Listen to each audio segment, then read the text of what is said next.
Good evening, ladies and gentlemen, and a very warm welcome to all of you to the 7th edition of the CSR Health Impact Awards, an initiative of the Integrated Health and Wellbeing Council. I'm your host for the evening. My name is Anisha Nayardhapan. It is so good to see all of you here. It goes to show that you share a commitment to creating a better health movement in our country, willing to inspire more hands and more initiatives to contribute towards the making of a healthy nation. The 7th edition of the CSR Health Impact Awards will tonight recognize, appreciate, and award all those companies who have imbibed responsible business practices in their core philosophy by initiating the most impactful health CSR ventures that have driven change on the ground and have impacted the lives of millions of people.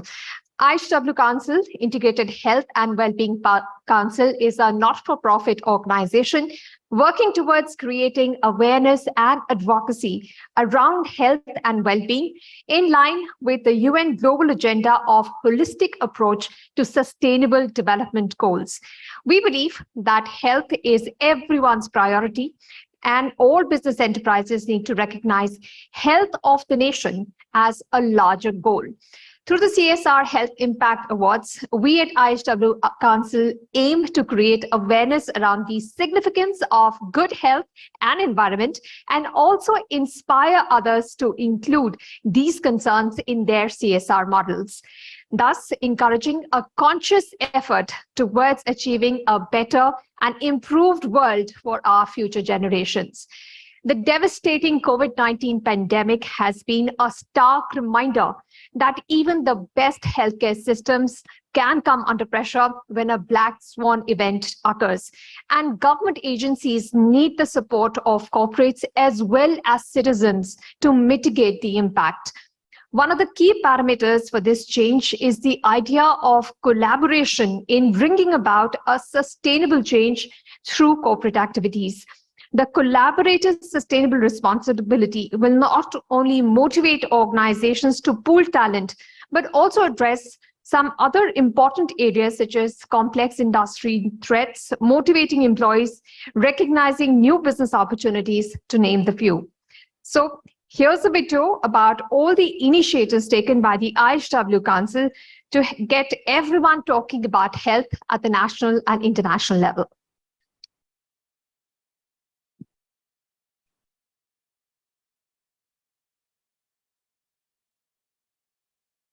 Human possibilities often get defined by our health, and diseases limit individual capacity to realize its full potential. The lack of clean air, nutritious food, and drinkable water is contributing to increasing disease burden. The country faces the dichotomy of increasing prevalence of communicable and non-communicable diseases, with the majority being devoid of accessible, affordable, and quality healthcare.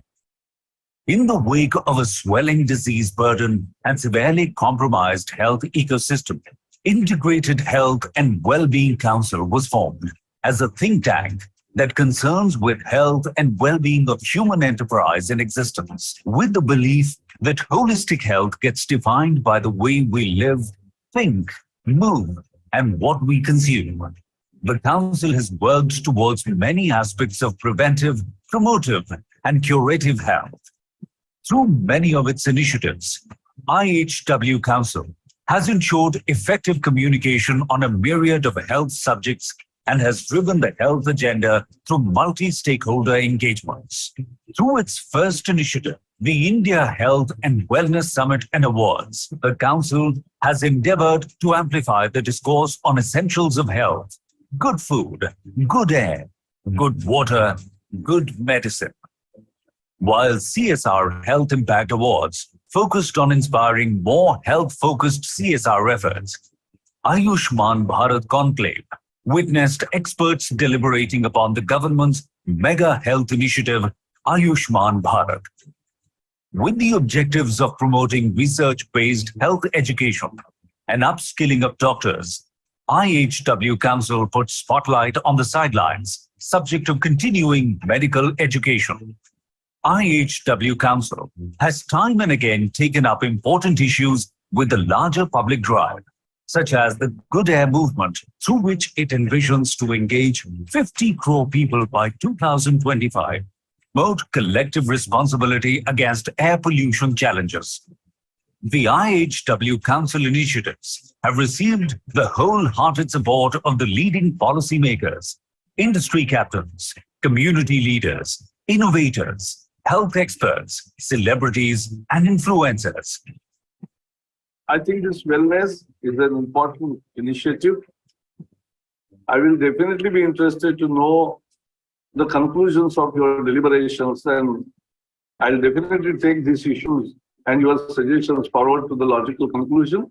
Health services कैसी होनी चाहिए, ये तो महत्वपूर्ण विषय है ही, पर उसके पहले हमको हॉस्पिटल या डॉक्टर के पास जाने की जरूरत न पड़े, इसके लिए हमारे एयर पोल्यूशन और वाटर पोल्यूशन को हम कैसे सुधारें, इस बात पर जोर देने की आवश्यकता है. Exceptional contribution to health space has also been recognized through such initiatives. These forums also received an overwhelming response from the industry. Several legendary brands have come out to support these efforts and have become the real change agents. Global health hazard, economy, and social uncertainties due to COVID-19 pandemic made us more firm and responsible in our ideology. And we immediately felt the need of taking our efforts to the masses through web and launched the landmark initiatives through our social media handles. Over the past months, we have hosted many virtual summits, talk shows and symposiums, mega movements, and reached out to millions of audiences online through our extensive promotion on social media and digital space. Let's join the movement for people to get their basic birthright: clean air, clean water, good food, good health, and help in making Bharat a healthy nation.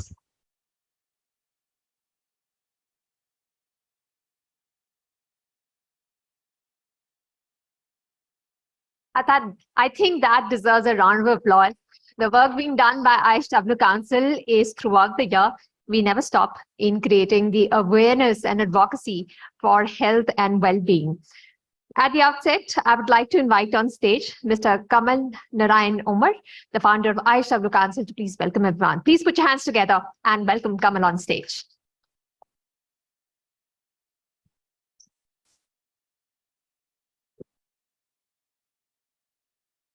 Thank you, Anisa.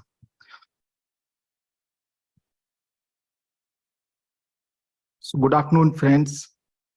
First of all, I extend a very warm welcome to all of you for being with us at this occasion of 7th CSR Health Impact Awards, which we are hosting today. This journey of CSR Health Impact Awards started with a very basic vision that health is the responsibility of all, and how we can create an environment of where everyone considers this responsibility as their own. When it comes to improvising the healthcare system of our country, or the areas which contribute and impact the health of the people. You heard about our focus areas of good air, good food, good water, good lifestyle, and good healthcare for all. We call it as high five of health, and we believe that for any healthy existence of human beings, of animals, or any living creature, or for this environment, we need to have these essentials for everyone. And we believe that the human potentials can only be achieved when we ensure that these 5 elements are available to everyone, no matter which background or circumstances they belong to. We believe that when we need to ensure that these elements reach to everyone, the governments alone may not be able, or it may not be right as citizens for all of us to expect all that only to be managed, arranged, or achieved by the governments. And we believe that corporates can do it, at least up to certain extent, can help in achieving these elements.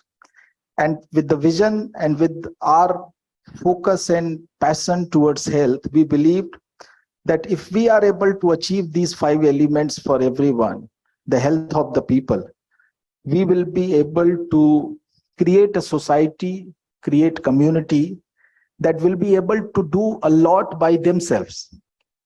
I firmly believe that health comes, and all of you have seen that and actually realized, if not before, at least during the pandemic and in the post-pandemic world, that health is the core of everything we do.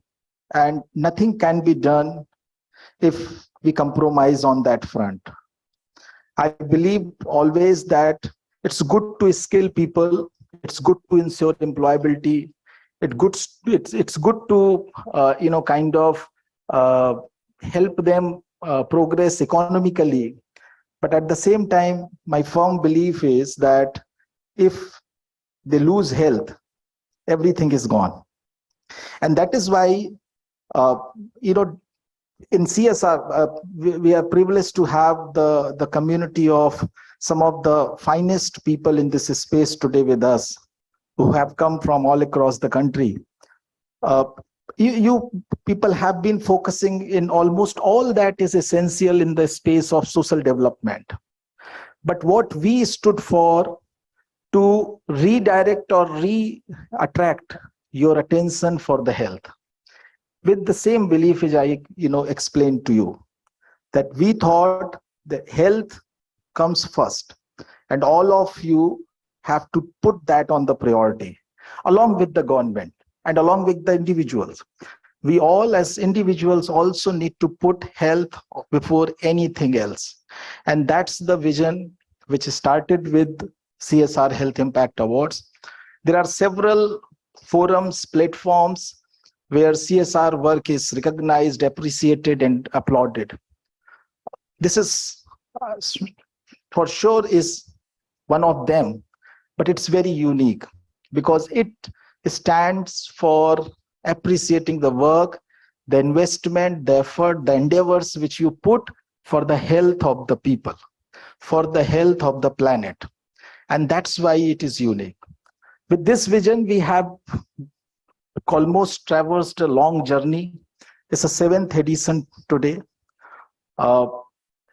We reached here because we got your encouragement, and most importantly, we saw a ray of hope. Every year when we did our CSR Health Impact Award, we saw better projects coming to our notice.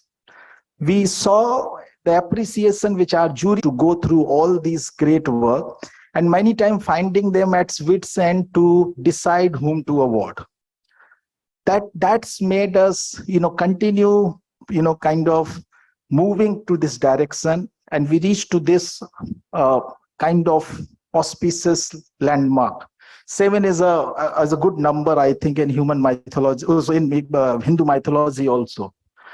At the same time, when I'm welcoming all of you here today, I'm also conscious of the fact and cognizant of the fact that the city we are sitting here is also battling with some kind of critical flood situations, and a lot of people from your organizations or your and the community which we represent, those volunteers who are always there to kind of extend their hand of help for people at need, are struggling, helping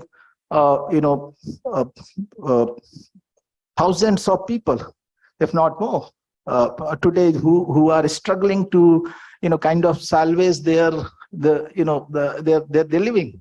So a big salute to all of them on your behalf, on the behalf of IHW Council, and also to the government agencies who are there trying to help people. Many of you who have traveled from different cities, I'm sure you had this concern that where the city you are landing, there's a flood situation. Even I was getting a couple of calls from people that everything is fine in Delhi or not. They may be thinking that even the basics amenities might have got submerged. So it's not that, but yes, it's a difficult time for sure. And people like you, your colleagues, your volunteers are all there working, helping people. So thank you so much for being with us today again. I just see this platform as a beacon of hope again, as I said, that it will help foster more collaborations, will bring more possibilities, and more importantly, will help us, to kind of refocus our priorities and continue this journey of investing in health of the people, of the planet, so that we can build a more resilient, healthier, happier world for all, and for all those who have not been advantaged enough or privileged enough to get these basic essentials which I just mentioned. So with this hope and with this vision, I welcome you all again for this wonderful gathering. We have a stellar lineup of speakers. Many of them I really appreciate from core of my heart for their work, for their zeal, for their dedication of pursuing this, and also not only pursuing it, many of them have been the real change makers, real impact makers. To for all of them, and with my deep gratitude from IHW Council, I welcome you all again. Thank you so much. Looking forward to have a wonderful discussions, insightful stories of your experiences, and to see that how we can learn from them and together achieve more. Thank you.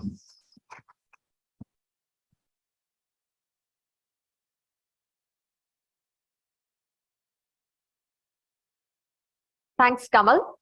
While we will be recognizing the high performers making a huge impact in the health CSR field today, we'll also use this opportunity to discuss how CSR has evolved in our country since India became the first country in 2014 to legally mandate corporate social responsibility.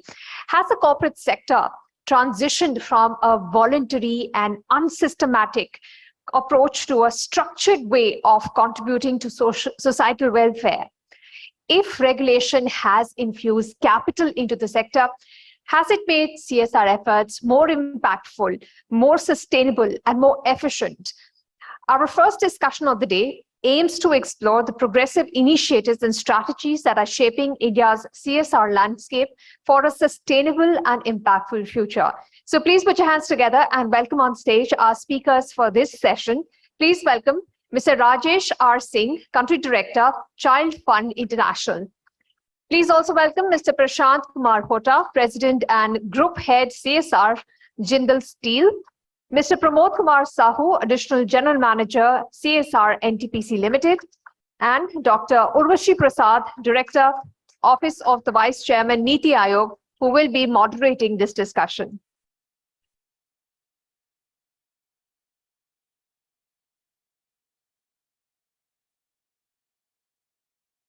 I'll hand it over to Dr. Urvashi Prasad to steer the discussion forward. Thank you.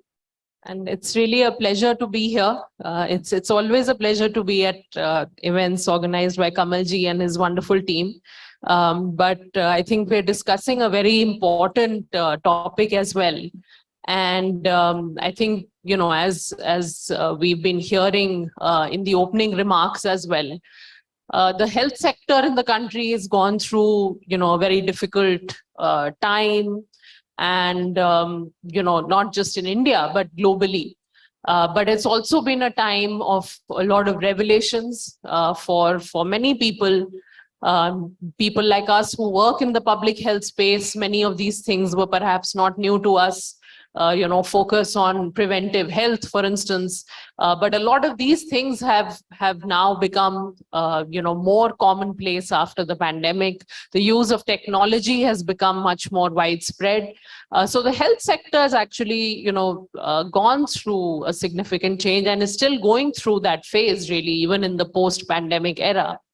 And it's not the government who can, you know, really manage all of this effectively by itself. We need other stakeholders to come together.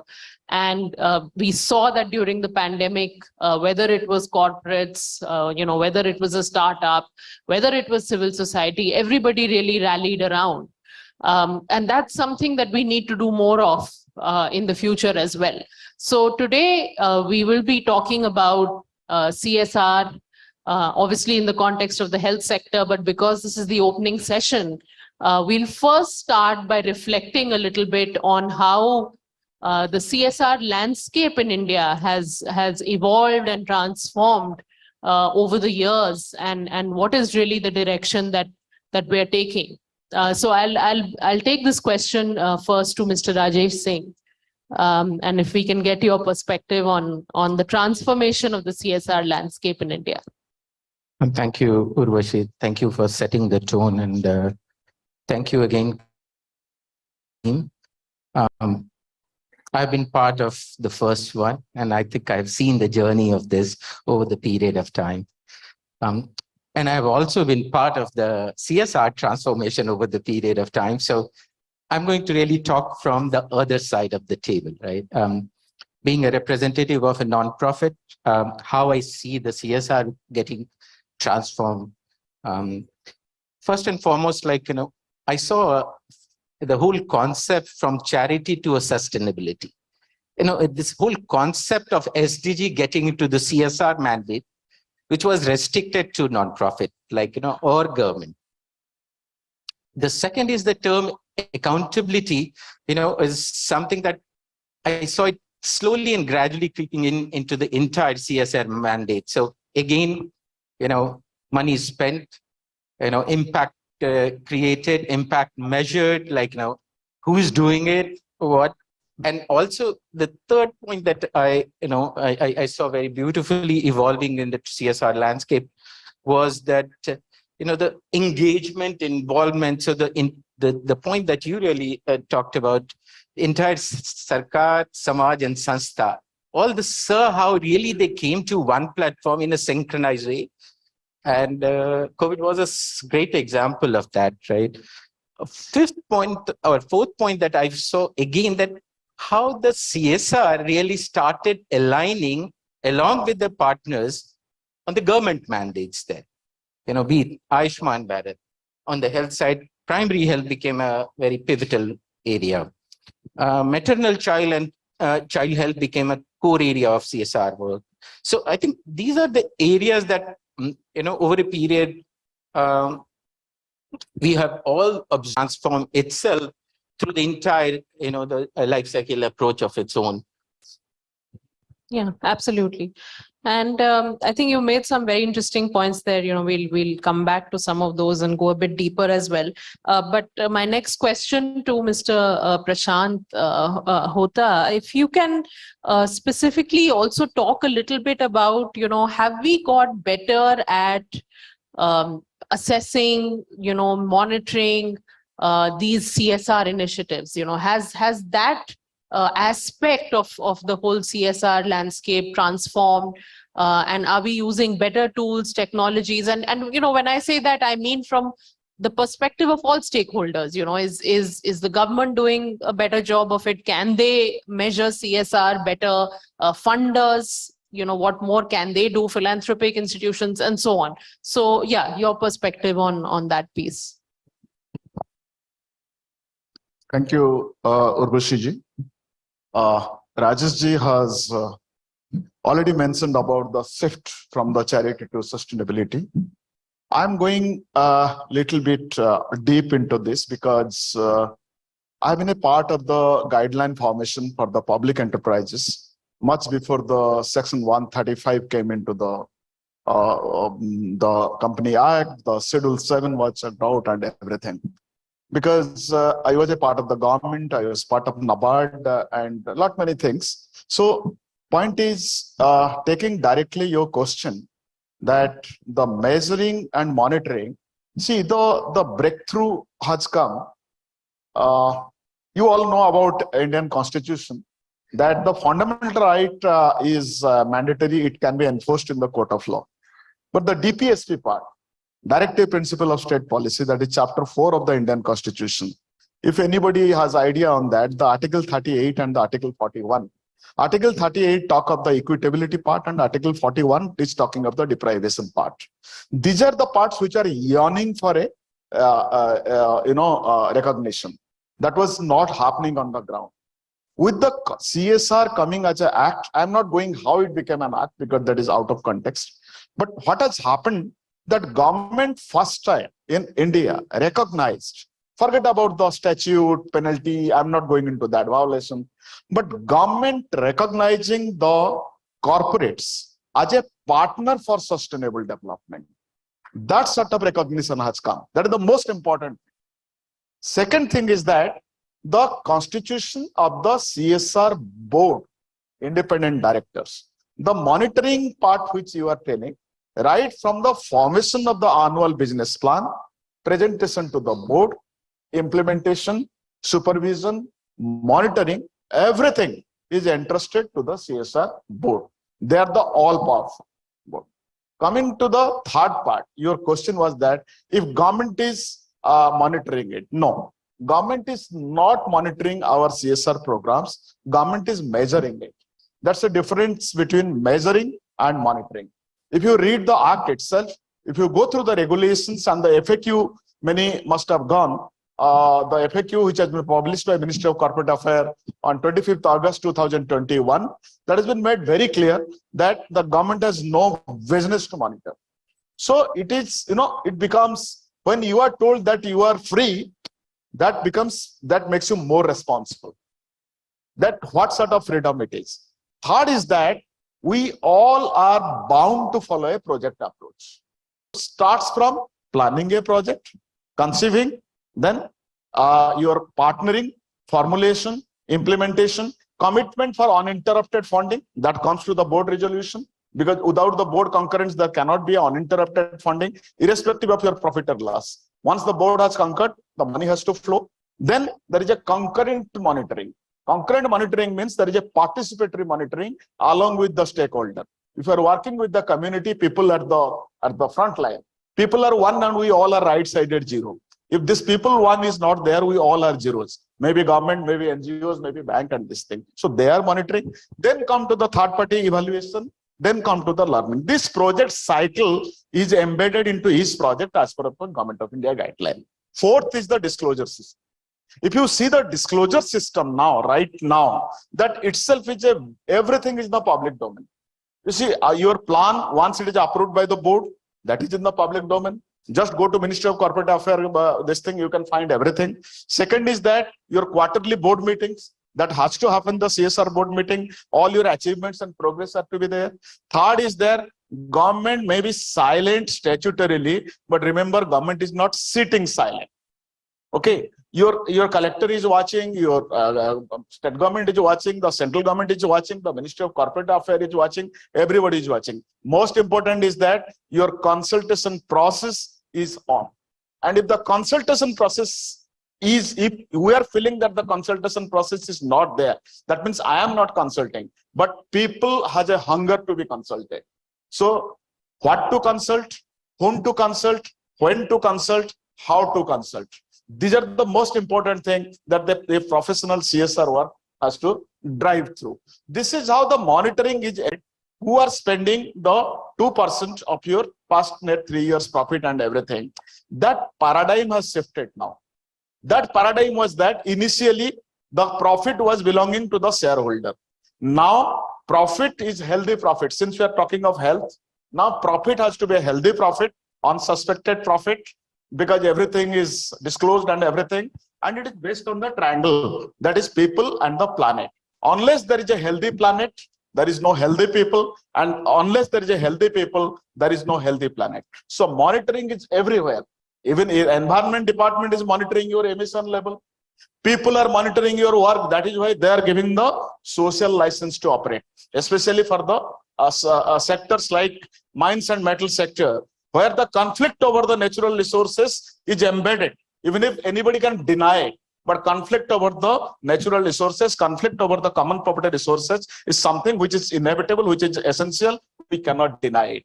So unless the consultation process is on in the process, unless the monitoring system is in the process, is totally within us, I'm talking of it is a self-driven process, then perhaps we do not have the proper social license to operate.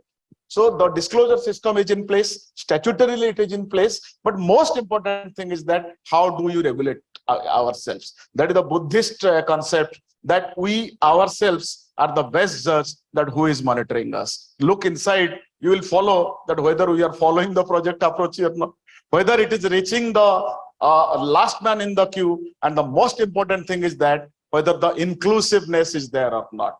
If the last man in the queue, we are reaching or not. Who else can monitor that better than us?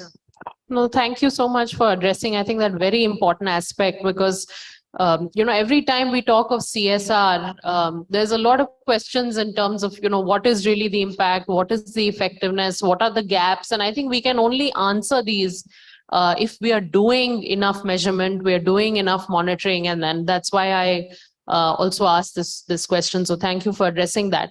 My next question to Mr. Sahu, which is really coming a little bit more to the health sector, and of course in the context of CSR.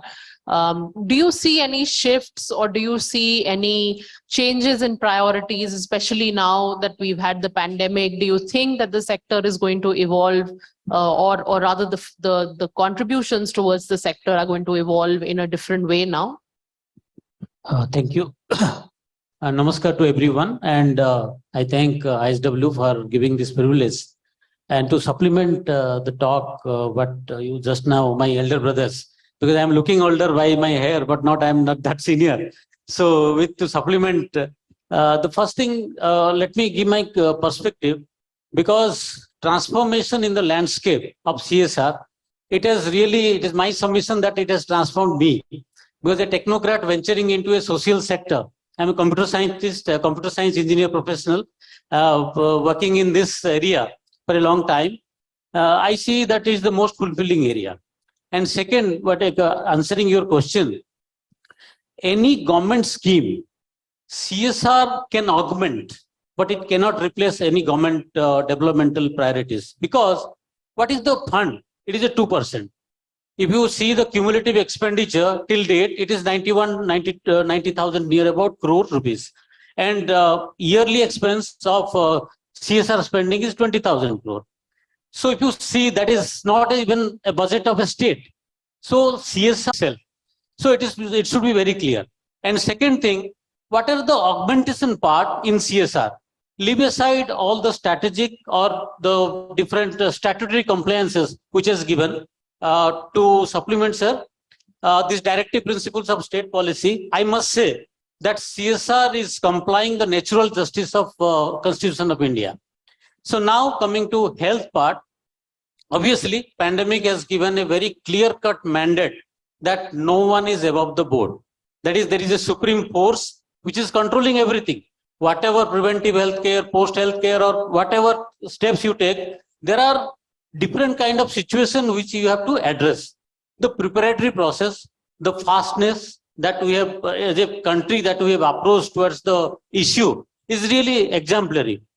And in this pandemic scenario, every citizen from the society, they came out. That means the collaborative model or the participatory model, where the different jargons of management, that has been exemplified by every individual of the society. That is the first take. And in the health sector, for preventive healthcare, we have to be more careful and venture into or intervene in that preventive healthcare system by different kind of interventions. As far as my organization goes, it's a great organization. We have 50 near about power stations, wherein we provide, we have our established hospitals, in the state-of-art hospitals in every power stations, where the vicinity of the people, if you see the NTPC power stations in all the topographies or geographies, is very interior. So this vicinity village people, they come to our hospital and get good treatment. At that particular time, near about 25 stations, we have our oxygen plant established. And in the 6 or 7 outer hospitals, district hospitals, we have established our this oxygen plant. And the supply chain of medicines, your grocery, and every day-to-day things that has been supplied. For CSR perspective, health should be given the privacy. And if you consider the DP guidelines of these 2 consecutive years, health and nutrition is the DP theme, for which you need to spend 60% and more than that of your CSR spending. That's why it is being said that Swasthya Prathama Khalu Dharma Sadhana. The first and foremost is health. And second thing, telemedicine and different network-based diagnosis, that has to be come into place. Because there are interior areas of Ladakh, Leh, or you go to Northeast, where the development has not reached to that extent. That's why I must ask all the corporates to venture into this platform, particularly health and education. These 2 things are foremost. This is from my side. Thank you. And I think it's really good that you highlighted that that part where you said this is the icing on the cake, and you need that collaboration to really come in between the government and CSR and other stakeholders. And I think one program of the government which really typifies that kind of collaboration is the aspirational districts program, which some of you might have heard of, where we have actually a lot of CSR funding which has come in very strategically to fill in certain gaps, where the government schemes were not being able to meet certain requirements or additional funds were needed.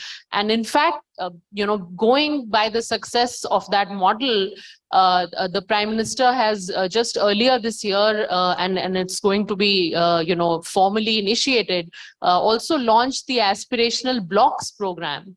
And in fact, I would really urge corporates, people who are interested in CSR funding in health or even in other sectors, to really come forward. I mean, you can reach out to me, you can reach out to other colleagues at Niti Aayog, because we are really now looking for similar sort of strategic, catalytic funding to fill in crucial gaps at the block level. We've identified some of the least developed blocks in the country, where we're going to try and replicate the same model. So I think there's huge scope for CSR and CSR in the health sector. And I think I'll take that question a little deeper to Mr. Singh, because he has such rich knowledge of the health sector. That where do you really see those key opportunities for CSR to come in, really augment existing government schemes or supplement them, or make their implementation better?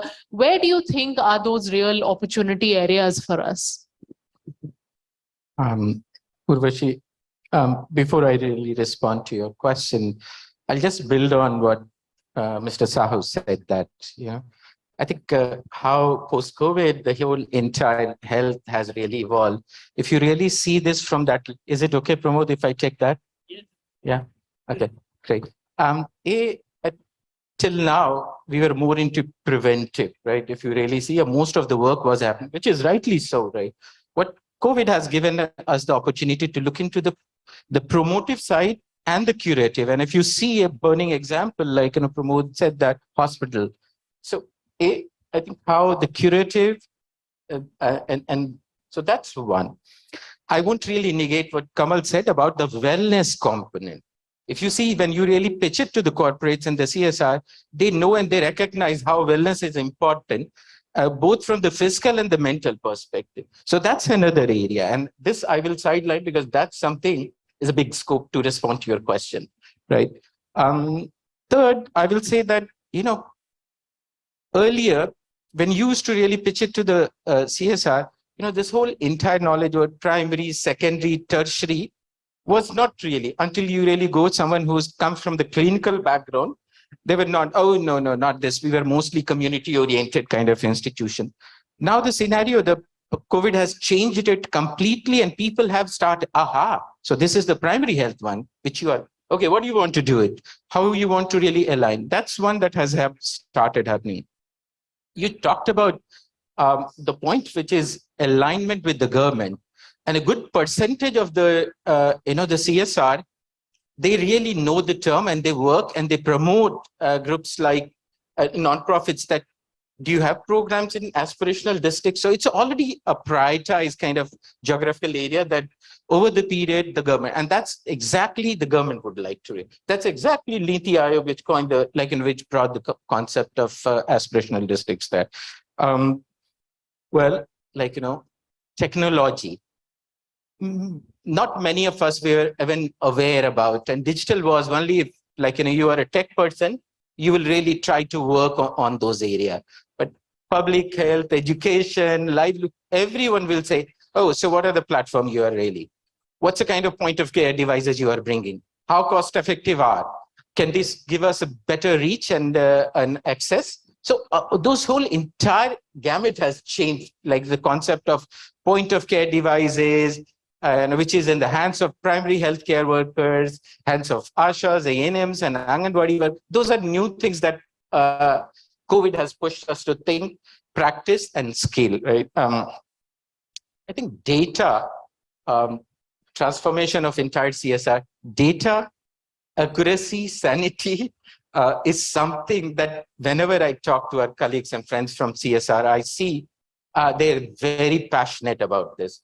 10, 15 years back, yeah, a report de dena, evaluation zarur karwana hai, right? How things have evolved, that's something like we all have experience, practice, and work together with our counterparts who are sitting on that side. Coming back to the point that you really,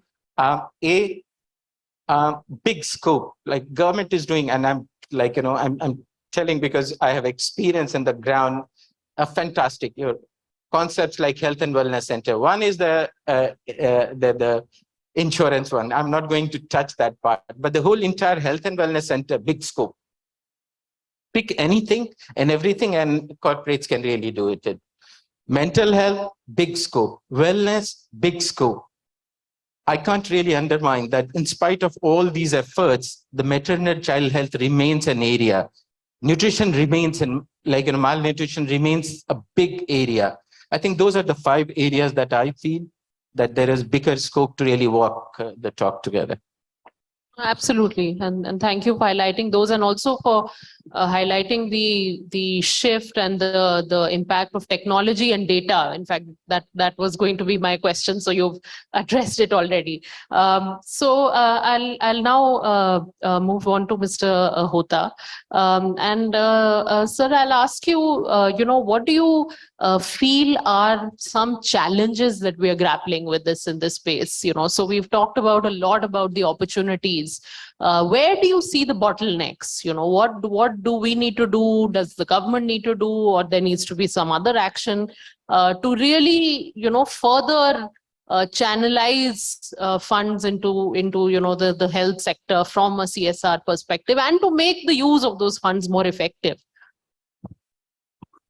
This is a question which is a very hard-hitting question, and I must be candid in this forum that I very politely do not agree with Sahu, my brother, that this is not a icing on the cake. This is a replicatory model. See, what the corporates can do, they are not the guardian of public welfare. Government is the guardian of public welfare. There the conflict starts. There the challenge starts. The corporates can create very replicatory model. Underline the word replication. सोने का Lanka create नहीं करना है. एक गांव में 10 करोड़ रुपया खर्चा करके PR build up नहीं करना है. We have to create models which can be replicated, which can be more inclusive, which can go to the hinterland. The number one challenge comes from the government people, the administration people, who do not have time. I'm not blaming them, who do not have time to come and test the water, that how this corporate has really changed, adhering to their cost, adhering to the government cost norm, how the scenario has changed. I will tell, we have done a waterside project. This is a little bit away from the health, but which has really changed the health scenario there. That where we have adopted the government cost, the farmer's income has gone more than 3 times. In the orchards, the income has gone from 15,000 rupees per acre to 5.5 lakh per acre. But government do not have the time to come and evaluate it, though we are inviting them. Like that, this is one challenge which you feel. Second is that complementing and supplementing. You know what we have done in our geography, we are always going to the collector for every collector has a CSR cell. We are first, before we form our business plan, we are always asking, in this village particularly, how much you are investing, how much roads you are making, how much drains you are making, how much drinking water you are doing, how much. But somehow or other, the information will come in the month of September. By that time, your annual business plan is formed and you are on the ground. So there is always a conflict, because government, implementation of government scheme is always more powerful than a corporate scheme, because of there are multi-actor phenomena. Number 3, government has to recognize, like all civil society, like Mr. Rajesh ji, now he talked about collaboration. The development is a multi-actor phenomenon. You cannot do alone. May it be a government, may it be a corporate, maybe whoever it is. You cannot do everything alone. It is a multi-actor phenomenon. Somebody has to invest. The capital formation will happen. Then there will be income flow. Then there will be savings. Then there will be fresh capital form. And everywhere the quality of life has to evolve. So the collaboration part is the most important thing. That's the most important thing. That is a big challenge. Fourth is that who doesn't want to be appreciated? You tell me. Anybody who can raise your hand here that you are doing a good work and you don't want to be appreciated at all. So corporate also has an appetite to be appreciated, not for their corporate wealth, but for the social capitals they have created. That is something that will encourage many, many bright people to push into the field. That is something which is one thing. Fifth, the most important thing, though it is very difficult in the field to be aloof from the muscle flexing of so many decision makers, so many policy makers, which is a very big thing. And many times corporates are to act at their behalf. At that time, your 360-degree approach, your project mode, your monitoring, your evaluation, whatever you have studied, whatever you have gathered is put on rest. Fifth, DMF, District Mineral Fund. You tell me the District Mineral Fund is 30% of the royalty which is paid. Okay, that will be confined to only to the mining district. It will not go to other district. You see, that is nothing but something. It is overriding. It is overlapping with the CSR. But the corporate, which will be the mining company, which will be contributing the DMF fund, they are not into the policy making. They are not into the decision making. They have least to say there. They have zero voice there. So we are not talking of that the challenges is there. Another thing is that during the election time, it has started now, all your CSR plan are challenged. I don't know, many of you may pick it up, may not pick it up. You are constantly in a dialectics till 2024 June. That how these programs and everything you are going to implement that. Number 5 and number 6 is the health sector, which is very sensitive because everybody wants to act on that. This is one area, you know, that is always called that success is always an orphan, you know. Sorry, failure is an orphan always. Success has many fathers. So that is why if you make a village ODF, you know that you have invested 1 crore rupees in a village. You have spent another 5 lakh rupees to make it ODF declared and everything. And suddenly you find that you are nowhere there. Suddenly you are nowhere there. So there are so many kind of challenges this comes here. But let me tell you that challenges makes us more responsible. That makes us very tough, because when the things become tough, the tough gets going.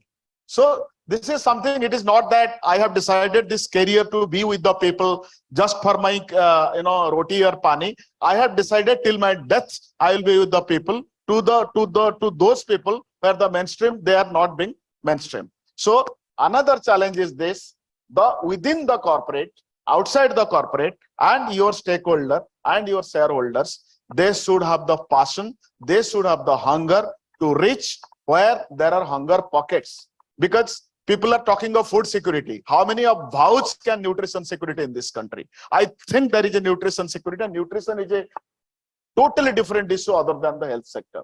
See, these are the issues we should reach to the people, irrespective of our geography, wherever we are operating. Maybe 300 kilometers away from our geography, 200 kilometers away from our geography. But we must reach there. We must make our own presence felt there.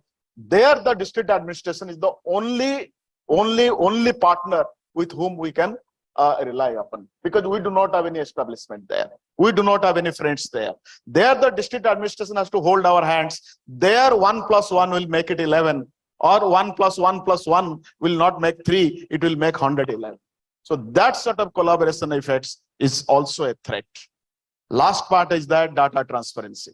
Let's take a place that we have to be really transparent in our data, because we have to monitor ourselves. And the biggest challenge is that data transparency. If we are really transparent in our data, we can transform the landscape further, and there is no horizon in that limit, because we understand from our failure. And this is a great opportunity. Nobody is monitoring us. I am monitoring myself, so I should keep my data straight and learn from my failures. Thank you.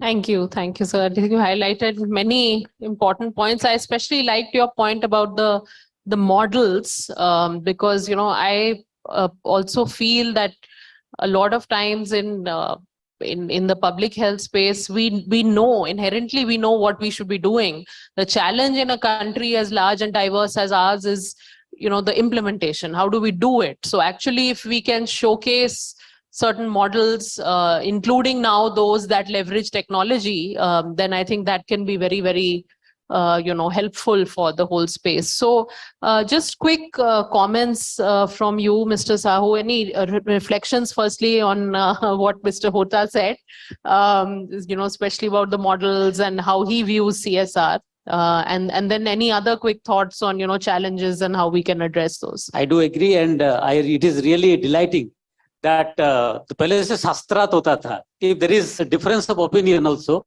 there is the very much intellectual enrichment happens. At the same time, the CSR transformation from altruistic philanthropy to strategic CSR, then shared value proposition, all this, the segmentation which has come. And currently, if you align your business objective with CSR objective, you see government mechanism is also very robust. And the government policies, the different schemes of government, you find there are numerous schemes in the health sector for Government of India, even any state government. And why the corporate world is being attract, or it is being, as a corporate sector, you have the management portfolios, which is more robust. The people, those who are working in corporate sector, having a very fundamental depth of managing the resources. For that expertise, innovations, scaling the project to a greater strength, that kind of expertise has to be come into the government schemes. So it is always a collaboration. I was sorry that it is not icing on the cake. I was thinking that it should augment the policies or augment the piloting procedure of government by your expertise. And one thing I must say that in any CSR goes into the depth of the community ownership is most important. In Swachh Bharat Abhiyan, we have experienced. Even in the municipal solid waste treatment also we have experienced. When the society doesn't own the initiative, it fails. It gives a very ornamental posture for everyone that we have done this one. But if it is wanted to be deep-rooted, then society has to own. And lastly, I must say that everyone championing the cause of society. Because we are social people, so we are championing the cause of society. Ethical consumerism is foremost important. When we are at the highest helm of affairs, our approach to the smallest thing in our lifestyle is against the natural requirement. That's why everyone can contribute, even a small person, even the highest authority also. But the collaboration chain has to be very synergized. Right. With this, I thank you for this. Achha. I think Rajesh, he's been making notes, so I'll just give him, No, I deeply appreciate what the Prashant Prashant shared. Just one more minute. I think it's Prashant, as much as we expect from the government also expects from us. I never worked with the government. You worked with the government. What I did successfully over the period of time that aligned, collaborate and work together. Also, who is sitting on the other side of the table matters a lot on that, but and what is the mood of that person on that day? That right?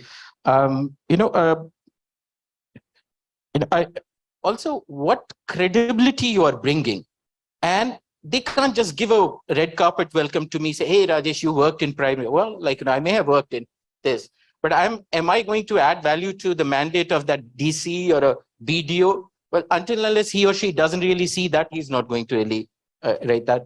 That's equally important. When I work and from the public health lens there, then also a little bit on the risk-taking appetite of CSR.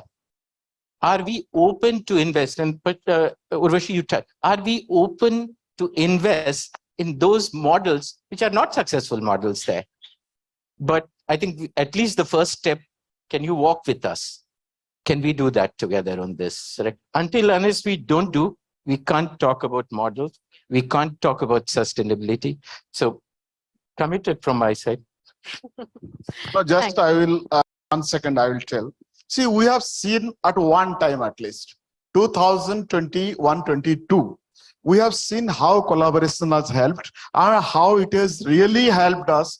When I'm talking of my experience, converting industrial oxygen to medical oxygen, you may be thinking it is easy, but we have really compromised with 30% of our production of steel and power, because we wanted to supply throughout the country, partnering with Oxygen Express, what we could do. And what government was doing? Government was providing us a green corridor. The entire, when the oxygen was going by tanker, when it was going by Oxygen Express, government was providing us police protection to go throughout.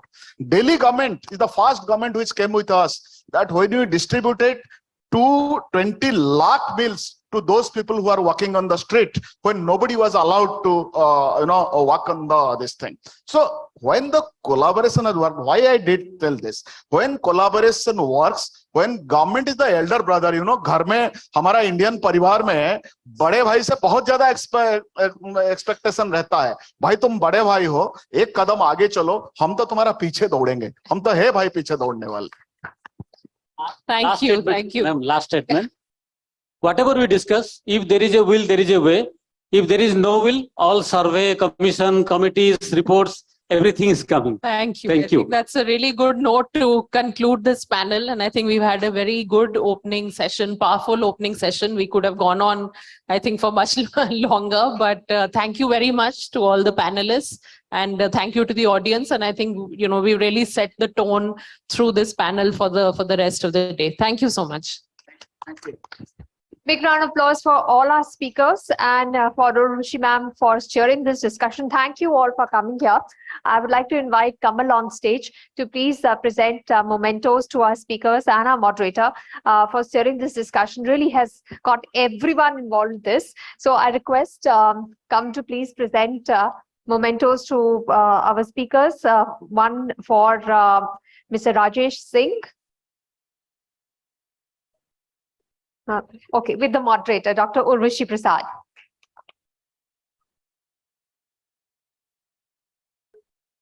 A memento for Mr. Rajesh Singh.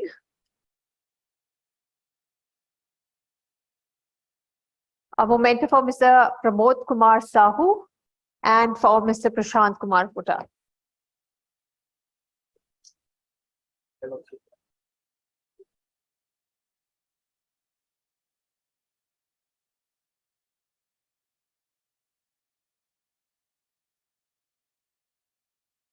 I request all of you to please gather for a group photograph.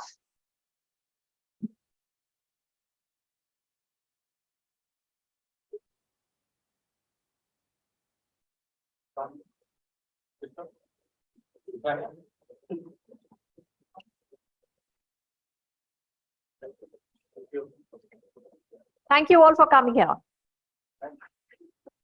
We'll now move on to our next panel discussion, and we'll talk about the ways in which CSR can be utilized for better awareness and management of NCDs, rare diseases, and preventive healthcare. As opposed to preventive care, India has traditionally focused on curative care, but the COVID pandemic has led to a big reset, with more and more individuals now willing to come out and spend on preventive healthcare. Will this be enough in the long run?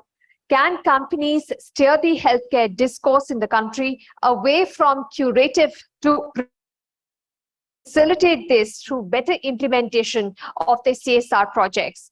To discuss about this topic, please welcome on stage our speakers with a huge round of applause. Please welcome Dr. Anupama Shetty, Mission Director, Biocon Foundation.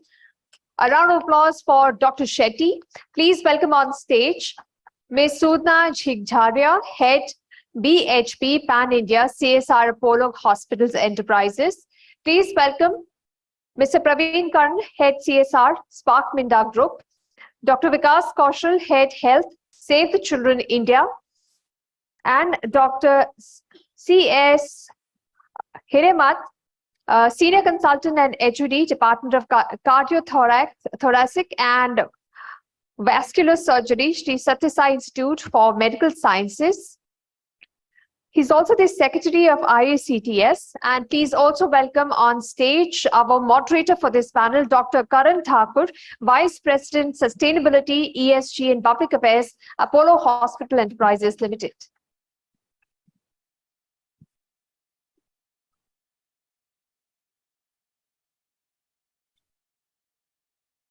I'll hand it over to the moderator to take this discussion forward. Thank you. Thank you so much, Anisha. Thank you to the organizers, the IHW Council, for the 7th edition of the CSR Health Impact Summit and Awards. And I know that this has really become the central event for CSR, and to also see the innovative work being done by various organizations, institutions, organizations and individuals. So I have a power-packed panel with me, and this segues from the discussion that we had, the excellent discussion that we had in the first session, which looked at CSR, its evolution, the need for partnerships, sustainable development, and what can organizations, governments and partnerships do about it. But this discussion is another very interesting and timely one, because it looks at non-communicable diseases, it looks at rare diseases, and it looks at preventive and promotive care from the lens of CSR. And I could not have asked for a better panel here, subject experts, practitioners who can actually answer those questions for us. But let me just lay the context here on NCDs, on rare diseases, and on prevention. As per estimates, 42 million people died of some sort of NCD in 2019, of which a large chunk of it was cardiovascular disease, 18 million, and about 10.1 million due to cancers. And this really shows the burden of NCDs, which have now overtaken infectious diseases in the past 3 odd decades or so. And the Sustainable Development Goals actually outline, 3.4 speaks about reducing mortality from NCDs by 1/3 by 2030. But given the current pace where we are today, it is estimated that we will achieve that reduction in mortality by 2089. So not in 9 years, in 66 years. It's time that we don't have, and it's action that is needed on the ground. Similarly, when we talk about diseases, rare diseases, it's a cohort, a complex cohort of 6,000 diseases. Now, how do we direct funds towards these diseases, especially because they are underfunded or because expensive to treat? So how do we look at that? And then we'll talk about preventive healthcare as well, which, as per some estimates, is the most effective way of reducing the disease burden that we have in our country and around the world. By some estimates, it takes only $1 to measure BP per person, and that itself can have a cascading good effect on a person's health. So there's a lot to unpack here, but first and foremost, I'd like to bring in Dr. Hiremath into this. Since we are discussing diseases, and specifically NCDs, rare diseases, and the role of preventive healthcare, I'd like to get a practitioner's perspective on the disease burden that NCDs now has in India and in the wider global community. Thank you, Karan, for the brief introduction. And at the outset, let me thank the IHW Council and the CSR team for inviting me. Well, to make a social impact in the country, yes, I was invited seeing the profession where I am practicing.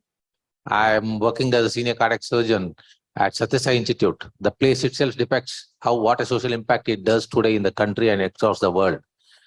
The number of heart diseases which is increasing, that is what we look at, the non-communicable diseases, is very rampant. Today in our country, the current statistics is around 1.4 to 1.8 children every 100. That is, at least 1 to 2 children are born with congenital heart disease. And in the next 5 years, we see the rapid rise of at least 5-fold increase. So in the next 5 years, we have 10 children of every 100 being born with congenital heart disease. The reasons are plenty, whether it starts with consanguineous marriage, late marriages, a nutrition of the mother which can be looked into, and a number of diseases or birthing gland. Not only that, the global impact of what India is heading towards in heart diseases. At present, 60% of the world's heart diseases are in India. And 2030, we'll be the global leaders for world heart disease. Today, we are sitting here in this forum. And today, the current statistics, every minute, 4 Indians are dying because of heart diseases. Whether it's a child up to the adult. That is the current statistics today.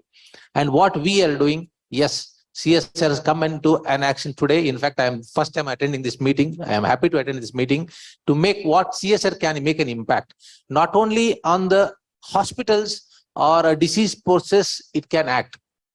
It can collaborate with associations. Like, for example, Indian Association of Cardiothoracic Vascular Surgeons, where I'm sitting as secretary today. It will be shocking for everyone that today in our country, 80% to 90% of these seats are going vacant to choose cardiac surgery. 10 years down the line, if you and me want a good cardiac surgeon to operate on your own heart, you won't be having a cardiac surgeon in India. That's where we are heading towards. And that's where I'm making an impact on this, to work on this, where how we can prevent this. If we don't prevent, what the youngsters can do. Why there is a lack in this specialty, that's where ground level I'm working on these things. And that's where CSR also can make an impact on this disease per se. Absolutely right. And we're very glad that you're practicing and we're around during the time that you're practicing. But if we look at non-communicable diseases, till about a couple of decades back, or even till about a decade back, it was called lifestyle diseases. But yes, that has changed.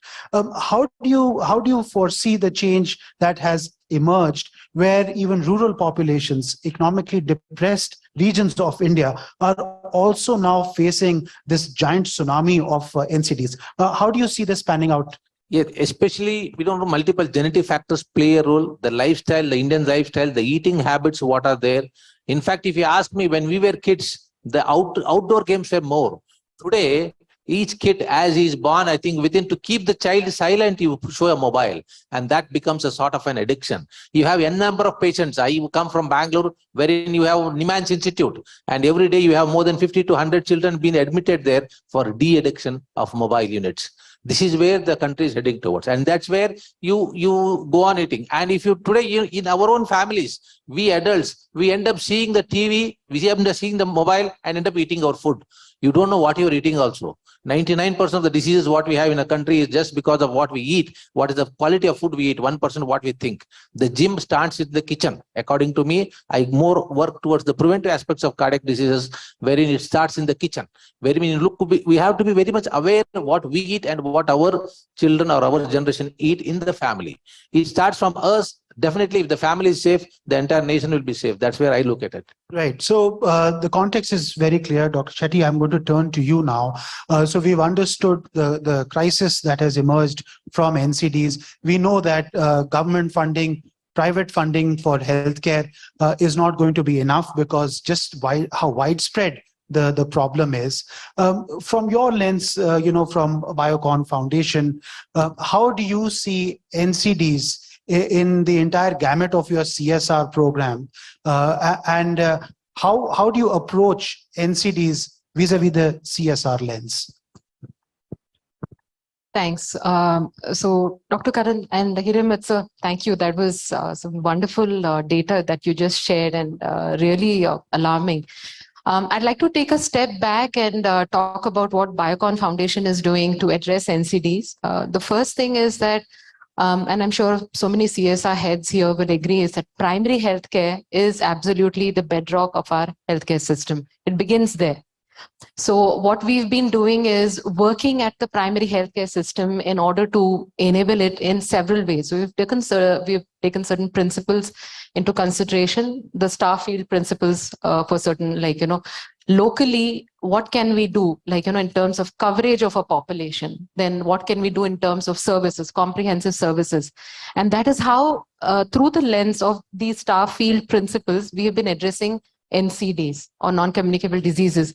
A simple thing, like what Sir was saying is that how do we preempt, how do we preempt non-communicable disease? This is what we are working towards. Case in point is cardiovascular disease. When I was, I had the privilege of working with Dr. Shetty, and he would always tell us that it's no longer the young son getting the old father for treatment, but it is the old father getting the young son for the treatment. So that's the amount of, the prevalence of hypertension then leading on to, cardiovascular events is so high that he said something needs to be done. And that's how we began a small community-based program. And this was about having students as agents of change. We called it the CHAMPS program. What we did is we started training students from high school. We took a cohort of around 100 students and we gave them a blood pressure monitor. And we told them, we trained them on how to record blood pressure. You have to go and speak at a community level. We were working with an educational NGO. And so they did a lot of community visits. This cohort of 100 students went on to record the blood pressure of more than 5,000 people. 30% of them were detected with hypertension. But what I'm saying is more than them doing the screening, it was the thought process. This child, it was ingrained in him that, I need. And this year, talking about the spectrum of NCD, we've introduced diabetes. We've also introduced antimicrobial resistance, because I really feel that it is the students of today and, ingraining it in communities that we can make a difference. So that's our perspective. So Biocon Foundation, I'm sure at other CSR levels also, I feel NCD should begin, at primary healthcare level. And tertiary healthcare, obviously, sir, you're dealing with the brunt of it. But somewhere preventive healthcare, promotive, and also precision public healthcare, that's also gaining a lot of eminence everywhere. It has to be seeded in primary healthcare. Right. So catch them young was one message. I think, that's one way of making that behavioral change very early on. I'd just like to ask you a follow-up question to that. When you approach funders or you approach people who you want to partner with, how open are they towards funding for programs for NCDs and prevention? Do you find them more receptive given the crisis that we have of NCDs, or is the shift been very gradual in terms of funding? So I'll speak about my experience in Narayana Health, where I was heading CSR, and because that's when we actively approached, other corporates for funding, and they were very open to it. Definitely, because Narayana Health dealt with a lot of congenital heart disease, sir, as you know, and so this was one of the areas where we did a lot of active crowdfunding, and obviously, when COVID came, I mean, things changed, but we've seen that COVID and NCDs is a syndemic.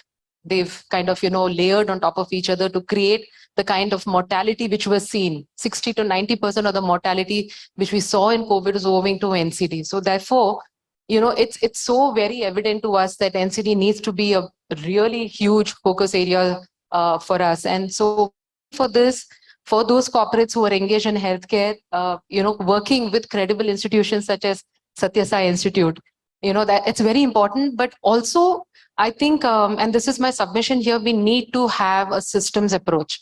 It cannot be just, funding one surgery or funding one unit or funding, say, a robotic arm. Please take a systems approach and, then drill down, because what's happening is, and I see that, there are small bits and pieces happening, but how do they then measure up to, say, one goal? So a city, for example, a city such as Delhi, I heard Kamal speak about high five. Yeah, so something like that, these are aspirational goals that a city can have. We have targets. At Bengaluru, for instance, we've signed up for a pledge through Arogya World. So we've said that we'll be doing X number of screenings, but at least that's a target. And it's going towards a larger system goal, so that's my submission here. No, that's great. So we've got very good strategies that we've heard about in terms of why we need to do this, how we need to do this, and what has worked. So I'd just like to delve on what has worked, and I'll bring in Ms. Sudha in this. She's a colleague of mine, and I know that she does some excellent work at Billion Hearts Beating. And I'd like to just draw out from her the experience that she's had. I mean, BHB focuses very specifically on diseases of cardiovascular disease, preventive healthcare, and also in old age homes, etc.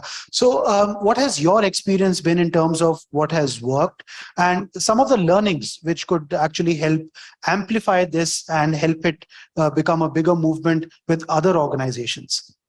Yeah, actually, Billion Hearts Beating itself is we have much before CSR, when CSR law came in force, we have much before that, 2010, we have started Billion Hearts Beating, a campaign of heart campaign to get for the awareness of the people. And after over a period of time, we converted that into a trust. And in that, we are taking the training the people with the basic life support training, because nowadays we can see that lots of cardiac cases are happening after COVID. It has increased the number of heart attack cases, and people don't know how to act, what to do. So BHP has taken under the project Precision to train and prepare first responders, so that we can, and in that we are tying up with the institutions, and also we are the ATSRTs, like transport departments of different states. So we are trying to train and prepare first responder as many as we can do. And till date, I can say that after COVID, we have 30,000 plus first responders we have created. So this is what we are doing, and it's very important. But yeah, no, so that's very interesting. And also, we've heard catch them young. We've heard first responders, because if this the disease pattern is going to change and it is going to spread across the length and breadth of the country with younger people also being afflicted, it makes a lot of sense to actually train people as first responders so that they can at least provide first aid in a trained manner after having learned it, and then move people on to higher specialty of care. So thank you for that. I'll just come back to you.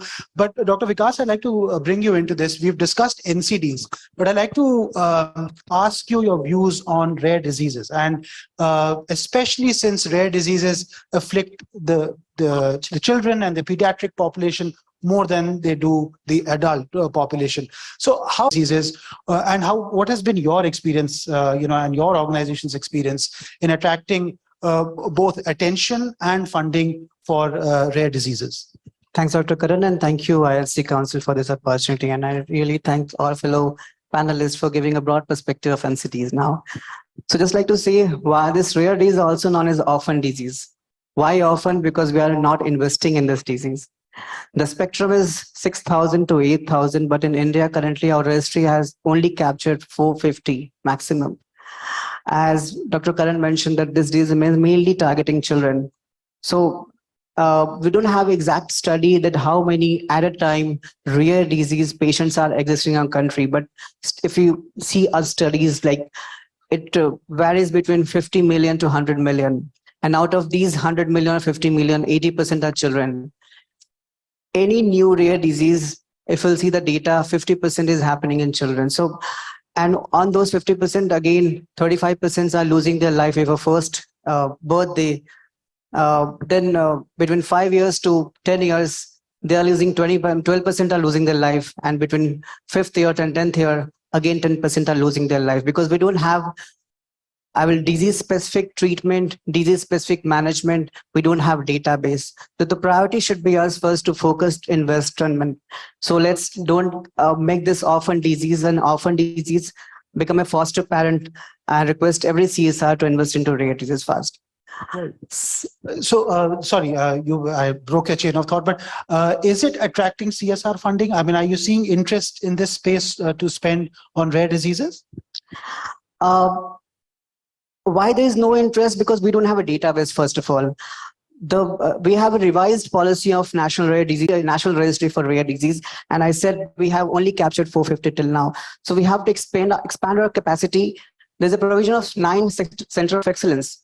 CSR can easily strengthen these centers of excellence, the 9 existing ones at least from starting. We have 6 Arogya Nidhi Kendra. Again, we have to expand the numbers. In this, pan country, we have just 12 states which have capacity to investigate and diagnose rare diseases. Even the bigger states like Madhya Pradesh, Gujarat, and Kerala don't have capacity to investigate and diagnose rare diseases. So CSR can support state in establishing institutions, research centers. Recently, government has launched National Research Foundation, and government expecting 5% of this foundation will be supported by CSRs. There's a huge opportunity for CSRs to invest into it and support our research in supporting our rare disease. One more thing, the sickle cell anemia. Why I'm mentioning sickle cell anemia? Because CSR start from specific intervention. Sickle cell anemia is also a rare disease, and government has a vision to eliminate it by 2047 under their National Sickle Cell Elimination Mission. So we can support state and start from a high prevalence state like Jharkhand, where the prevalence is quite high. It ranges up till 40% in some blocks. So the test of sickle cell is not available at a block level. We can support them in providing that. Second, the treatment part, as we know, as per revised national rare disease policy, the maximum treatment support can provide about 20 lakhs, but the treatment varies from 10 lakhs to 1 crore in a year for rare disease. So here, through crowdfunding and other initiatives, CSR can support that. And then it takes up to 7 years to get diagnosed for rare disease. So why we don't have facilities for investigation?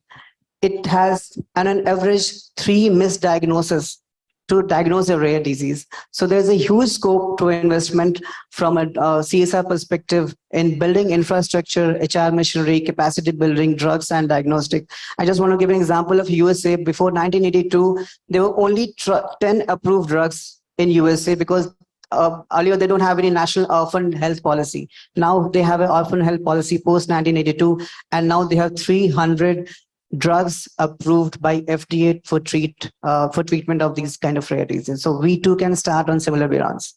Right, and it was encouraging to read that the GST Council actually reduced the GST rate on cancer drugs, and I think it makes a lot of sense to extend that to these drugs which are there for orphan diseases. So we are talking about an unfortunate set of diseases, NCDs, which creates orphans and orphan diseases which don't get enough funding. So thank you for those insights. I'd like to bring Praveen in. Praveen, 25,000 crores is spent on CSR every year by corporates.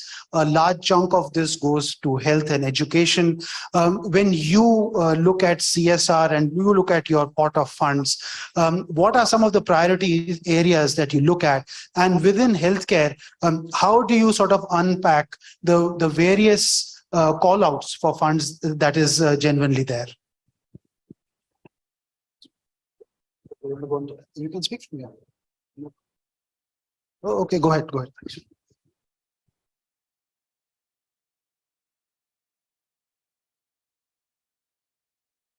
Thank you very much for the question. Well, this is the 7th edition of IHW, and I'm glad that healthcare has become a part of the discussion of the capitalist group also post-pandemic, because pandemic ka mudda ban gaya. Anyway, coming to the question, out of 20,000 crores in corporate social responsibility, basically, if you look at the healthcare spend, which is going to be close to 4,500 crores, which is like 1/3 of the total spending. So CSR is doing its bit of it. But again, the major thing which is going to be important is about the awareness, the resources, the funding, research, advocacy, employee health, community health events, nutrition, partnership, networking, collaboration. These are the things that is going to play a very, very important role in terms of corporate social responsibility, because the funding is not as enough that it can do a lot of things that we have heard in the previous panel too. But what is important is the model, what is important is the application. And these are the few things through which we definitely can think about a corporate social responsibility to intervene and to do a lot of things. Well, if you also look at the government funding, 86,000 crore rupees is there from the government side.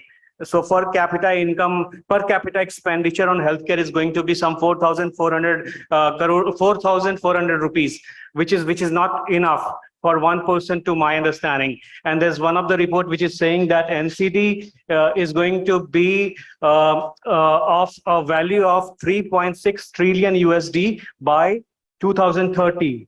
That is the investment to be made for addressing to NCD, and 5 trillion USD is going to be our aspiration for 2025. 70% of our the entire GDP is going to go to NCD if we are going to address. So a lot of things, a lot of efforts is required in terms of corporate partnerships, collaborations. NGOs have to come and they have to play their bit of role for addressing to such issues. Thank you very much. Right.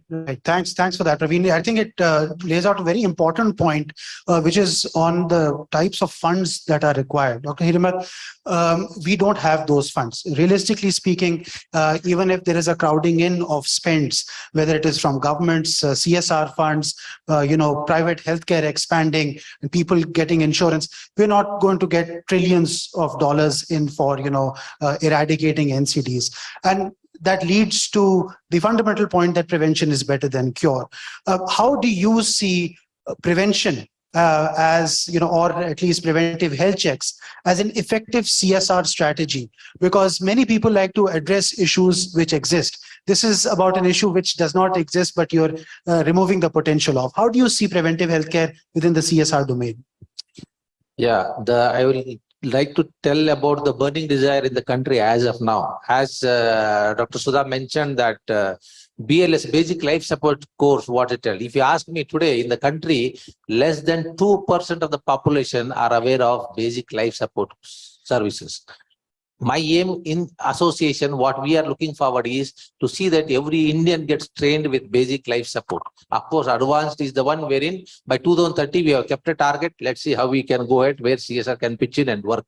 Now, CSR makes an impact on various diseases, rare diseases. Yes, I am all with that. Yes, but where else it can make an impact?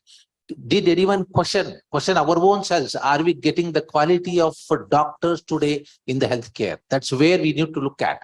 We from the association are working at, we are not getting adequate quality of doctors what we actually require.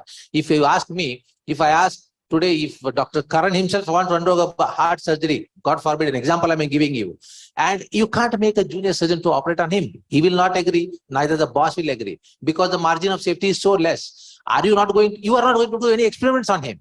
Then how the candidate will learn? That's where CSR pitches in. As Dr. Vikas mentioned, Center of Excellence. There is now the association taken lead to start off a Center of Excellence in research in training these youngsters, and also homograph bank. Why homograph bank? I'll tell you here.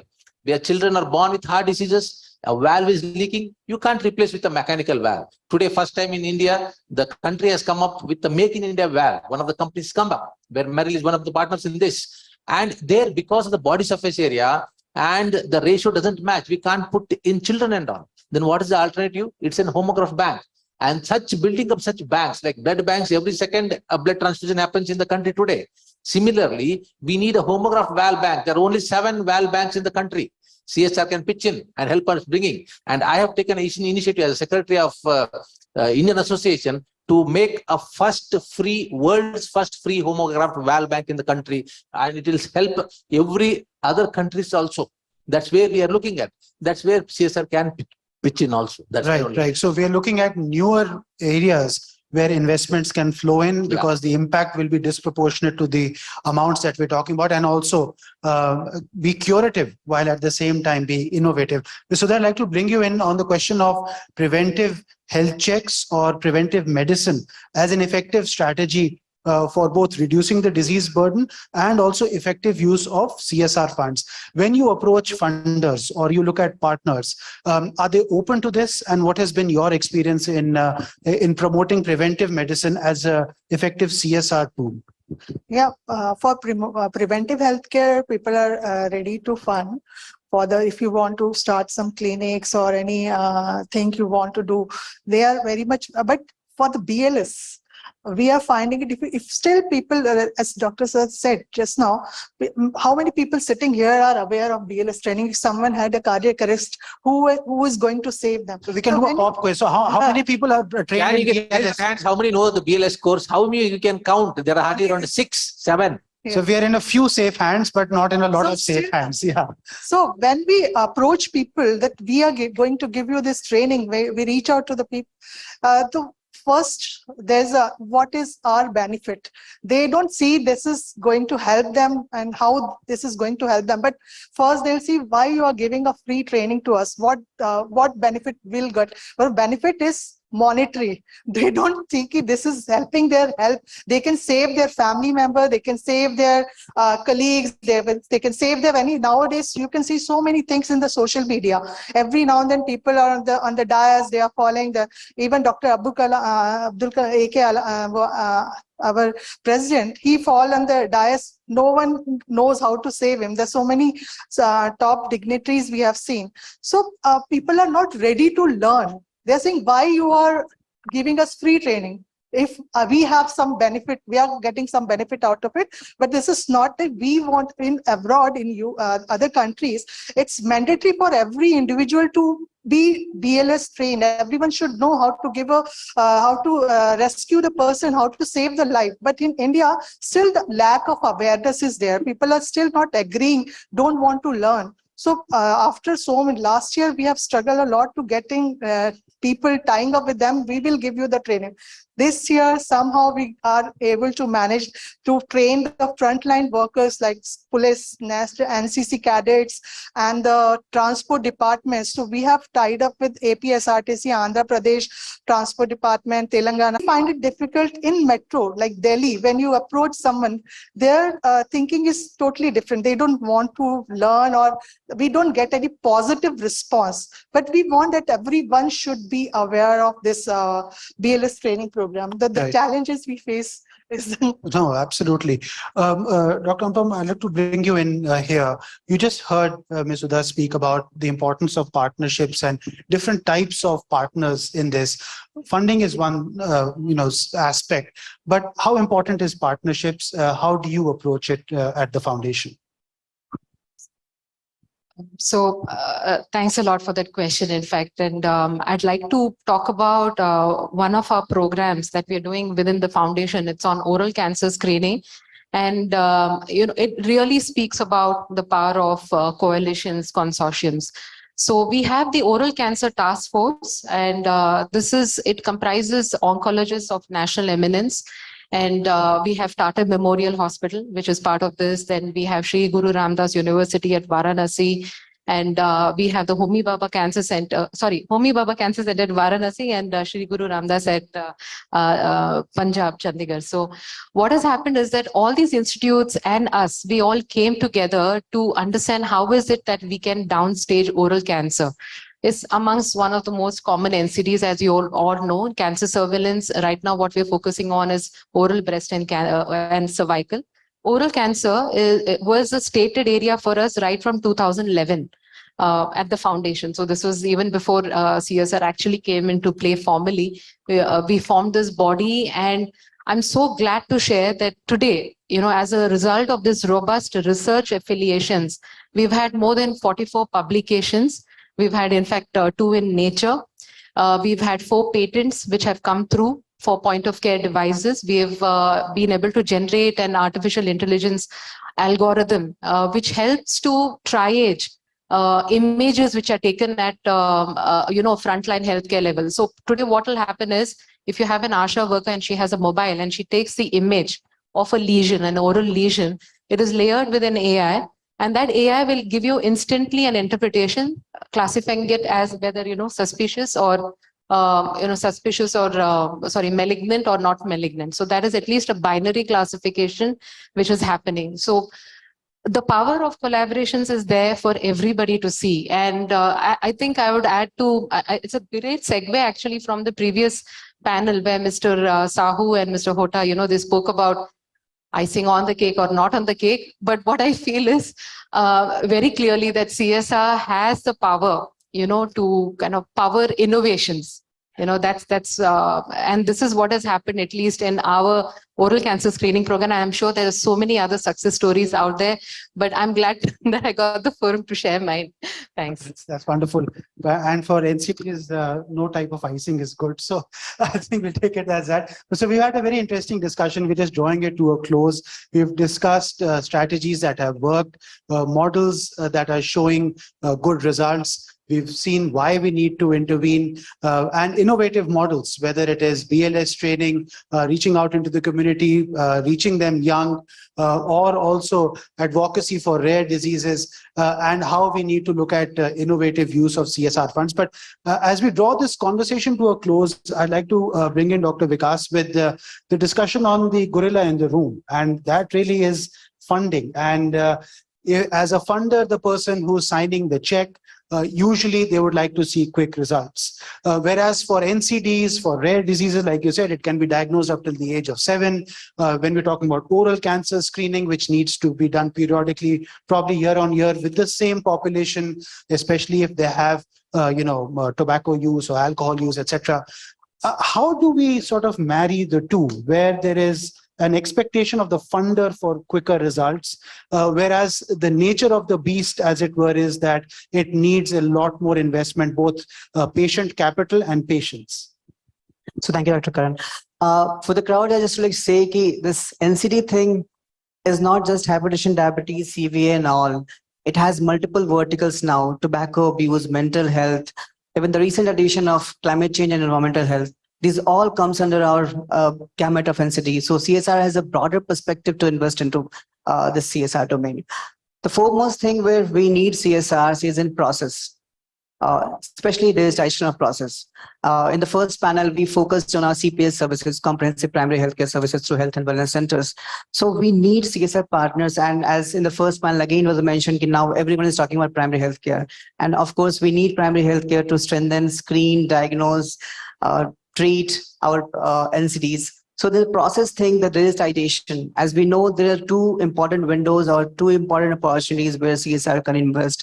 First is, as our health sub-center, primary health centers and urban primary health centers are converted into health and wellness centers, there is a huge opportunity to augment them through providing point of diagnostic interest centers, point of diagnostic devices, be it for confirmation fee, for screening or fees, be it for diagnostics. Here again, government have resources, but we have to use our resources very meticulously. There should not be overlapping of it. So optimum utilization of resources also required. Second thing is in direct service provision. The areas which are geographically little bit challenged or difficult terrain, their CSR can directly involve with government in terms of provision of direct services for screening, be it for, again, NCDs, both for screening, treatment, or again for palliative. Preconception, counseling, and prenatal diagnosis are very important also, again, to check NCDs, because in earlier sir mentioned that most of NCDs are traveling from families to traveling, so they have a genetic background. So we have to introduce this pre-genetic and preconceptional counseling thing. We could have a MOU with government in terms of establishing genetic diagnostic centers, which very much required. Under RBSK program, there is a provision of district early intervention centers, which are not very much functional at every district. So here we need CSR to make them functional, have a MOU to establish genetic counseling centers, have a MOU to provide screening of rare diseases also. Then I mentioned about process. So we have these days digitization of family folders or CBAC thing, but how to use that digitized data of family screening for NCDs? Here we need CSR support through, and CSR also involve government from the inception of programming. When we are planning to support government initiatives, we should use their data since the inception. And then, the resources. Of course, in few setup, there is a constraint of resources, be it for health resource, human resource, be it capacity building, drugs, diagnostic, logistics. Here also CSR can be enabler. Coming to Save the Children vision, we are supporting 5 states in terms of establishing comprehensive primary health care services through health and wellness centers, where NCD is also a priority. And not to forget about adolescents. India has a data that is mentioning that 80 to 20% of adolescents are indulgent substance, giving a load of 30% of NCDs in adulthood. So we have to plan some strategies to check this substance abuse thing in the adolescent age group, which is giving a load of 30% of NCDs in adulthood.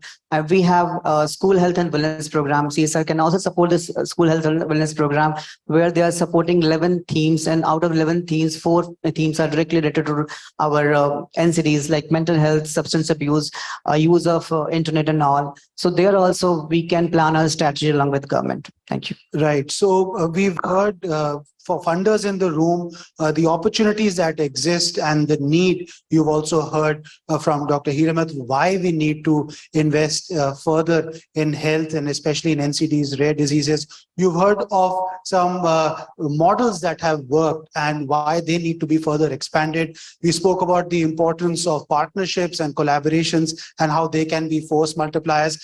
And after that wide-ranging discussion, we've only just scratched the surface. But in the interest of time, I'd like to draw this conversation to a close. I'd like to thank all my panelists for their insights and for their suggestions, and also for sharing their experiences. It has been a fascinating and a learning experience for me. And thank you once again to the IHW Council for having us all here. Thank you once again. Thank you. Thank you. Thank you. Thank you, Dr. Thakur, for steering this discussion, and to all the speakers for taking the time to come here and talk about NCDs and rare diseases and how the corporates can work in this direction to create awareness about this huge looming problem in health. I would request Kamal to please come on stage and present our speakers with a memento for coming here and sharing the wisdom with all of us.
Thank you all for coming here. I request all of you to please gather for a group photograph.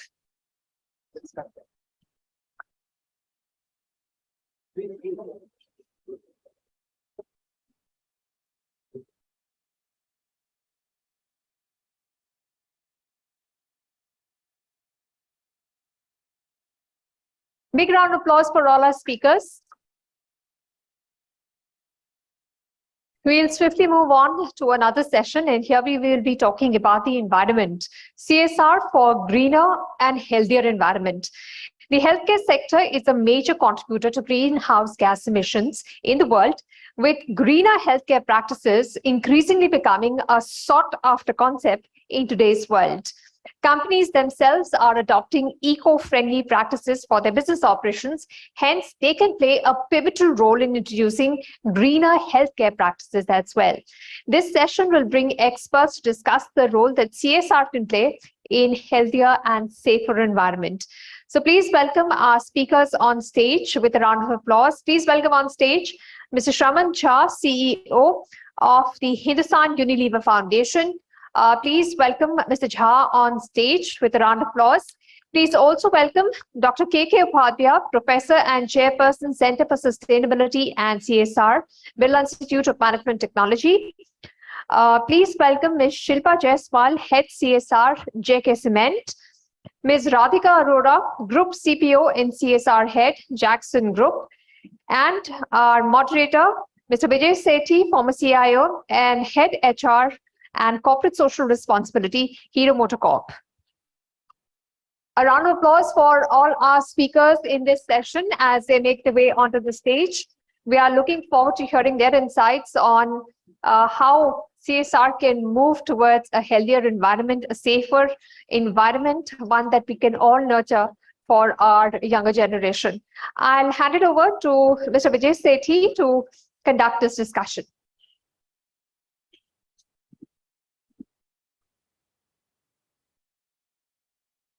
Thank you, Anisha. Thank you very much. So while these guys settled on,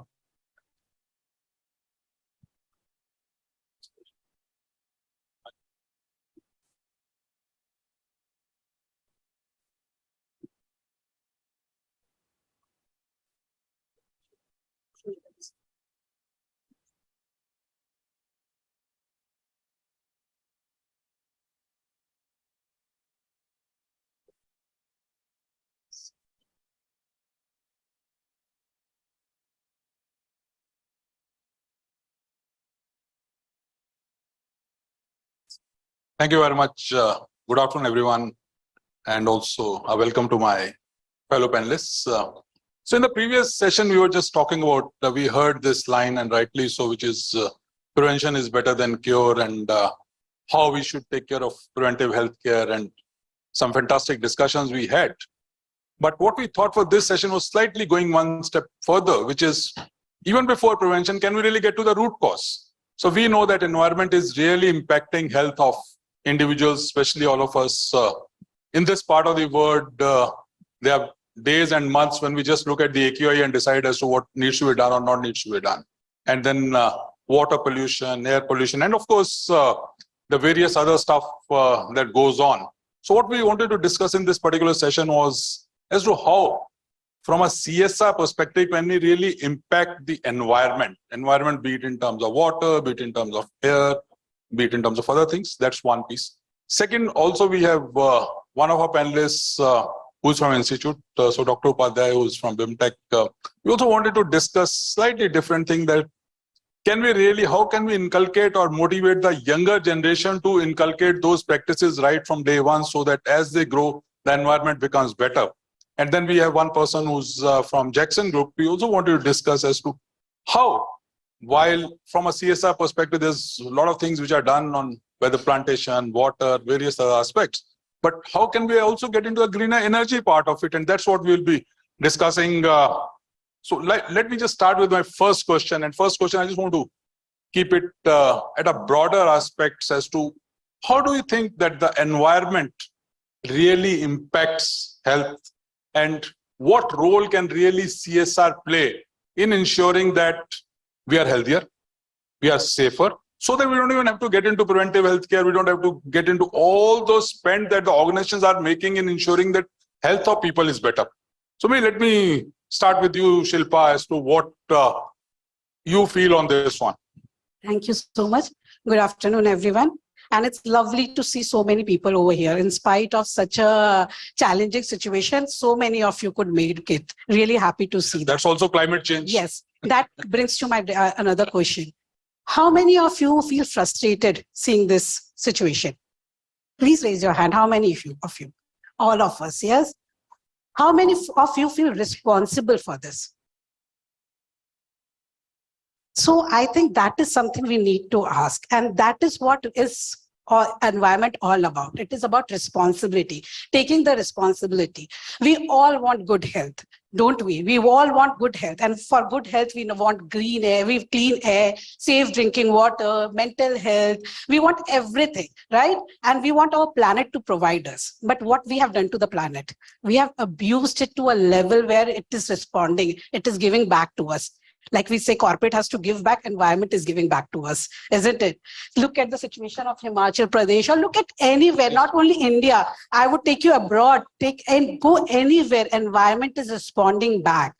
I would like you to take it. I will throw some data which will give you an idea what environment is doing and what environment can do if we don't change how we are moving forward. So the number of droughts had increased from an average of 2.6 decades into 1950 to 5.6 decades in 2000. I'm giving 2000 data because recent studies have not happened. And this is Indian Meteorological Department which has given this data, right? The number of heat waves in India has increased from an average of 10 days per year in 1950, but now it has come to 30 days in 2020, 2000 I'm talking about. The National Disaster Management Authorities, according to them, the flood-related deaths in India has increased from an average of 1,000 per year, which was in 1950, to 3,000 per year in 2000. Similarly, the Intergovernment Panel on Climate Change says that sea level around the world are expected to rise by 0.26 to 0.82 meters by the end of the century. So if the sea level rise to this level, around 10% of Indian coastlines will be swamped. So understand where we are moving and how we are moving. And all this is linked to our health. Take the current situation. What has happened today because of the flood situation? Schools have been closed. Hospitals have been impacted. People cannot get good food. People cannot get clean. I know I'm living in a society where we are told to restrict our water consumption because there's no water supply, right? So what has happened? And it is not with people who are marginalized. It is impacting to everyone from all backgrounds. So that is what the environment is doing. And if we don't stop, India may lose around 3 to 10% of its GDP in another 6 decades, and the rate may rise by 3.5% in 4 decades. So understand the economics of environment. So when we look at environment, people talk about the direct impact environment is making. Direct impact, plantation nahi hai, landslides aa gaye, let's give rehab, do rehab. We don't talk about indirect impact which has been done by environment, and the indirect impact is on our health. The indirect impact is on our GDP, on our economics. So I think look from that perspective, and we cannot avoid it. We have to act. We have to act, and it's high time we have to act. And I think pandemic has taught us this lesson. When we acted, we were forced to act, the environment reacted, right? So it's not late. If we act, the environment will react, but then we have to do that, right? So we need to act. Absolutely, we need to act. And it's not just the health which is impacted, but the GDP. And the reality is GDP also impacts health at the back end because if your GDP levels are low, everything goes. So let me first move to Mr. Jha before I come to Dr. Upadhyay in a minute. I'll come to you. But Mr. Jha, from your perspective, how do you see environment really impacting the health? थोड़ा हिंदी चलेगा? It's been a long day. सब चलेगा, चलाओ तो सही. तो climate change की बात छिड़ चुकी है. और बड़े बड़े लोग अमेरिका में, यूएन में, लंदन में क्लाइमेट चेंज की बात करते हैं। एक प्रश्न मैं आपसे पूछता हूं, क्लाइमेट चेंज को हिंदी में क्या बोलते हैं? और जब उसका उत्तर दीजिएगा आपको सब चीज का उत्तर डायरेक्ट मिल जाएगा।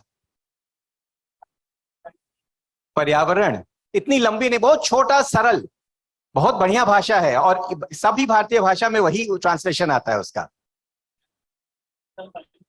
जल वायु परिवर्तन, सिंपल शॉर्ट स्वीट। जल water, too much as in the floods we are seeing, too little जब अकाल पड़ता है। वायु, वेल हर अक्टूबर नवंबर में तो उसी की बात होती है और किसी चीज की बात नहीं होती है। तो घूम फिर कर climate change is like your heartbeat, जो कि 1 सेकंड के बाद पल्स में आता है। वो दोनों का रीडिंग एक ही होता है, but it comes with a little bit of a lag, and that is what gets measured very very health. Some are extremely obvious, which is on the quality of water, polluted है, ये है, वो है, all things which is studied. The other, which has come out very clearly in the IPCC reports, the 6th IPCC reports on climate change, which came out last year and the year before, is climate change is a direct contributor to vector-borne diseases such as malaria and so on. And simply when you know that when there is water stagnation, all these issues, a lot of that will happen, mainly in our parts of the world. But it is also a very direct contributor to mental health. और mental health का जिक्र पहले health में लोग करते भी नहीं थे. So these are not conjectures. These are based on 230,000 odd scientific papers, which were the basis of the IPCC reports. So the linkage is well established. क्या करना है? That is a big task. All of us are small participants in that, but we move forward, we will take care of it.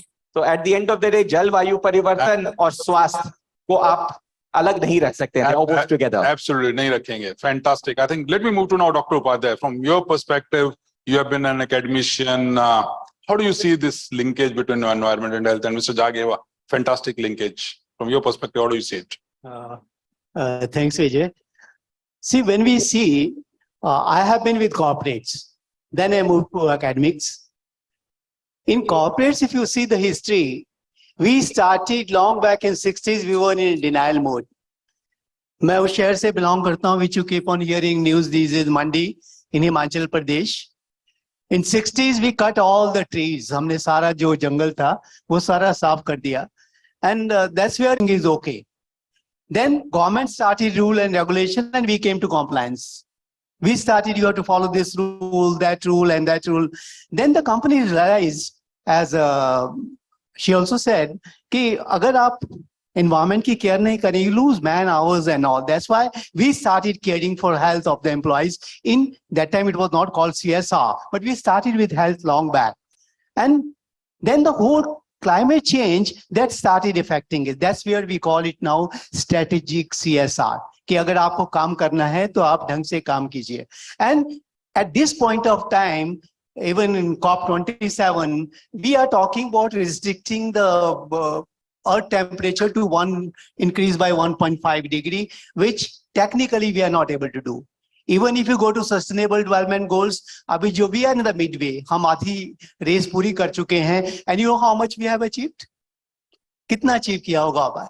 As per IPCC and all, we have just touched 12%. तो आधी journey खत्म हो गई और अभी 12% हुआ है. And with Corona and all those things, I don't think we are going to be anywhere. So I think role of corporate becomes very important here, where we don't have a choice actually. अब तो कोई choice ही नहीं है. And second thing is also now, at this point of time, जो मतलब जब हम sustainable development, sustainability पढ़ाते हैं, तो what we tell them, our generation, will they leave the world as such even for the next generation? Practically answer is no. That's where we are working on now. कि क्या हम लोग ऐसा काम कर सकते हैं कि जहां है वहां तो रहें कम से कम, अगर हम आगे नहीं बढ़ सकते तो. And that's where environment, health, CSR, they all get mixed up. And then we have to do something, not for us only, for the next generation. Also. Absolutely. Thanks, Vijay. So let me move on to Radhika. So Radhika, from your perspective, you come in from an organization which does a lot of stuff in this area. So why don't you share your perspective? Thank you. I think a lot has already been said. Thank you, IHW Council, for this opportunity. I'm Radhika. I take care of HR and CSR for Jackson Group. We are a energy and infrastructure company, old company, 75 years of existence in India. Doing a lot of work in the renewable energy space. We manufacture modules. We do solar EPC. We are also now venturing into new hydrogen. That's a Jackson Green business. So yes, this topic and this cause is really closely associated with us. To come to your first question, I think a lot has already been said. I don't want to scare all of us further with all this grim data and numbers, which in fact is a reality. I would just like to summarize the whole thing with this one statement, which says the future will either be green or not at all. You know, this is one very powerful statement by Mr. Bob Brown, who is an environmentalist. On this note, I think we would want to move on with because there's a very important role which the corporates are playing as far as these green and healthier initiatives are concerned. So I would request Mr. Sethi to move on to the next section where we talk about the initiatives. So whether we want the future to be green or future not to be there, and if I link back into the health part, if the health is bad, then there'll not be anybody who will be actually there to look at the future part also. Let me just look at what Mr. Jha spoke about, Jal Vayu Parivartan. And I know that HUL is doing fantastic work from Jal part of it. So let me start with the water or the Jal part. And maybe why don't you share briefly as to what strategies or actions are you doing to ensure that water plays a key role in ensuring better health? So again, I'll have to ask you a question to the audience. So most of us today at lunch, what did you have? Rice or roti? Or both? Or both. And where, in all probability, from a general knowledge, where do you think that came from? Yes, please. Roti came from Madhya Pradesh. Excellent. You can rest assured that most of the rice part which got exported came out of, say, a state like Punjab. Why? Punjab. Have you met a Punjabi eating rice naturally? That's not part of their diet. But most of the rice that is grown there. Where does the water come for rice? Rice was grown in Bengal and coastal areas where there's a lot of water. Punjab growing rice, where does all the water come from? Sure, land of 5 rivers, and very good. Comes from the ground. And what is happening, I will tell you एक कहानी फिर मैं बताता हूं. चलिए महाभारत की कहानी सुनते हैं. कुरुक्षेत्र में 10वां दिन का युद्ध चल रहा है. भीष्म पितामह बाणसज्जा पर आ चुके हैं. वेटिंग. प्यास लगती है. लोग उनके सोने के ग्लास या जग उस समय का जो भी हुआ उसमें उनको पानी देना चाहते हैं. महायोद्धा वो कई ग्लास से पानी पीने वाले हैं. वो मूड़ी अपना साइड कर लेते हैं कि ना मैं पीऊंगा नहीं. अर्जुन इशारा समझते हैं. क्या करते हैं अर्जुन? बाण चलाते हैं. पानी घुसता है, फुहारा निकलता है, उनके मुंह में जाता है. उसी कुरुक्षेत्र में अगर आप ग्राउंड वाटर अथॉरिटी का रिपोर्ट देखिए 2000 से लेकर 2015 तक हर वर्ष 80 सेंटीमीटर से 1 मीटर तक वाटर टेबल नीचे घुस रहा है. आज शायद अर्जुन का बाण उतना नीचे जा नहीं सकता कि पानी का फुहारा निकलता. So, अगर पानी रहता ही नहीं अवेलेबल, तो बाकी sequences of जो health है, that falls in. So very often question is asked on quality of water. That of course comes at the first starting point is in most parts of our world for basic health needs. Do we even have the adequate quantity of water that is required? So the logic, all of you know water very, very well. So our work at the Hindustan Unilever Foundation is single-mindedly focused on helping assure water security. So it sounds very strange. Rajasthan is more water secure than Punjab. Because आमदनी जितनी है उतना ही आप खर्चा कर रहे हैं. पानी कम है, you are also using the water less. But the problem is when you are consuming it far more than the water is going in, because you're pumping the water out very fast. But percolate होते होते तो दशक लग जाते हैं पानी को फिर जमा होने. That balance has to be maintained. So our principal focus and interest is simply to assure almost like a household budget or a union budget, pani ka budget. If the pani ka budget in every relevant geography is right, the health issues becomes the next logical step to take on. Fantastic. So from Jal, let me move to Vayu part of it. So Shilpa, let me talk to you. And I know that JK Cement, I've known this organization for almost 25, 30 odd years. So what is this organization at this moment? What are you doing from environment perspective? And there are companies who do tons of stuff, whether on tree plantations or other areas. We just want to hear from you on JK Cement. Or Welspun. I know you were at Welspun earlier. You can talk about Welspun also. So I'll give you a little bit what we are doing, because I'm not very old with JK Cement right now. But JK Cement, being in a cement industry, we have to be more responsible, because we know we abuse the environment more. So we have to work, not only environment related work, but a lot of energy consumption, which we do. We try to use, we try to reduce our energy consumption in terms of bad energy. So that is what we do. But I would like to talk in the CSR space, what is happening, right? So since morning, we are talking that a lot of investment is required in health space, right? Last year, the Ministry of Corporate Affairs data talks about 38% of CSR fund has been invested into health sector. After that came the education center. So first was the education, second was the health, and last was the environment, which only had 10% of the CSR funding. Whether it was eyes, tip of the eyes, or maybe whatever it was, but only 10% of the funds were from CSR was invested into environment, and that is just around 1,000 crores fund. So understand, no matter what organization talks about that we are responsible, and all the organization, no matter what corporate it is, if you are abusing the environment, you are abusing it in some or the other way. And imagine what you're investing into. Second is, when you're investing, what kind of activities you're doing. Most of the activities which are happening, can anyone talk about few case studies or maybe few model which we can talk in the space of environment? There are very few, right? Most of us do. So in CSR space, there is visibility and sustainability. Environment is more focused on visibility approach. It is not focused on a sustainability approach, right? We are doing tree plantation. I see most of the LinkedIn CSR, in CSR space, it comes about tree plantation. Have anyone thought about how many trees have been sustained? When we talk about, so I think we have to move towards sustainability rather than just visibility. That is my second. In CSR space, collaboration is something we really need to work on, and not only collaborating with government, but within CSR space. I see a lot of programs which are replicated, which are happening just without planning, without strategizing. It's just happening and not utilizing of the resources. So I think we in the CSR space really have to think about collaborative approach, and then we can reach out to the areas which generally doesn't have industries. Right now, why are we concentrated in the areas where there are industries? Because everyone is doing there and everyone wants to be there. But when we work with collaborative approach, we can use that funds in a better manner. So that is my take. I did have one point I would like to add. Just one last point which I would like to add is environment literacy and awareness. We talk about preventive health. We talk about prevention. I was very happy to hear preventive health. I am a public health expert, and I know 5 years, 7 years down the line, people never talked about preventive health in CSR. People were only talking about curative health, and now they are talking about preventive health, behavior change.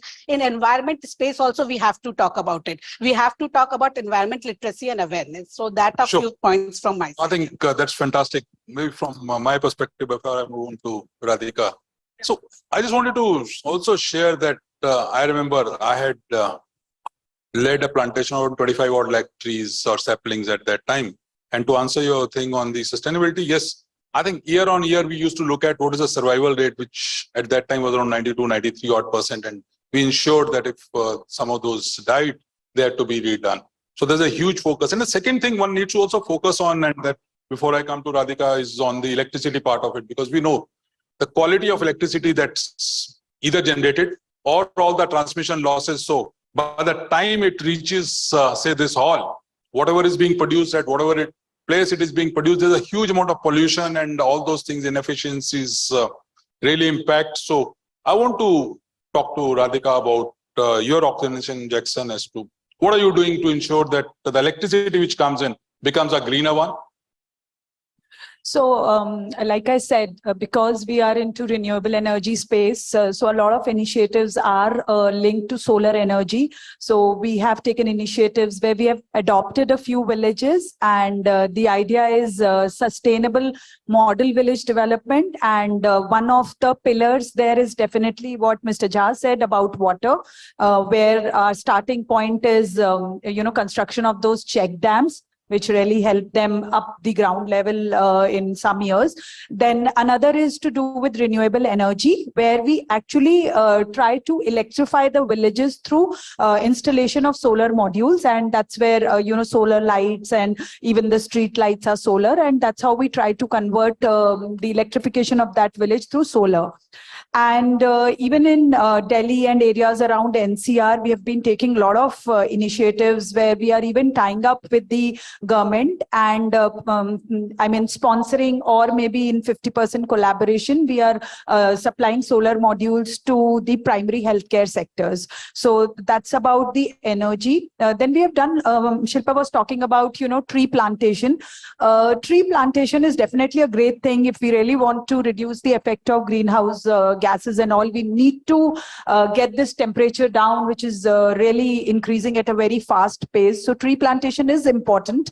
But I think, yes, sustainability is equally important there. And we have signed up for multiple projects where it's not only about tree plantation, but seeing them grow, right? So we are signing up with the NGOs for 7-8 years of planting the trees and then taking care of them.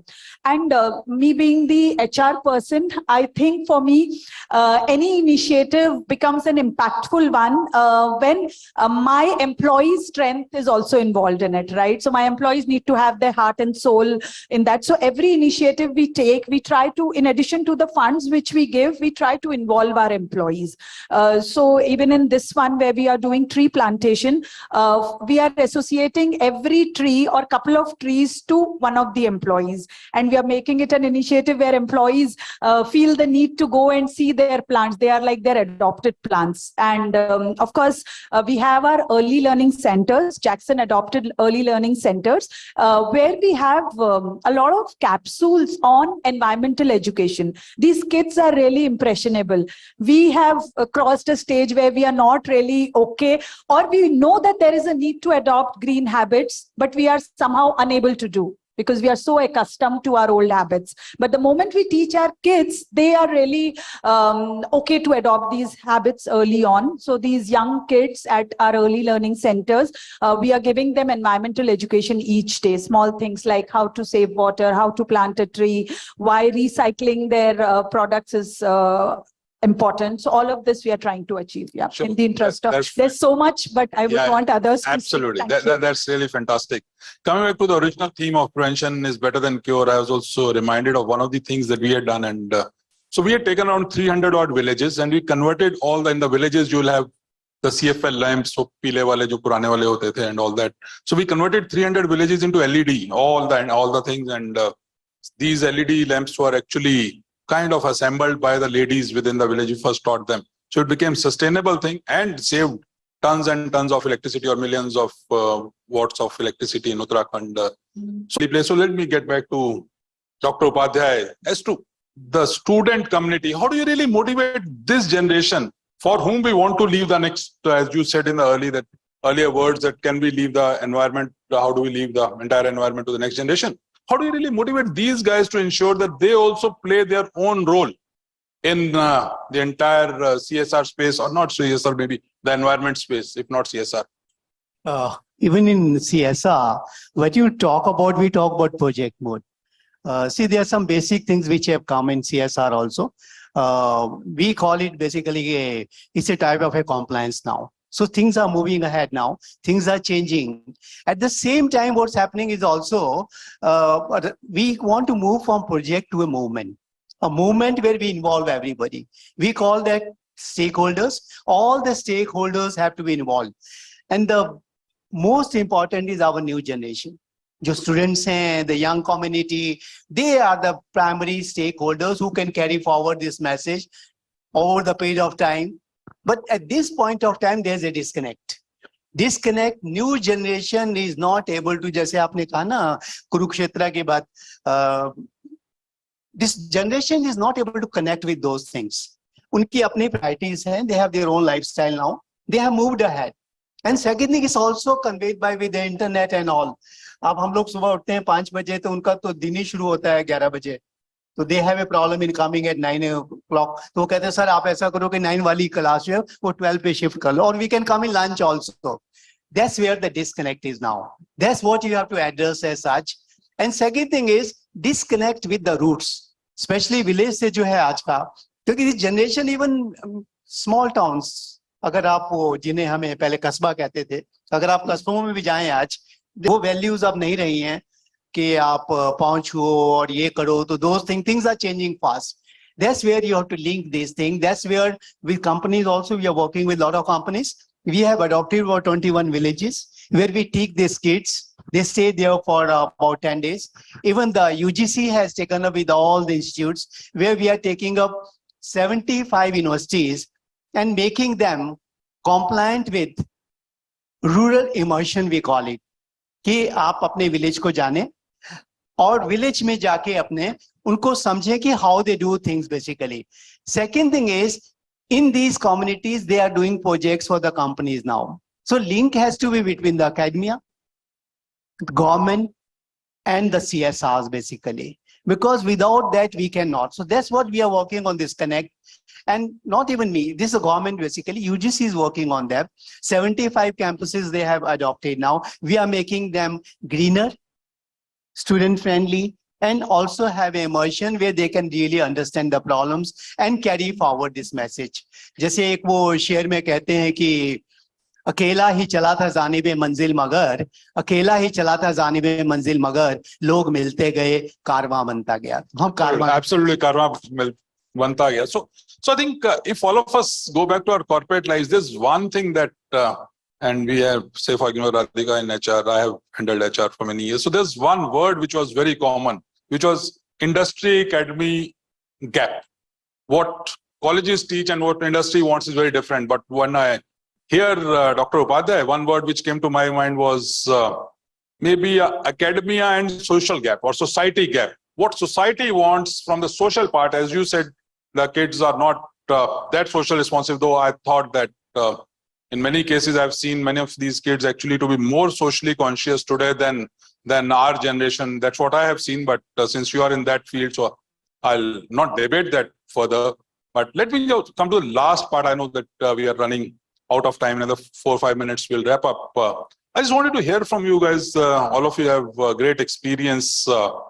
We have more than 100 people sitting out here, and they would again have great experience. But from your experience, if you can just list down a couple of points, some do's, some do nots, do this, don't do this, this is what we have learned, this is where we failed, anything that you want to share so that all of us at the end of the day, we say that this 45 minutes was well spent. Even if we take one lesson out of this entire thing, I think the 45 minutes would be really nice. So let me just start with Mr. Jha as to, if you can just talk about briefly 3-4 do's, don'ts, whatever, positives, negatives, I'll leave it to you.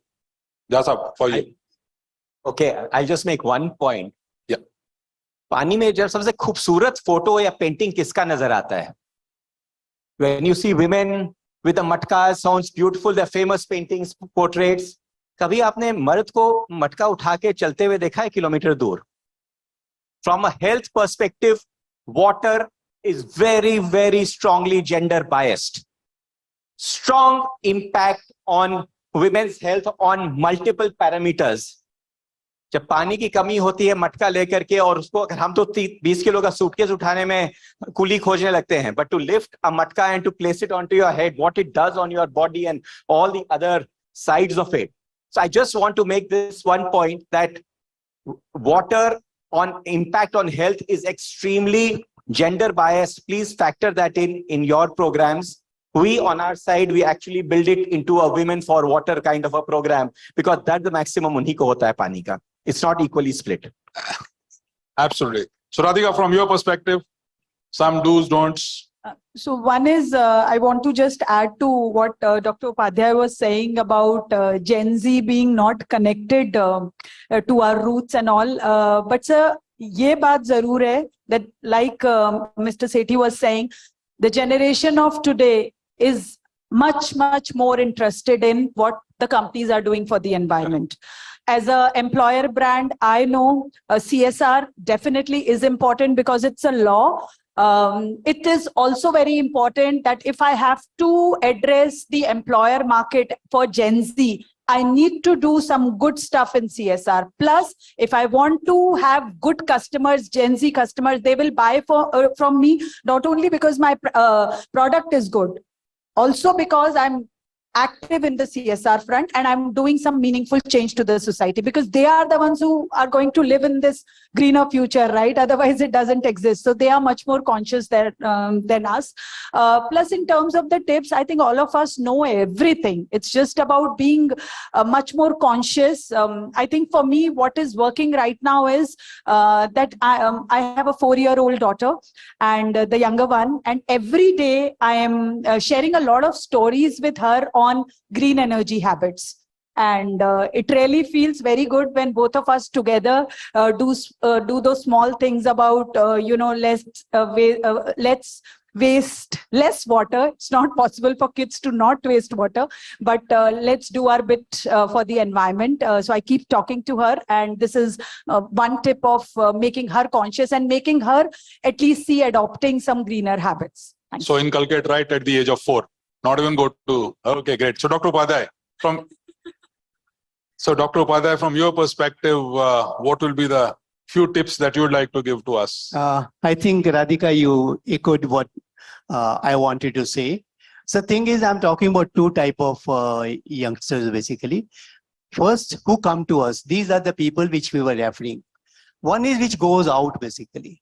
And especially when they get exposure and all, that's where when they go into job, spend 2-3 years you are in HR, that's where they get this whole thing about environment and others.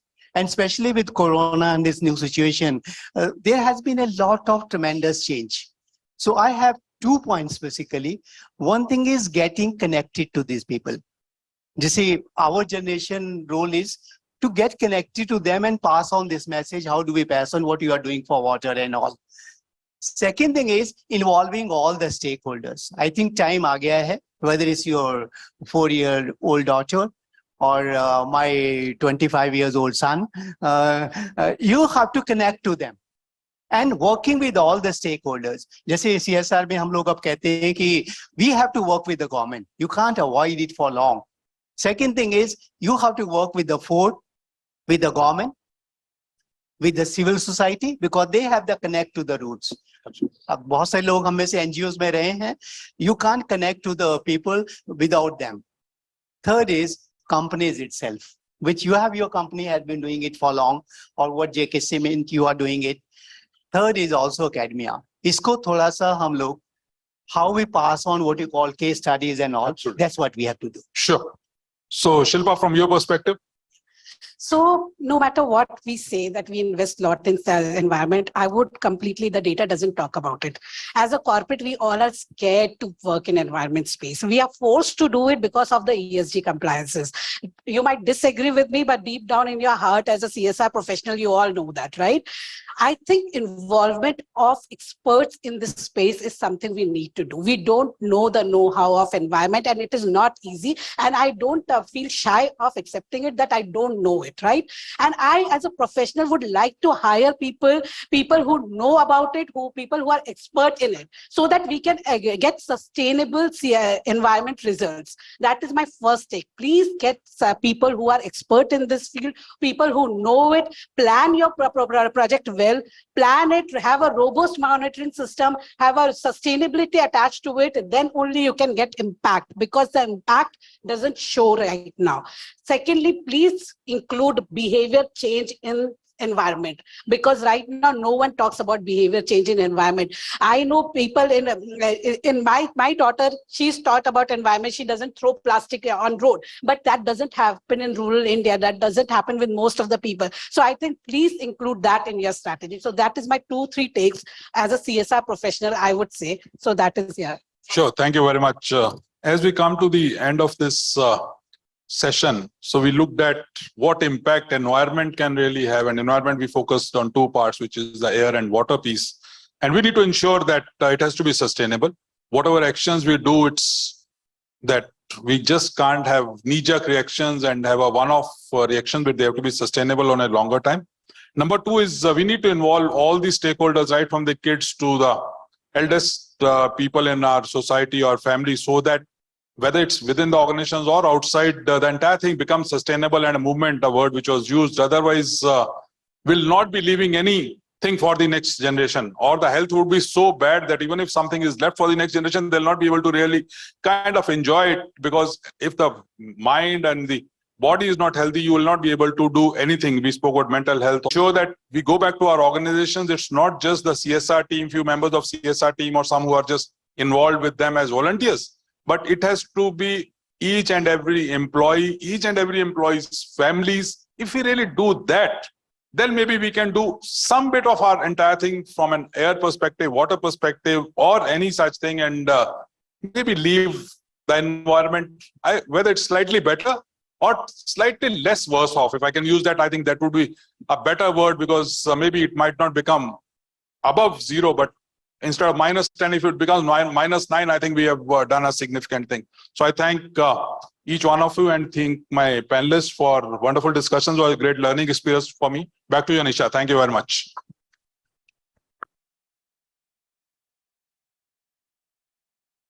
Thank you so much, Mr. Sethi. I'm sure ESG is an important board discussion also, because it is also related to the image that you have and the amount of money you bring in from the investors too. So I think that's something that nobody can ignore anymore in the corporate sphere.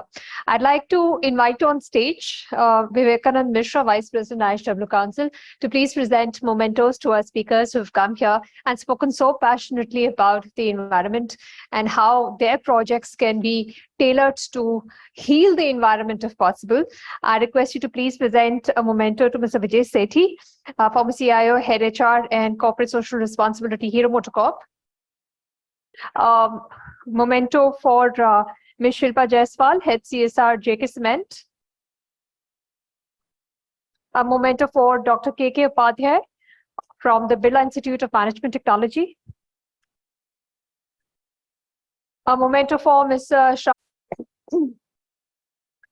and a memento for Ms. Radhika Arora of the Jackson Group.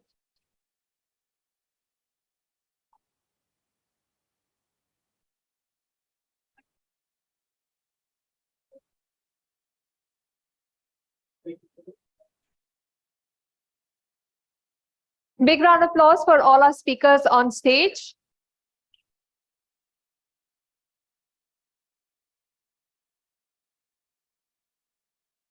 Thank you all for sparing the time and coming here and sharing your experiences with the audience. I'm sure all of you would have some of the other takeaways that you can perhaps imbibe in your practices. We'll now move on to the last session of the day, and this is going to talk about CSR and innovations in health. The pandemic has changed the way health is perceived and the way health is delivered. In keeping with the changing scenario, this session will focus on the various aspects of digitization as well as the use of technology in delivering healthcare. This session will highlight the innovations in R&D and the future role that CSR can play in driving innovation and futuristic technology-driven businesses and the models of healthcare. So please welcome our speakers for this session with a round of applause. Please welcome on stage Mr. Gopal Agarwal, Director, Market Access and Pricing, Takeda Biopharmaceuticals India.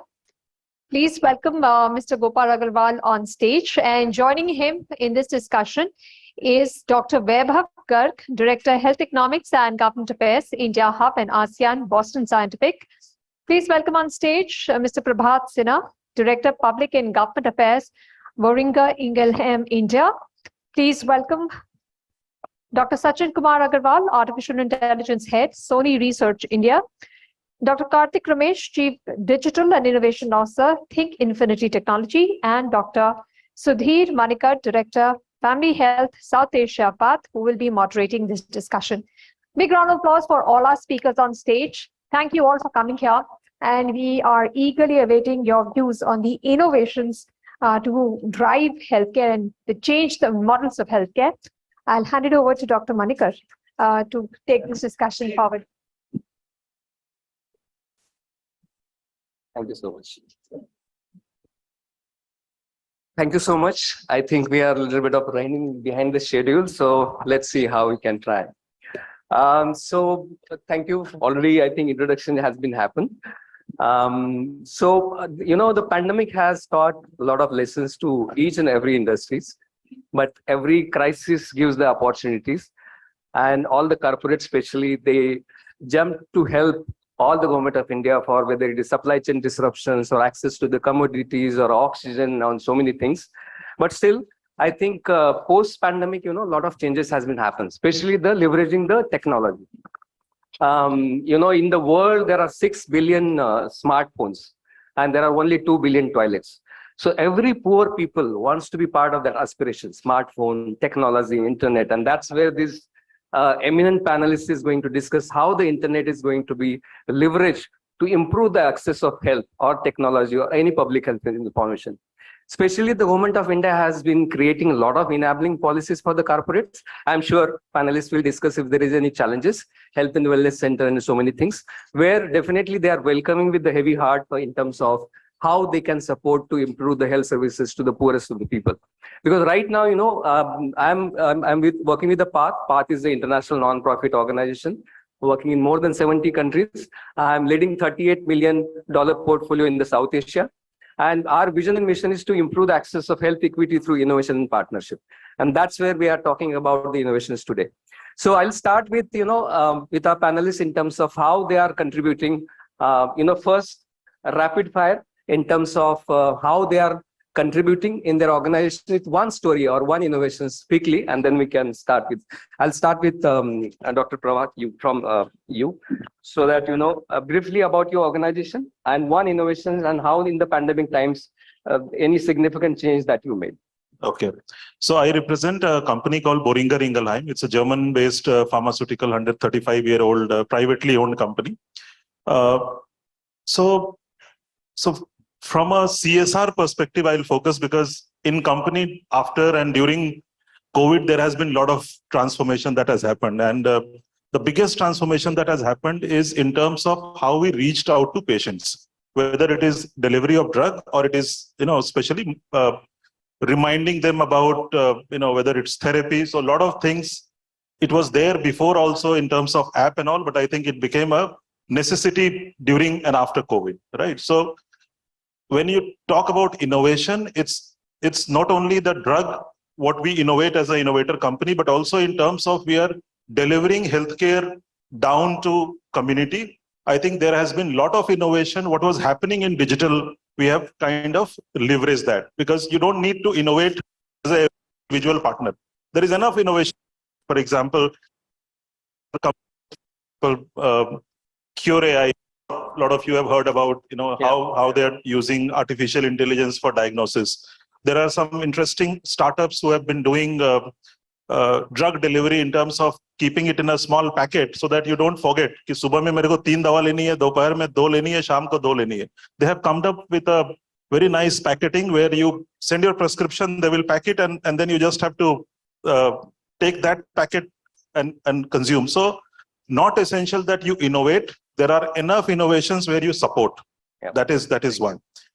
The one thing what I would like to share, which we partnered with IIT Kanpur recently, which was helping IIT Kanpur, or IIT Kanpur rather, was working on a device which was handheld device for TB diagnosis. And we had a mission up to 2025. We want to eliminate TB, but still bringing people from rural area to a health post is a big challenge, as we know. So IIT wanted to work on a device which is handheld X-ray machine, very innovative, and you will be happy now. This device has taken a shape. So from our CSR, we have supported them, and there are other partners, ICMR, there are other partners, but very soon we will see a handheld X-ray machine which will go from hospital to the doorstep of the community. And I think as CSR, we have to keep a close eye on the enormous innovation which is happening around. We need not to innovate everything at our own premise, and to partner with right partners to give them that a boost. So one of the area with the CSR, CSR does generally with the pilot in small geographies. That's where the visibility is also little less. So I will go to the Dr. Vibhav, because Boston Scientific does a lot of scale and they help for other organizations also. How this small scale can be, used for wider visibility, or with a low volume, the cost will be low and it can be used for a wider community. With your organization experience or any suggestion, because we have to see not only from organization point of view, but what audience want to hear also. So that's maybe Sure. No, thank you. Thanks IHW Kamal for this opportunity. Very thrilled to join this very specific theme, and very it intrigued me when I thought about it. But specifically to answer to you, sir, I think CSR, when it was made statutory for the organizations in the country, I think everybody was thinking, how do we go about it? And I have seen this evolving, when it was first made statutory to till today.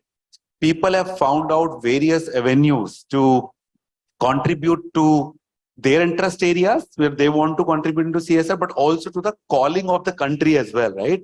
When Prime Minister talked about let's go behind preventive health, I think a lot of corporates came in and invested into health and wellness center upgrade, basically, right?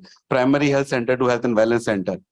And I think if we talk about how this pilot into a small geography helps, in my opinion, you are trying to create a model. I think that model, if you are able to create successfully, then replicating that model becomes very easier, because then you have initiated it. Yeah. And I think that's where, in my opinion, if you are able to deliver a workable model, whether it's a workable health and wellness center, whether it's a workable any pilot that you want to do, I think then scaling it up becomes easier for either other companies through their commercially, for that matter, right? There are a lot of companies who upgraded PHC to health and wellness center as a commercial model also. So therefore, in my opinion, the small you go as a pilot and you create a successful pilot, mimicking it, replicating it becomes easier, because you know the ecosystem which will be around the pilot, you know the stakeholders, and then therefore application becomes easier. So that's a model I would say would go from a small. So Mr. Gopal is, working with the scale.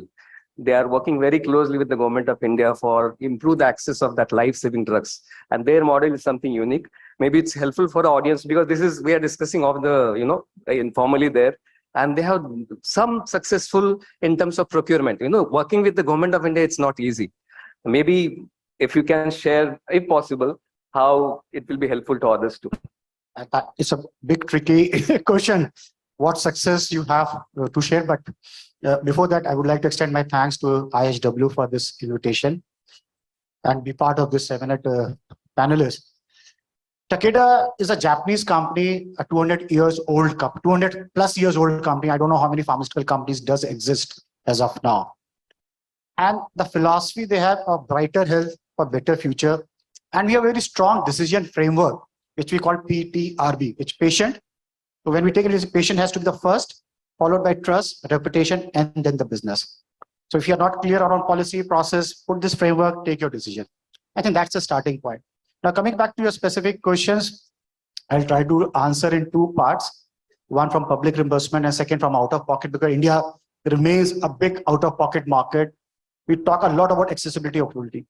Takeda is, I don't know how many of you know, Access to Medicine Index.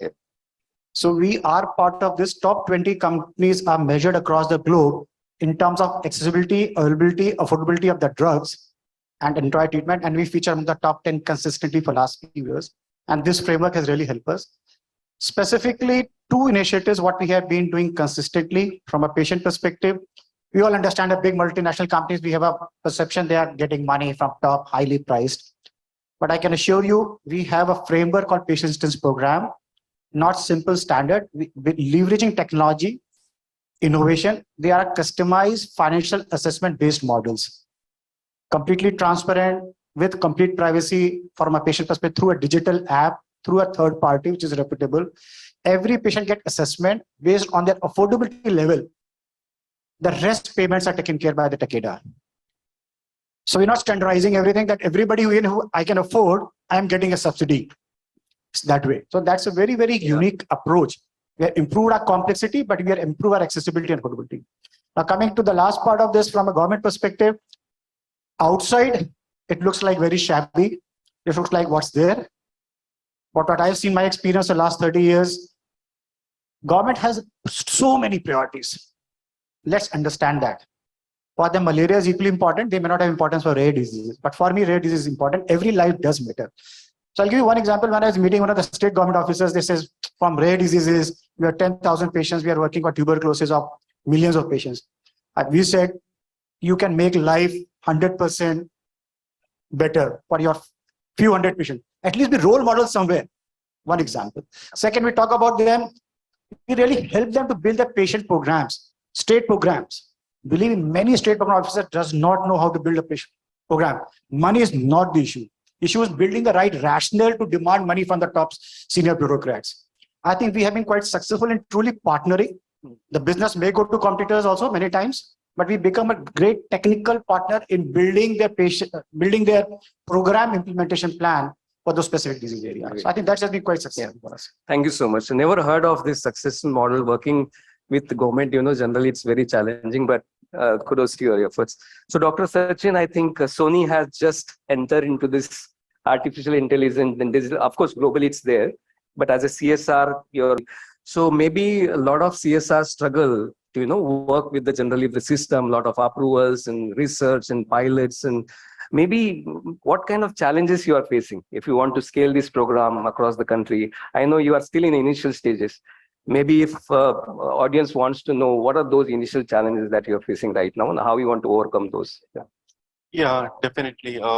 That's a point that yes, AI comes with lots of, I would say, solutions or scope for improvement in various sectors, whether banking, hospitality, and healthcare, definitely.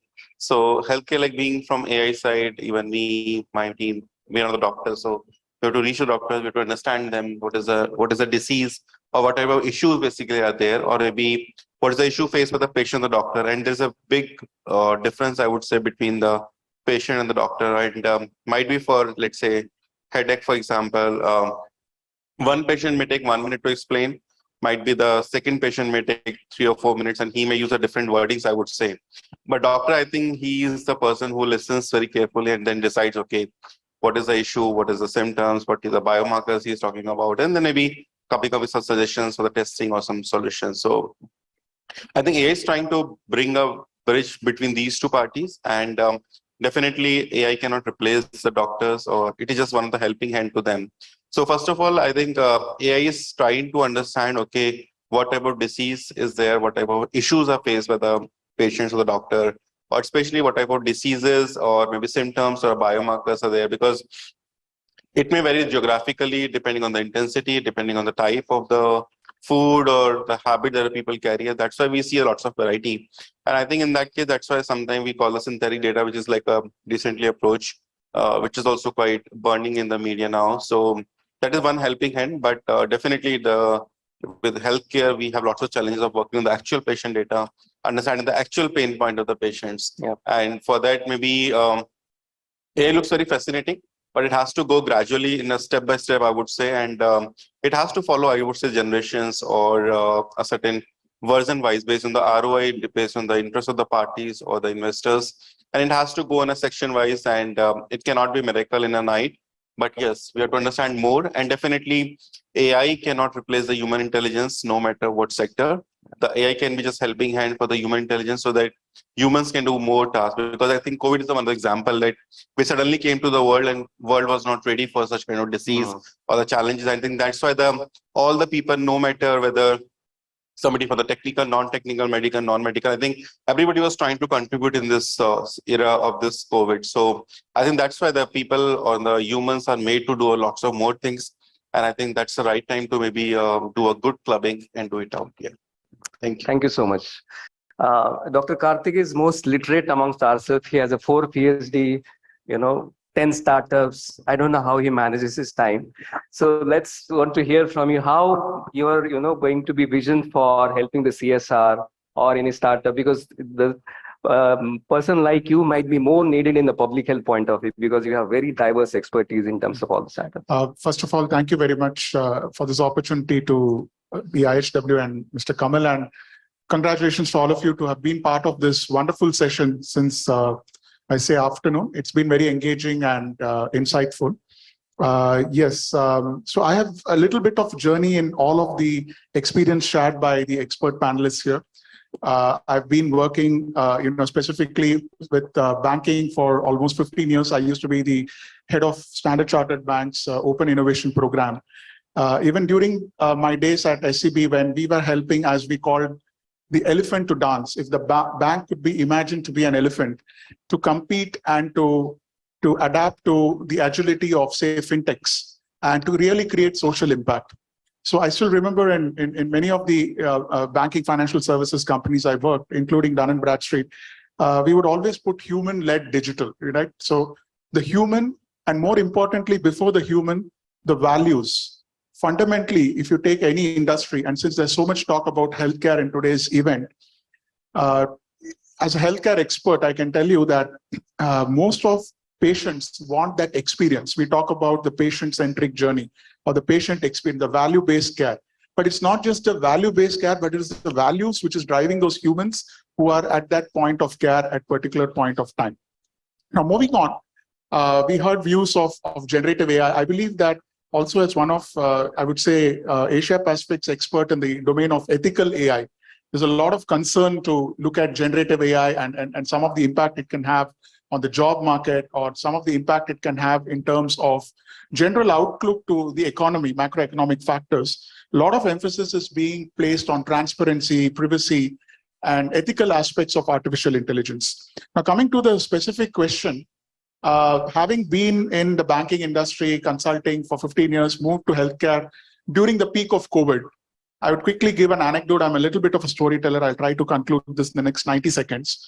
So when I was caught in the middle of the pandemic, transitioning from Standard Chartered Bank as the head of innovation to a leading healthcare firm in Nashville, sitting in the 10 by 10 feet room of my parents' home, kind of caregiving to my parents, I asked myself, how can I make an impact to the society? And between April and June of 2020, when the entire world was seeing the wave of the pandemic, I realized that social impact or corporate social responsibility is highly I would say underrated or misunderstood in terms of it being something which the corporate has to do. I believe that it has to start with the individual. And if I go back 16, 17 years back to the first consulting company I worked with called Dun & Bradstreet, our sustainability or corporate social responsibility program was called as ISR. It starts with the intent to do at an individual level. And as the famous adage goes, charity begins at home. So what is it which I could do? So quickly rewind to that point of COVID, the Honorable Prime Minister had launched 3 hackathons, which were called as Samadhan. Canadian government launched something called as, COVID hackathon. IBM, SAP, and United Nations came through. And I realized overcoming my own fear of the pandemic, using the skills, expertise to make a difference to the society to combat COVID-19 with technology, Industry 4.0 solutions, led to this whole aspect of, I would say, creating a social impact. Thank you. Thank you so much. Thank you. Is there any burning questions? Because I just want to, Rajesh, because we work with the non-profit, you're heading one of the major organizations. Any burning questions for the CSR? Because, there is always a silos. CSR does a lot of good work. International profit also a lot of good works. How collaboration is needed? Anything you want to ask, or I'll ask behalf of you? And yeah, please give the mic to Rajesh. The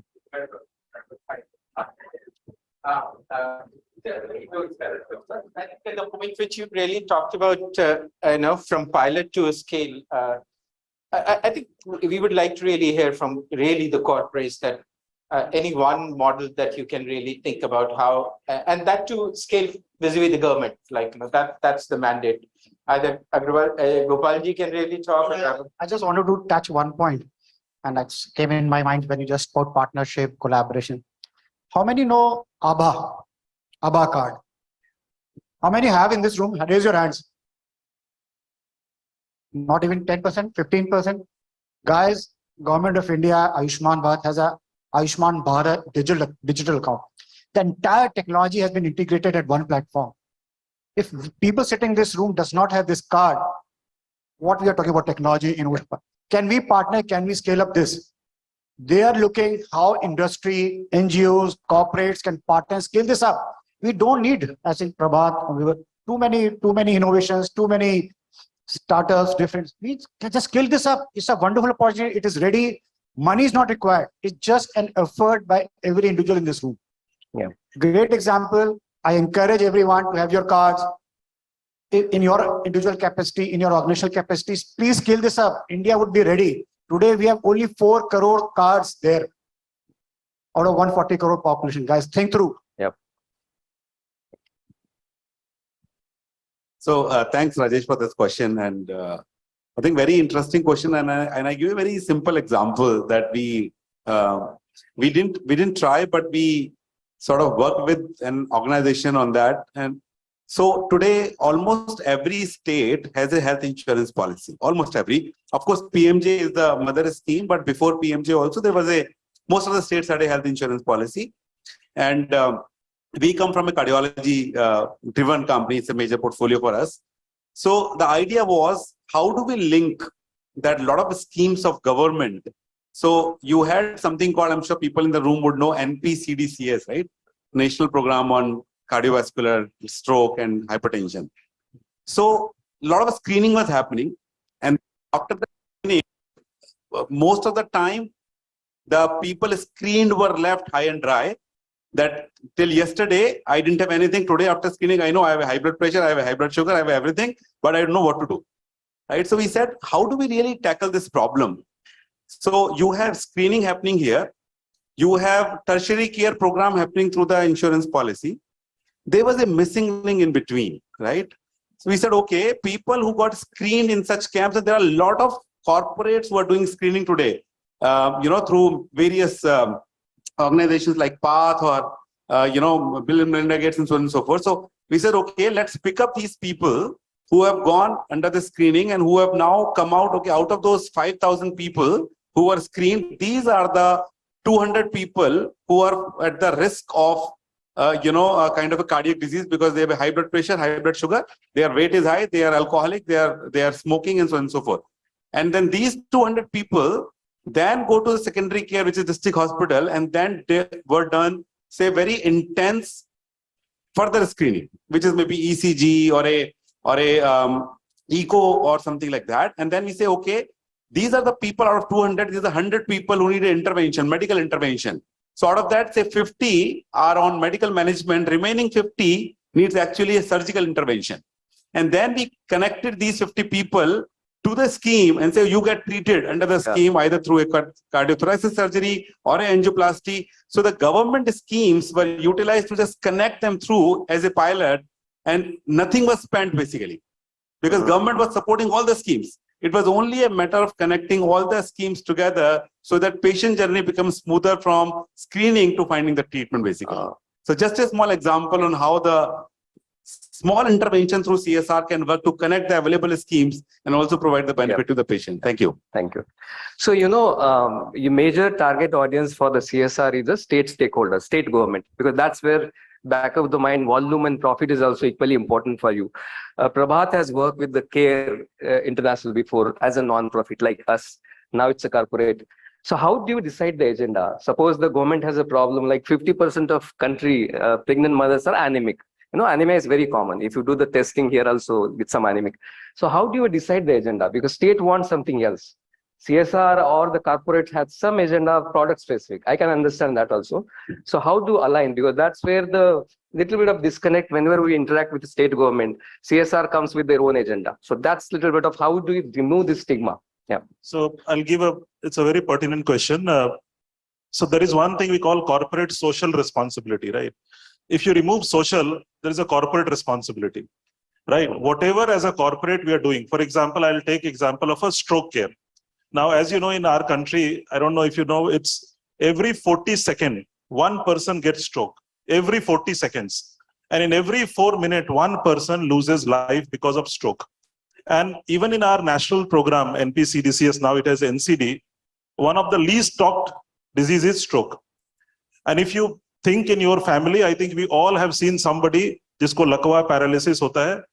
And because it's such a time sensitive thing, you don't reach to a center on time within that golden hour. Now, this is a problem. This is a health problem, stroke, not talked much. Whereas government also want. It is not that government do not want, but the whole issue is that it's a whole continuum of care, how you work on it. Years back, it was a business need for us because when we wanted to do business in stroke care, if we have a drug which is used for thrombolyting patient when they are in hospital, we wanted these patients to get drug within those 4.5 hours. If patient doesn't reach, then we don't do business. While if you give this drug, you save one life. So it matches your objective and the society objective matches, right? When we were doing as a business proposal, we were doing in few corporate private hospitals with a program called Angels. It was a program which used to streamline the process at hospital, and we used to award those hospitals with, but the whole process was that lot of capacity building from ambulatory staff, nursing staff, lot of coordination required within hospital. Stroke code is generated so that patient gets that service. Now, for last 2 years, we realized that this could be a program which has a potential to save many lives. So we scaled that program from being a commercial program to a kind of a corporate responsibility program. Now, as on date, almost more than 1,000 centers we have been working. And now from this year onwards, we have started partnering with state governments. We said that now we have piloted enough. We know this can work even at district hospital. Now let's move from tertiary hospital, medical college to district hospital and make your district hospital stroke ready. Yep. Punjab and Haryana, almost 80% of the hospitals, they do stroke care. Now, many states are signing MOU and we are saying that we will build your capacity to deliver stroke care. So whether it's a non-profit or profit, I think for every non-profit, there is a profit. Yeah. For every profit, there is a non-profit thing. So we need not to always, distinguish that only non-profit organization will do non-profit thing. No, there is a profit in everything. There is a non-profit in everything. So it matches beautifully when you have a nice mission and vision. Thank you. Thank you. So, some of the CSR, the major example, because they are most profitable, like Vedanta did larger collaborations with Ministry of WCD and they announced 4,000 crore to modernize the Anganwadi, what they call as a Nandghar. So Sony is such a big international brand. I know you just started. Can it be possible rather than thinking pilot? If there is a larger collaborations with Government of India and working lakhs of health and wellness center, because most of the time you stuck with the pilot and ethical approval and it takes time to result.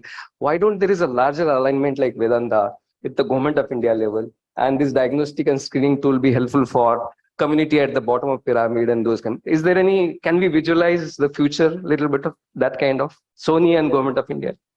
Yeah, very well said. And that's, I think, the main agenda, or that AI should reach to the every person's corner, no matter geographically or especially in India, for each and every village, because our mass population resides in the village and there is still a disconnection with the doctors and the facilities that they carry. So that is really, I think, a big burning question and situation is really required for that. And that, I think that for that slightly resources are required. And definitely, yes, it's a bit early stage, but it's a very, I would say, the nice and the good thought that the AI or the AI-based solution should reach to the common man and the person so that it can be more contribution towards the country's growth, especially for the healthcare and the wellness. And I think that's the basically purpose of AI also, that we just want to do an early diagnosis so that the patient can reach. I think abhi just bola jaise ki stroke ke time mein patients nahi pahunch pate hain directly, and that's why sometimes even they don't know ki what happened to them or where should we go, or maybe there's a one insurance policy, one is the like where should go the doctors and the reachability when people don't know ki mere ko ye disease hai to kis doctor ke paas jana hai. So I think that's the reason I think AI can be a good combination, especially for the Indian people, and where they don't know who's the right expert, because sometimes they keep on talking to their normal physician, and sometimes physician takes time to just diagnosis and just say, okay, aap bade hospital mein jaiye, ya fir wo he refers to the next one. Treatment, that's why I say that AI is going to help so that right treatment should be given to the right person and the right point of time, so that it could be a life-saving in terms of the time, money, efforts, and everything. And I think doctor can also take a preventive measurement as soon as possible. And I think that's a big agenda of the AI, I would say. Thank you. So, and one of the problem, because all the CSR, profit or non-profit, they focus more on the supply side of intervention, because we are handling or targeting the NCD, which is very common nowadays. And the behavior change is a big problem. Like for us also, someone asks you, do physical activity. It's difficult to change the mindset. So Dr. Karthik, because you have a lot of entrepreneurial mindset or startups, because we need to change the behavior of frontline workers also, because they are the sales agent. That's where exactly the behavior change happens. So is there any future focus of CSR? Because behavior change is very important. Whatever you do, diagnostic, treatment, drugs, if the behavior change doesn't happen, so I think someone needs to think in that direction, how to create the sales cycle. Asha as a sales agent, like Hindustan Lever, we are listening, they have a very good sales agent at the front lines. So I'll give you a live example of, I'm moving now from corporate with Dr. Hiramat to creating the world's first free homograph bank. So we believe that anybody in the world who needs a heart transplant or anybody who needs a heart valve can get it for free. And this comes back to the point, organ donation is a very sensitive thing. How do you sensitize people? For example, if you do eye donation or any other organ donation, which is eye is visible. So when you take eyes off a person who's expired, there is a psychological stigma associated for the family. Now, when you talk about the heart, as Dr. Hiramat was talking about NCD, it's something which you do not see. So we are partnering with, the Institute, the Indian Association of Cardiothoracic Surgeons, to kind of create a grassroots movement, right? And how do we do this? We partner with agents of change. For example, with first response, I would say NGOs. There is an NGO called as Alert We Care. So as doctor was saying, when somebody collapses because of a cardiac arrest or heart attack, how do you deal with that? There are multiple NGOs who are doing this. So we realized, I'm giving you a live example now as I take over as the CEO of this, Center of Excellence for Homograph Bank in Bangalore.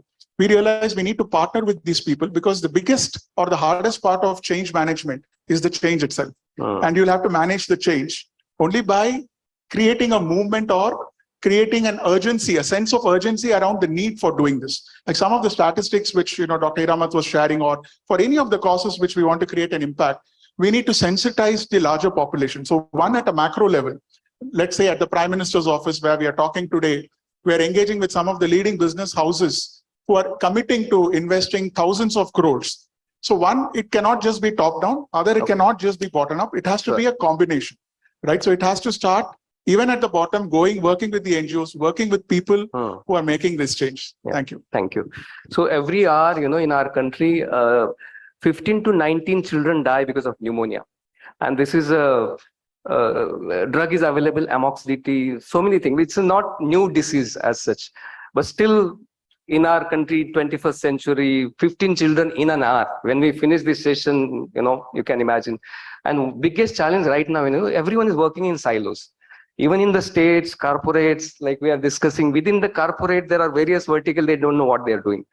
Maybe Dr. Vibhav, you can just throw the light where, how the integration, because we are in the platform economy. Nowadays, digital, it's easy, who is doing what.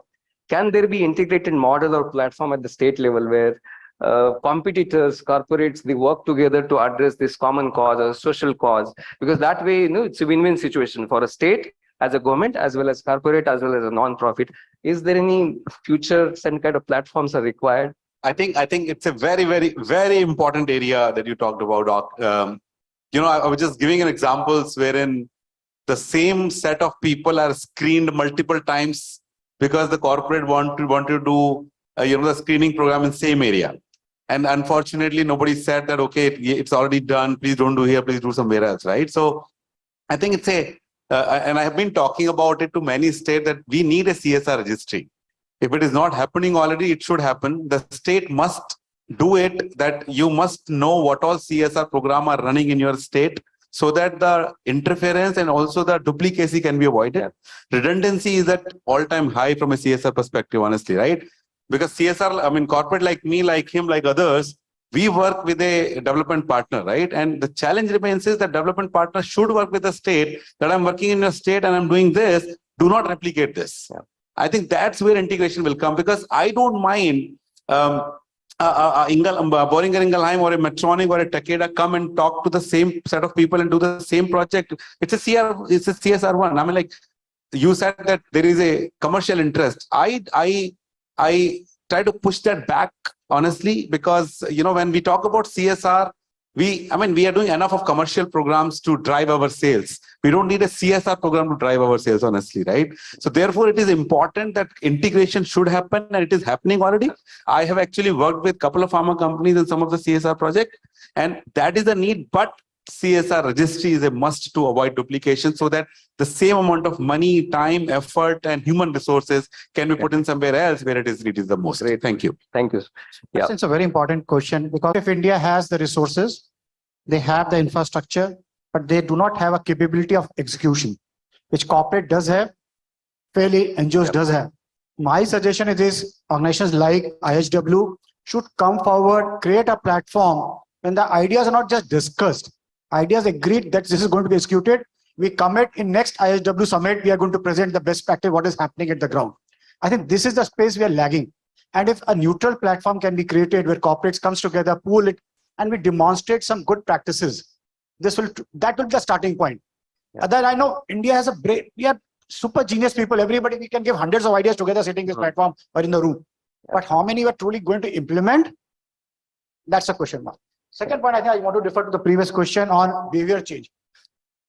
In pharma or healthcare, behavior change, I have seen 30 years not happening because we are not spending enough in consumer awareness. You have movies on Bollywood masalas, you have so many things, sports. Our corporates or NGOs creating great movies which connects to the audience. Are we having a strong brand ambassadors for that? We really need to spend that money. It will not pay you in short term, it will pay you in big long term. I think that's an area of space, because you see kids are adapted to the technology today. They just see so useless videos nowadays. But can we create some very engaging videos, reels? You see so useless reels nowadays. But where are those awareness reels in a very creative way, engaging way? If you are boring, 1, 2, 3, nobody's going to hear. So I think that's another area which we all have to invest. Thank you. So currently, India is the highest corporate to GDP ratio. You look at the GST and the tax and so many things. That means something is happening in a good way. So is there any questions that you want to ask to eminent panelists in terms of challenges that you are facing, or any enabling ecosystem that you need at the state and national government level? Because without support from the government also, you can't scale. You can pilot, but if scale is a little bit of, you need to depend on the system side also. Anything that you want to ask, or then I can give one more round to what kind of enabling ecosystem or challenges they are facing so that audience will benefit. Yeah, so please give the mic. We have 10 minutes, 5 minutes? 5 minutes? Okay. Please, mic there, if possible. No. It's... Yeah. Maybe run. Come forward. Come forward. Yeah. Yes. Thank you.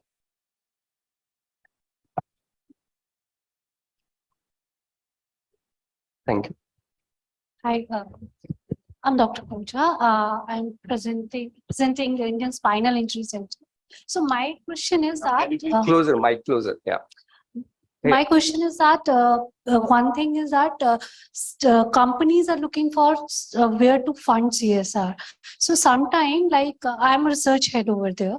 So we are looking for partners who can collaborate with us. So how to approach you people? That is another question. You fairly said that there should be some neutral partner should be there, but till that comes up, I know DBT has come up one center where they wanted all the CSR to register themselves and partner, but it's going very slowly. Okay. But if you have something clue how to approach these CSRs directly, would they be interested, or they still need some other pathway to Great. Thank you so much. I will add the questions as a last round because we got the signal. So if we are meeting for next year for similar kind of a CSR award, what kind of change you want to seek in the next year from the organization point of view, and the partnership questions anyone can rapidly? So to answer that very important question, I have worked 10 years in that shoe, where how to get money, right? See, there is no formula.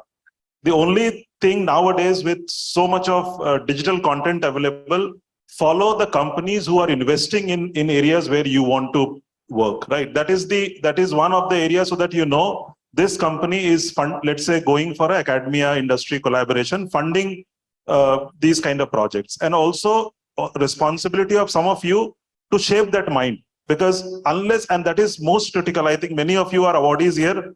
I think it's important. There are areas which are neglected. For example, evidence generation, research, innovation. I think it needs a push from organizations also to push companies that, these startups, these research also needs a CSR grant. Our CSR guideline has empowered us to invest in those areas, but still I think expenditure is less. So follow those companies who are investing, and good luck.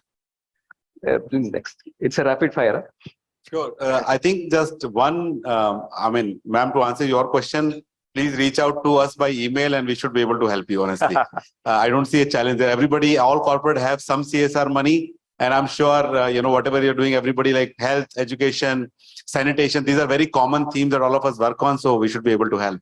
But point number 2 that you mentioned about what do you want to see the change? I'm sure it's a part of this year's agenda as well, but I think CSR project should be sustainable. If you are changing your project every year, आज मैं health करता हूँ, कल education करूँगा, फिर सफाई करूँगा, फिर खेती करूँगा, then it's a problem. Please invest your CSR fund sustainably into one area so that that area can be developed. Whether it's a geography, it's a theme, or whatever it is.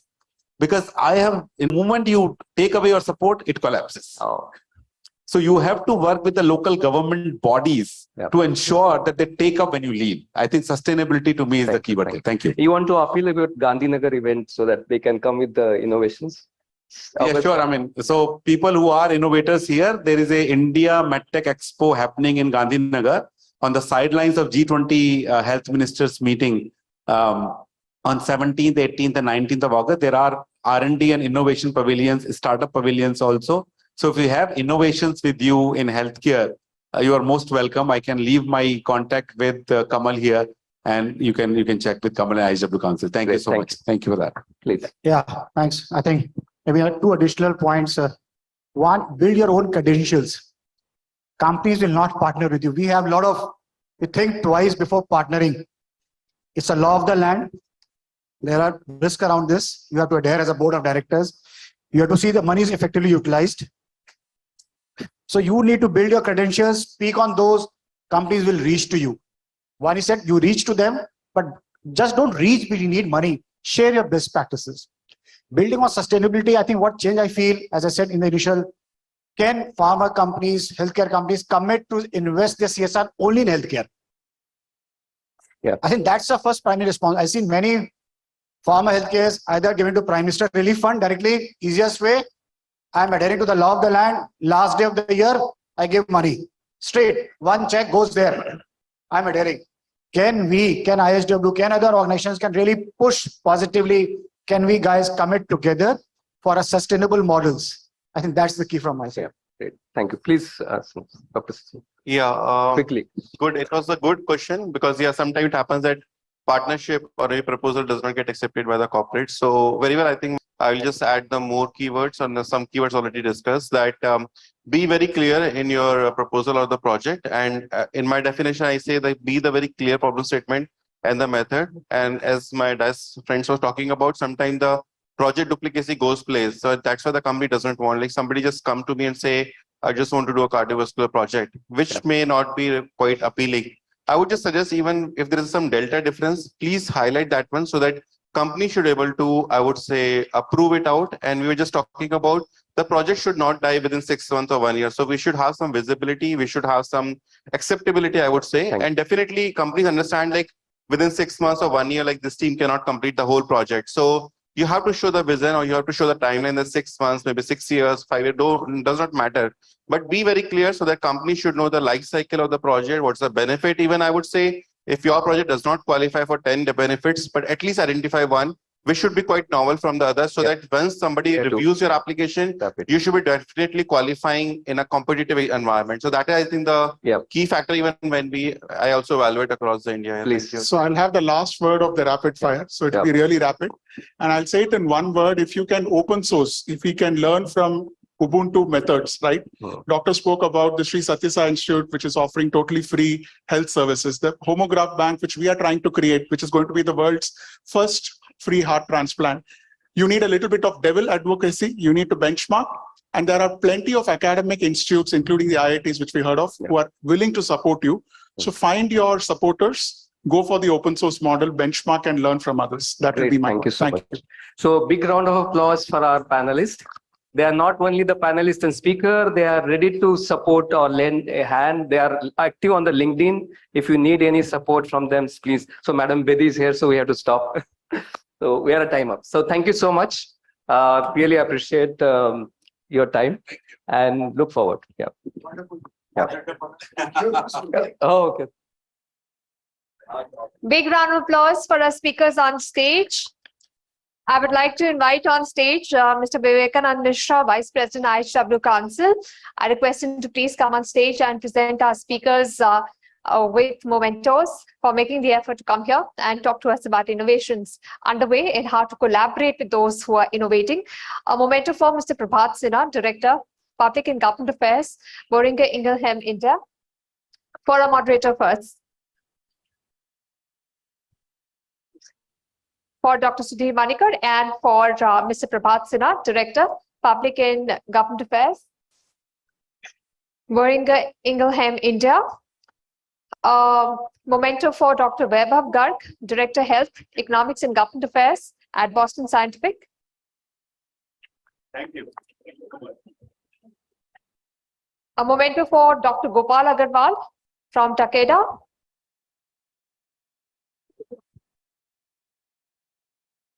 A memento for Dr. Sachin Kumar Agarwal from Sony Research.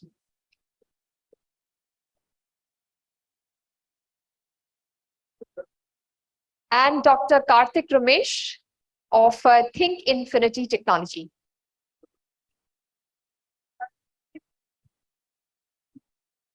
I request all of you gentlemen to please gather for a group photograph. Thank you.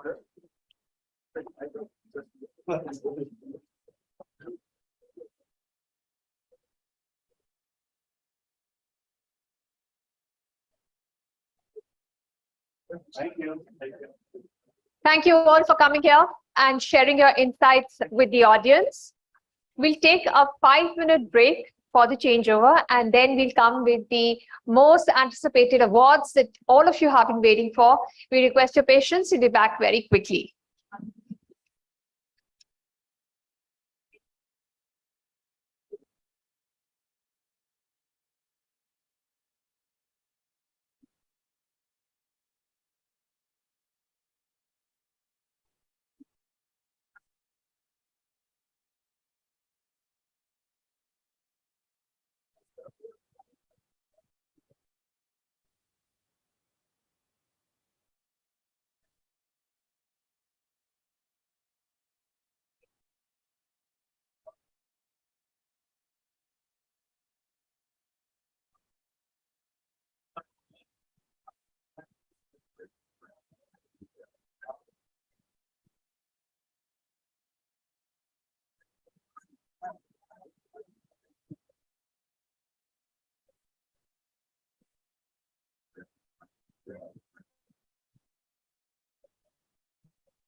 Thank you all for your patience. I request all of you to please settle down. Please take your seats. Please clear the aisle.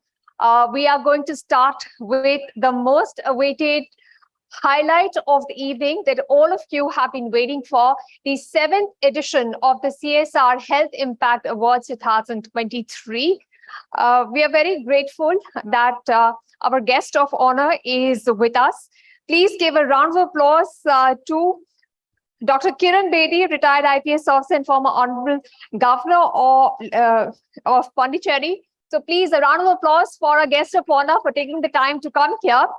And we've had a lot of interesting sessions, and we are again going to have a look at the video of all the work being done by IHW Council. Just a reminder for all of you, so that we keep the momentum up to keep healthcare in our mindset every day, in every moment. So let's just have the video of the IHW Council.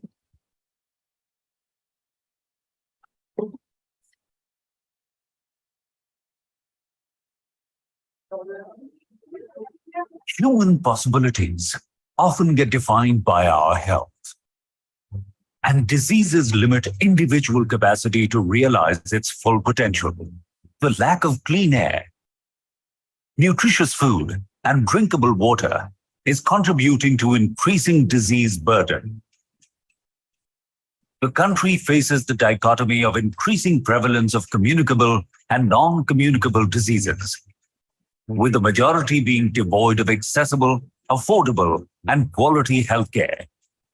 In the wake of a swelling disease burden and severely compromised health ecosystem, Integrated Health and Wellbeing Council was formed as a think tank that concerns with health and well-being of human enterprise in existence, with the belief that holistic health gets defined by the way we live, think, move, and what we consume.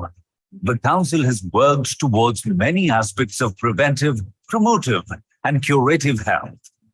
Through many of its initiatives, IHW Council has ensured effective communication on a myriad of health subjects and has driven the health agenda through multi-stakeholder engagements.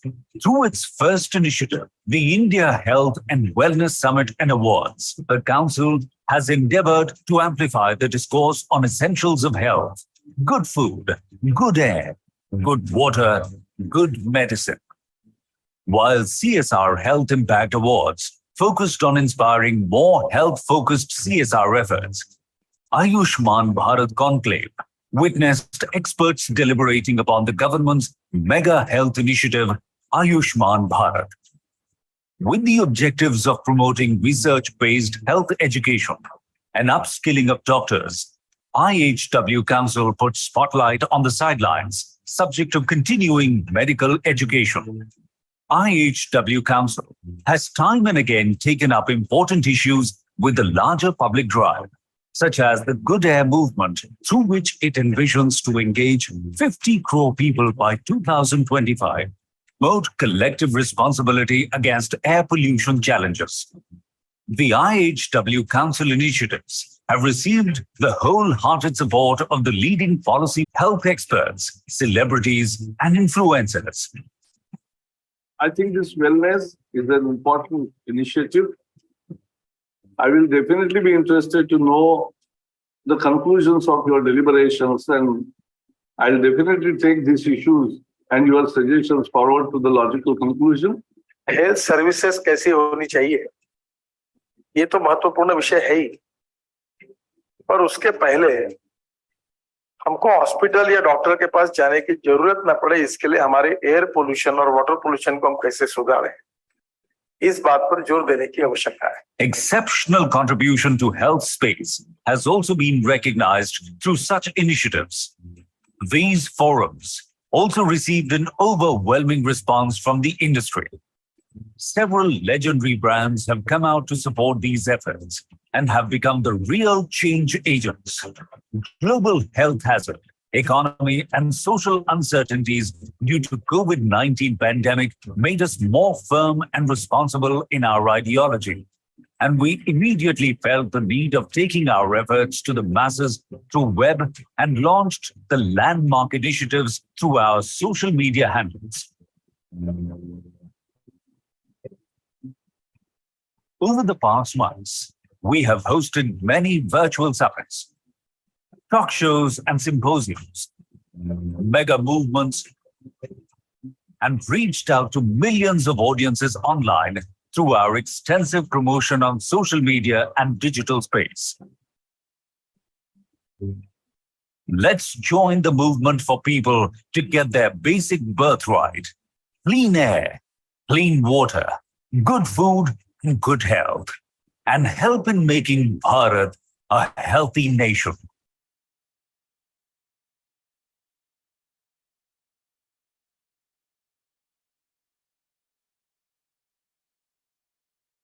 Let's keep the applause going, ladies and gentlemen. Please put your hands together and welcome on stage our guest of honor, Dr. Kiran Bedi, retired IPS officer and a former Honorable Governor of Puducherry on stage. Please welcome her on stage with a round of applause. She's the first woman to have joined the officer rank of the IPS. She's a Max Essay Award winner and an Asian tennis champion. She has a PhD from IIT and has authored several books. She has founded 2 foundations, Navjyoti and India Vision Foundation, which serve the underprivileged in the rural urban areas and in prisons for the last 30 years. Ma'am, I request you to please address the award winners and say a few encouraging words, madam. Would you like to say something, ma'am? Then we'll give the awards. Let's get the awards because I don't have much time. And since we lost time, can we give away a few awards and then I say a few words? No, let's begin with some awards. Let's begin with some awards. I want to get inspired. I don't want to talk. I want to get inspiration. Ma'am, we'll just invite some of our jury members. Jury members to begin with. They'll come on stage for. Okay, sure. Please do. Please. I would request our jury members who have taken out the time from their schedule to assess all entries who are present here to please come on stage and share the stage with ma'am. So I request Ms. Stuti Kakkar, former Secretary, Department of Disability Affairs, Ministry of Social Justice and Empowerment, Government of India, to please come on stage. I request Mr. Rajiv Goyal, Executive Director, CSR, Hindustan Petroleum Corporation Limited, to please come on stage for this opportunity to share the stage with ma'am. Dr. K.K. Upadhyay, Professor and Chairperson, Center of Sustainability and CSR, Birla Institute of Management Technology. And Brigadier Atul Vahi, Environment and Social Strategic Advisor. And Mr. Hemant Margoda, Senior, he's Head CSR, Bangalore International Airport Limited. These are all our jury members who are present here, and they have put in a lot of efforts to select the winning entries today. We also have on our jury Mr. Salman Khurshid, Senior Advocate, Supreme Court of India, Mr. Arun Kumar Sinha, former Additional Secretary, Ministry of Labour and Employment, Government of India, Dr. Ajay Kumar Khera, Country Representative, India Office, Engender Health, Mr. Sanjeev Navangul, Managing Director, BSV, Ms. Roma Balwani, CEO, IDCA and former President, Corporate Communications, Vedanta Group, Dr. Hira Lal, IAS, Additional Mission Director, National Health Mission, Government of Uttar Pradesh.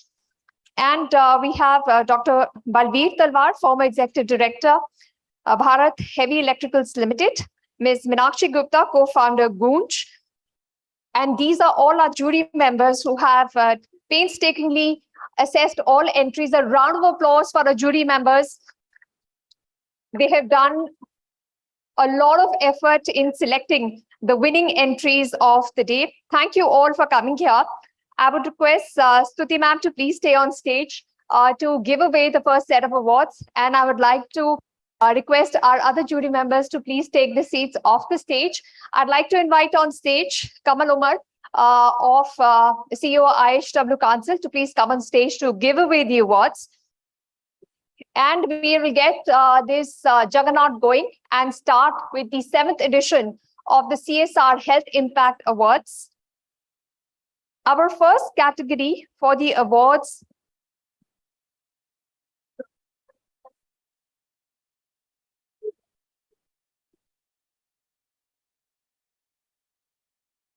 I would request Stuti ma'am to please come on stage to give away the awards.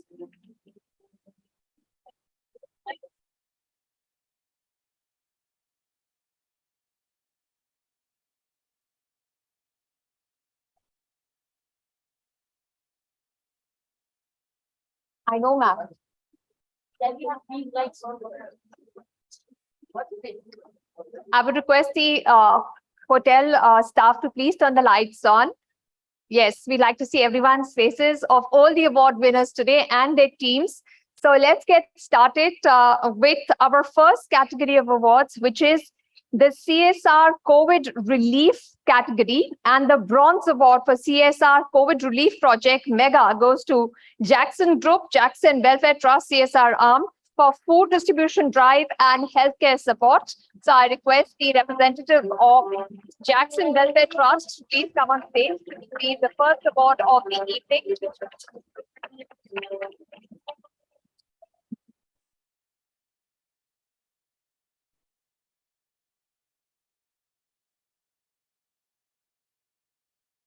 Congratulations to the winner. The winner of the Silver Award in the same category, CSR COVID Relief Project Mega, is NBCC India Limited for its COVID relief project. Congratulations to the NBCC team.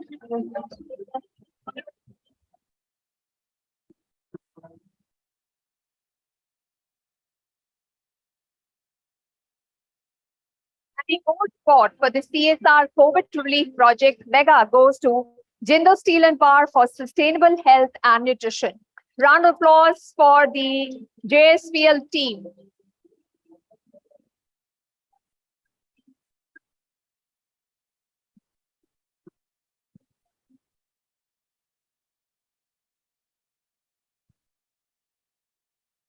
The Silver Award for CSR COVID Relief Project Large. Other jury members also join in. Please. All right. I would request the jury members to please come on stage to give away the awards. Kiran ma'am wants all of you on stage to please give away the awards.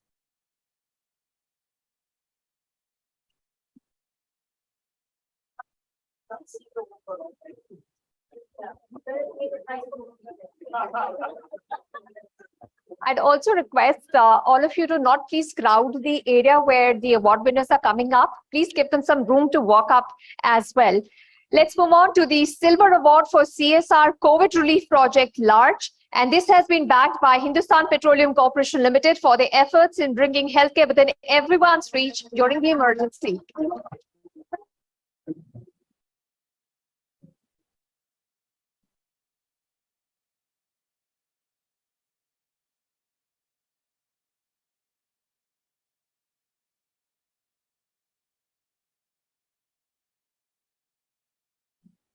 The next is the Silver Award for CSR COVID Relief Project Mid-Scale, and it goes to Bharat Coking Coal Limited for their efforts in fighting COVID-19.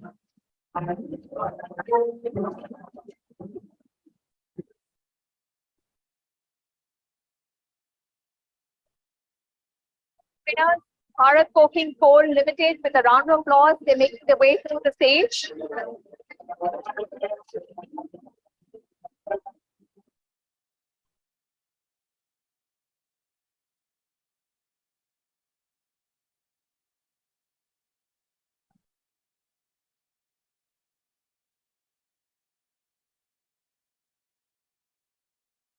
The Silver Award for the category COVID Food Relief Project goes to the Akshay Patra Foundation for the work in providing food and nutrition during COVID.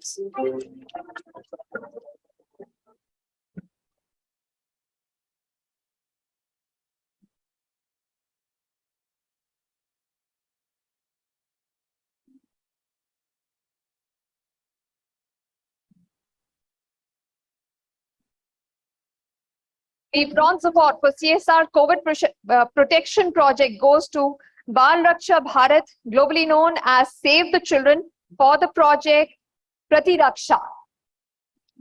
Congratulations to the Bal Raksha Bharat team.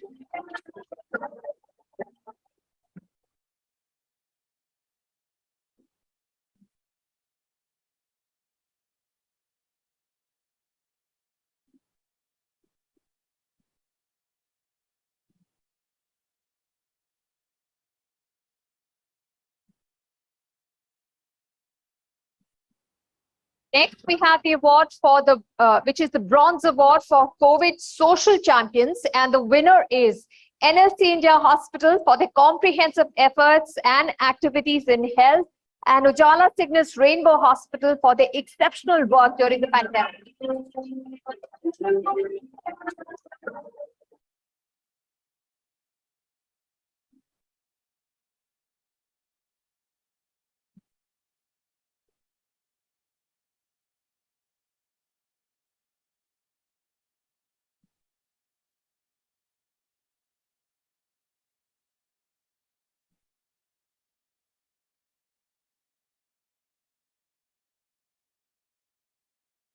We have the Bronze Award for COVID Social Champions, which is won by Ujala Cygnus Rainbow Hospital for the exceptional work during the pandemic.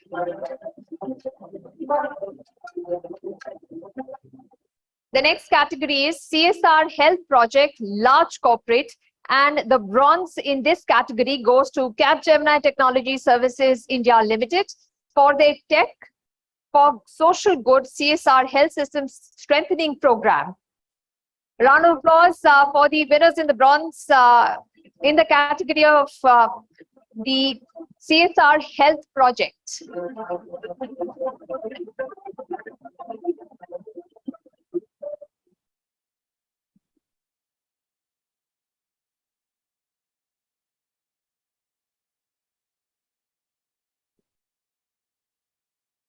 We have another Bronze Award winner in the same category, and that is Apollo Telemedicine Networking Foundation for Spandana Digital Dispensary.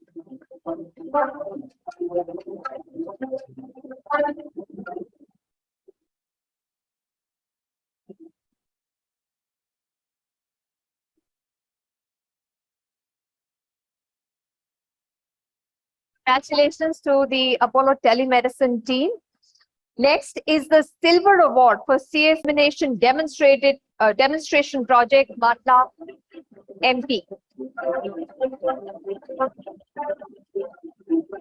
Congratulations to Sun Pharma Industries.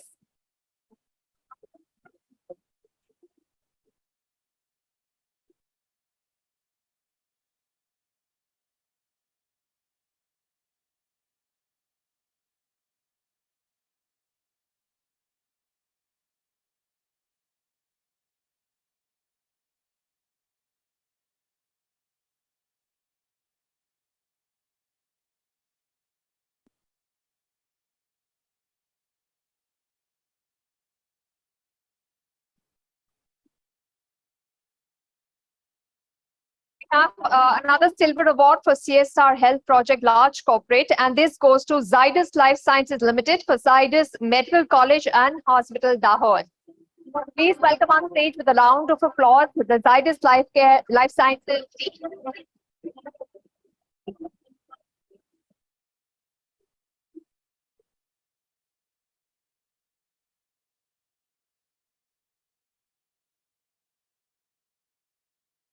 Now we have the CSR Preventive Health Project Rural, and the Bronze Award in this category is given to Public Health Technologies Trust and SRF Foundation for its Rural Health Program. Please welcome on stage the Public Health Foundation, Health Technologies Trust and SRF Foundation.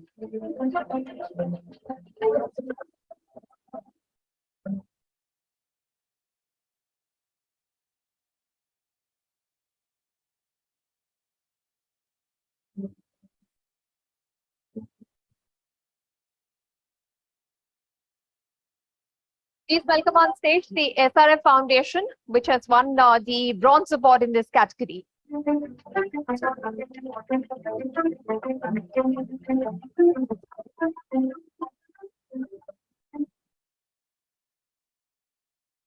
The CSR Award, the CSR Preventive Health Project Silver Award goes to SBI Foundation for SBIF Jeevanam.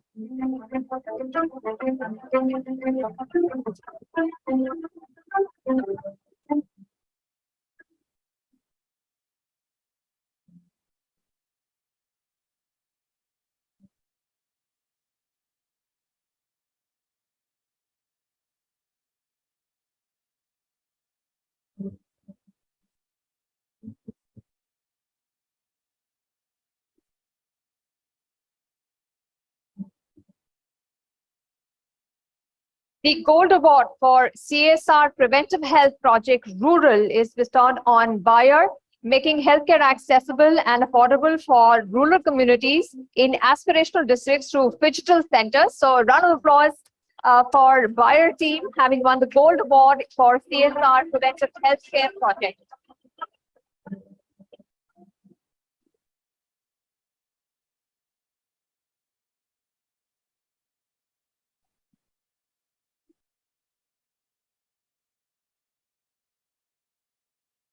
The Silver Award for CSR Preventive Health Project Urban goes to DLF Foundation for its healthcare interventions. Round of applause for DLF Foundation.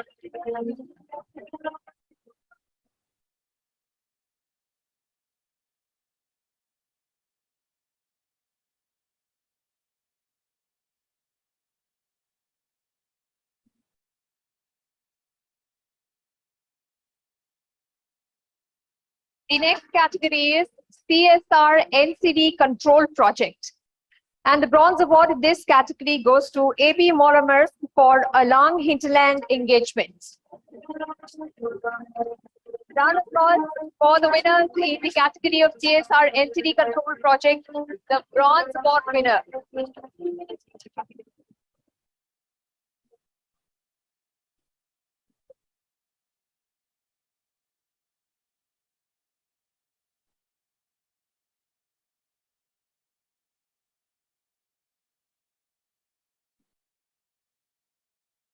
The Silver Award in the same category, CSR NCD Control Project, goes to Jivika Healthcare for Healthcare on Wheels, Swasthya Savari.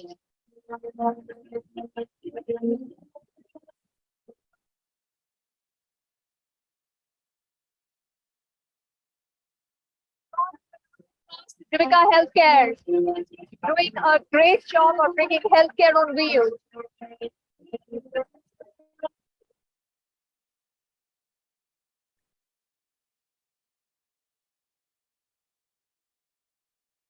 Next category is CSR Sports Promotion Project, and the Silver Award in this category goes to Abhinav Bindra Foundation Trust.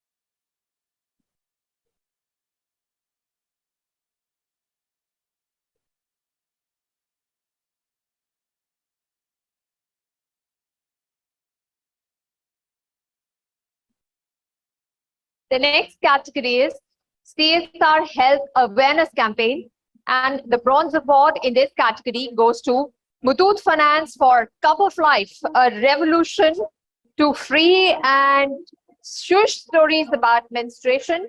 So please put your hands together and welcome the team of Muthoot Finance talking about the very shush topic of menstruation.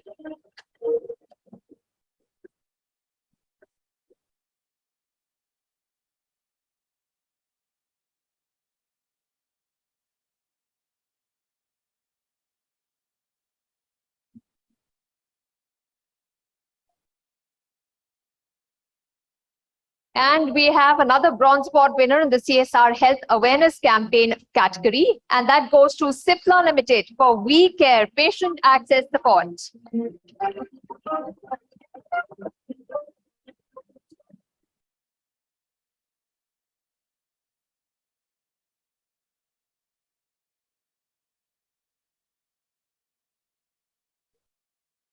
I will request the team of Cipla to please come on stage to collect their awards.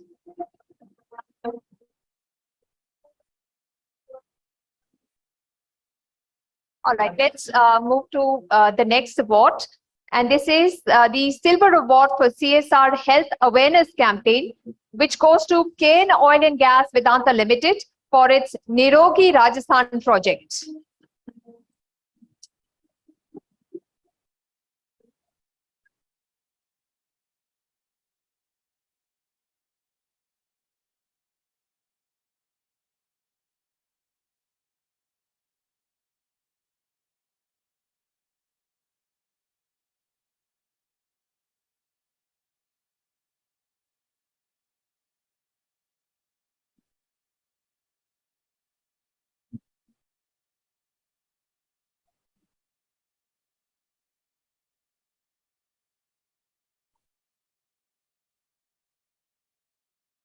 The next award is CSR Health System Strengthening Project.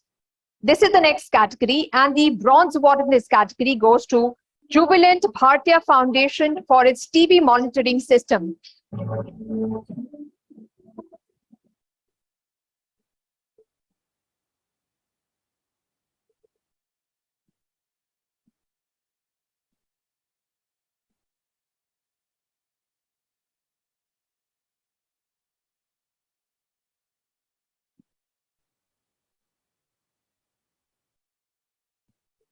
The silver award in the CSR Health System Strengthening Project has been won by Hindustan Petroleum Corporation Limited for their initiative on accessible healthcare for all and NSE Healthcare Foundation for All.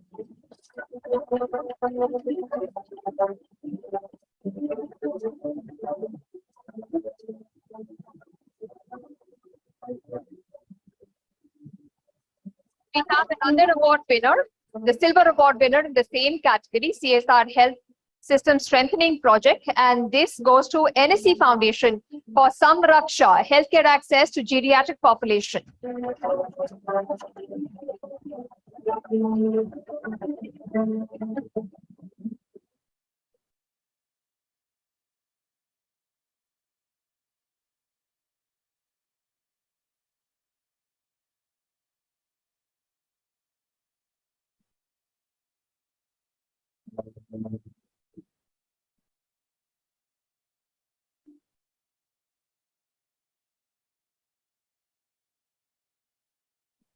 Now, the gold award in the CSR Health System Strengthening Project goes to ICICI Foundation for Inclusive Growth.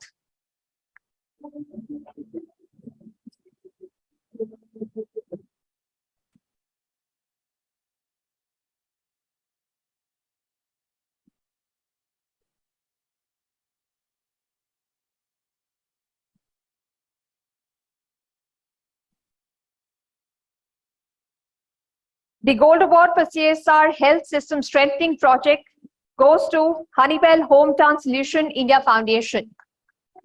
Please welcome the team of Honeywell on stage. Congratulations to the gold winners in this category.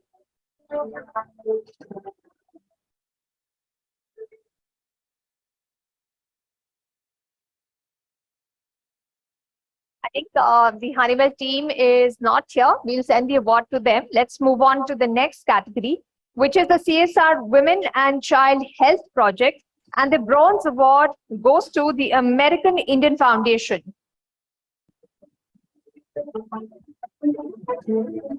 This award goes to them for their maternal and newborn survival initiative, Mansi.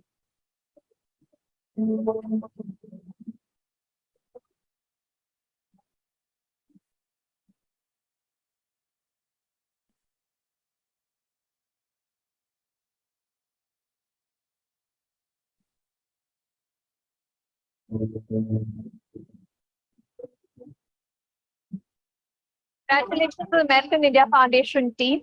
The bronze award in the same category is also awarded to GlaxoSmithKline Pharmaceuticals Limited for mother and child care integrated hybrid intervention in Janta Nagar. Put your hands together for the winners of the bronze award in this category, GlaxoSmithKline Pharmaceuticals Limited. We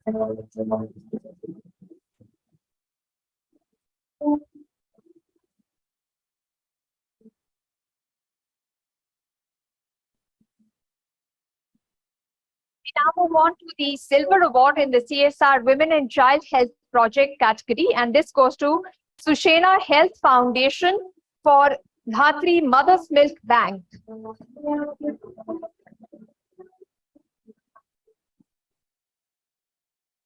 Please welcome on stage the representatives of Sushena Health Foundation.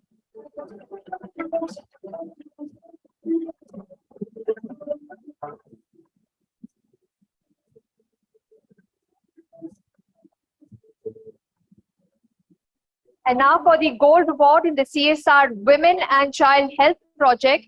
This goes to Sanofi India Limited for its social impact project for type 1 diabetes.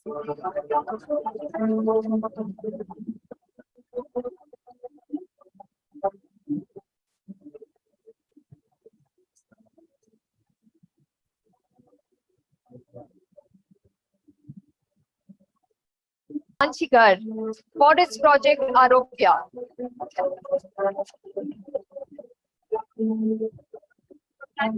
To the Vedanta team, a round of applause for the winners on stage.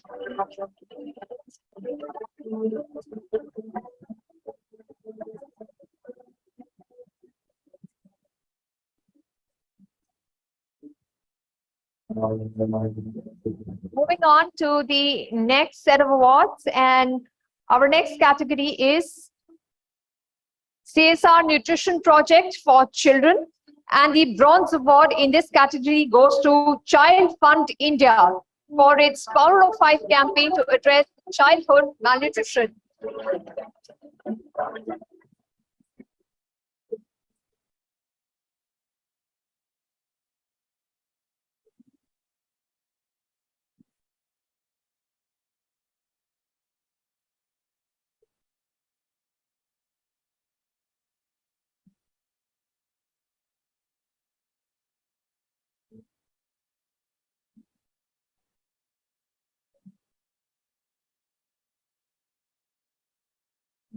And the Silver Award in the CSR Nutrition Project for Children goes to Smile Foundation for its nutrition enhancement program, Sangrur. Please welcome the Smile Foundation team with a round of applause.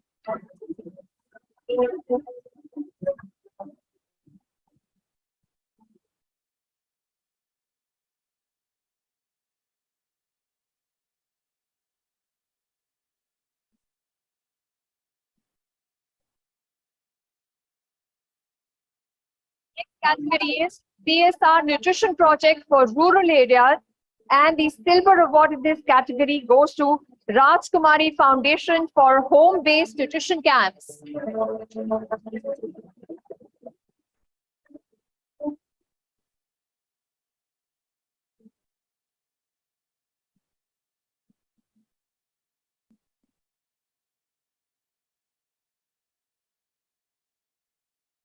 And the Gold Award for CSR Nutrition Project for Rural Areas goes to ICICI Foundation for Inclusive Growth. And this is for the Moringa Project enabling nutrition and livelihood.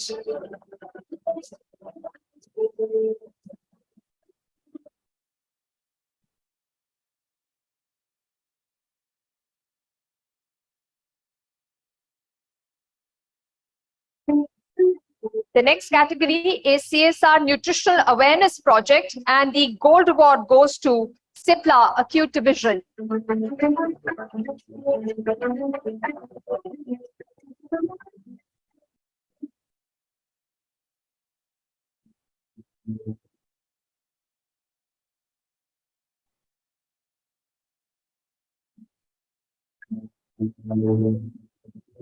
The Silver Award for the CSR Plantation Drive goes to Cosmo Foundation for Cosmo Tree Plantation Drive.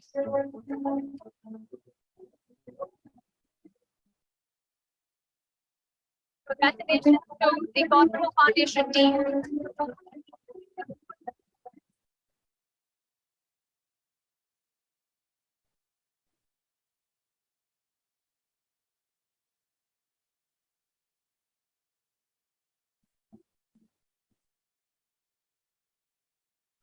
Category is the CSR Waste Management Program, and the Silver Award goes to SBI Cards and Payment Services Limited.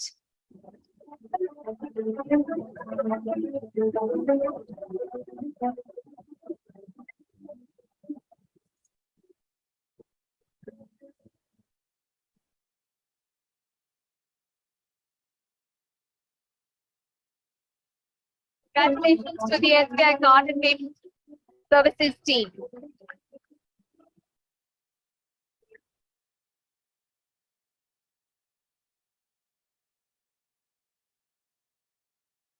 And the gold award in the same category goes to NTPC Limited. Congratulations to the NTPC team for their project of revival and operation of Municipal Solid Waste Plant, Karsada, Varanasi.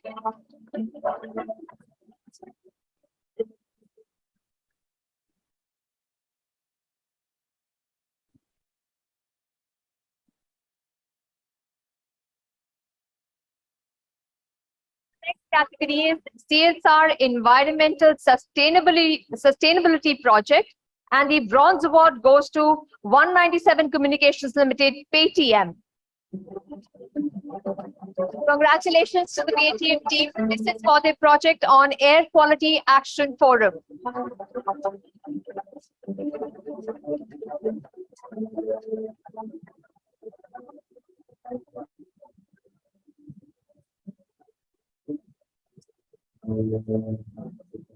Our next category is the CSR Clean Energy Project, and the bronze award goes once again to SBI Cards and Payment Services Limited.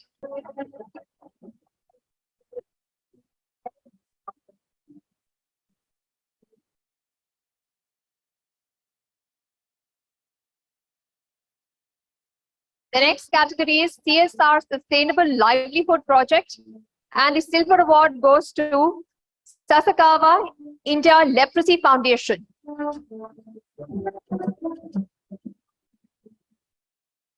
welcome on stage the team of the Indian Leprosy Foundation they have won this award for the promotion of sustainable livelihood for leprosy affected families from the district in Maharashtra.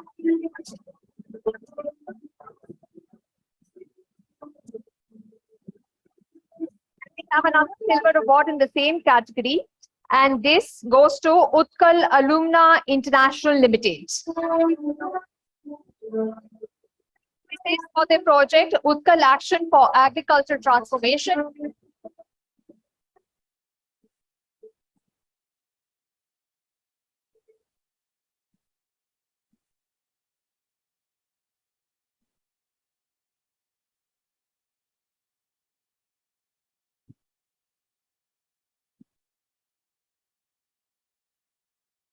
Congratulations to the winner.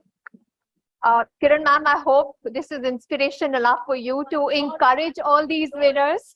So ma'am, please, I request you to address all the award winners. Ma'am आप कुछ दो शब्द बोल दीजिए, फिर हम और award दिलवा देंगे आपसे, क्योंकि सब they're all waiting for your words of encouragement, ma'am. Give 5 minutes more and then I put. All right. So we'll go ahead with a few more awards because ma'am is very energized by the good work being done by all the companies here. So we are going to go ahead with our next category, which is the CSR Environment Protection Awareness category. And the bronze award here goes to Dabur India Limited.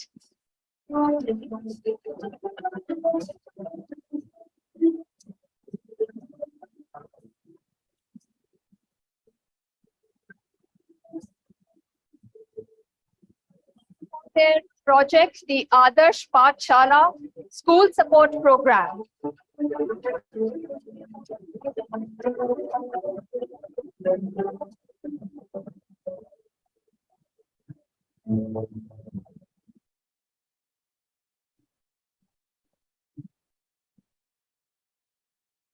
The bronze award in the CSR Swachh Bharat project goes to Hindustan Petroleum Corporation Limited.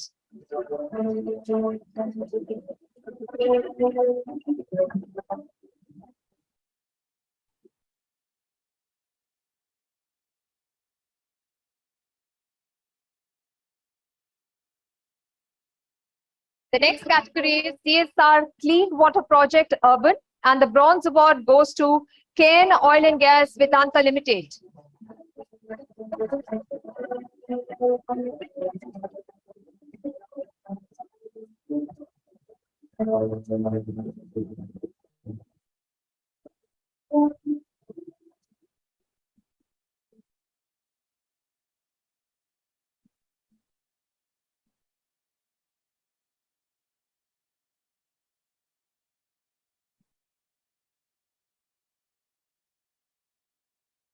Next, we have the silver award in the CSR Clean Water Project Rural, and this goes to ICICI Lombard General Insurance Company Limited.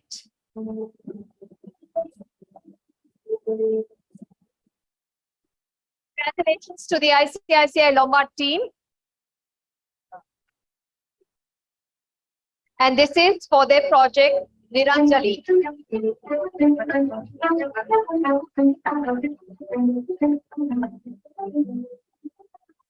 Our next category is CSR Water Harvesting Project, and the silver award goes to Grasim India Limited, the flagship company of the Aditya Birla Group.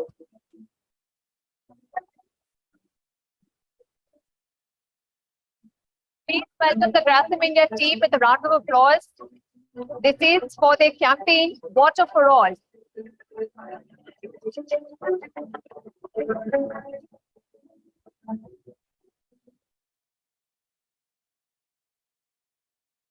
Next, we have the gold award for the same category, which goes to Hindalco Industries Renuboot. This is for the Jal Sanchay project.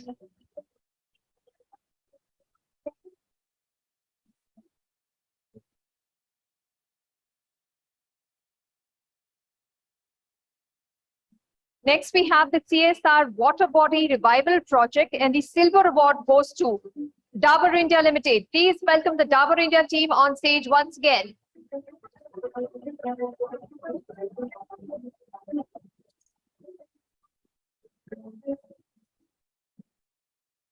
This is for the project Desert Blue.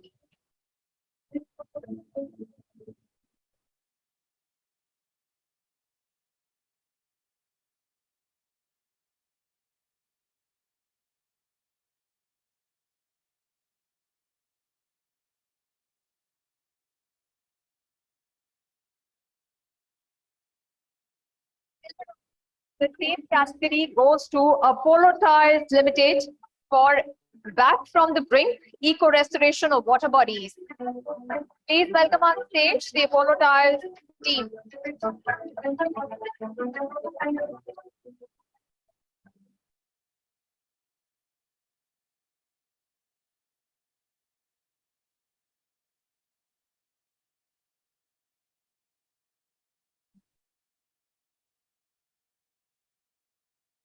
Congratulations to the Apollo Tires team. Our next category is CSR Wash Initiative, and the bronze award goes to Sandvik Mining and Rock Technology India.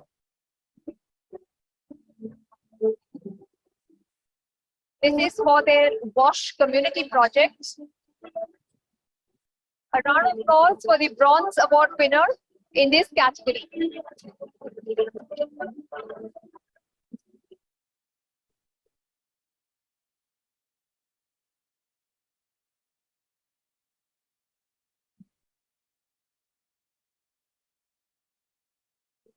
Next, we have the CSR Sports Promotion Project category. The bronze award goes to 197 Communications Limited, Paytm.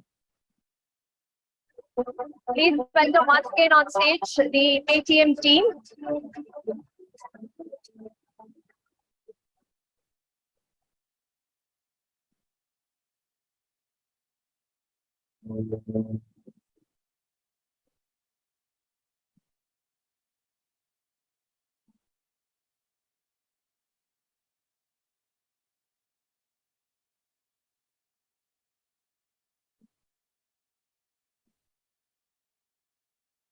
Next, we have the Silver Award for the CSR Sports Promotion Project, and this goes to Vedanta Limited, Lanchighar.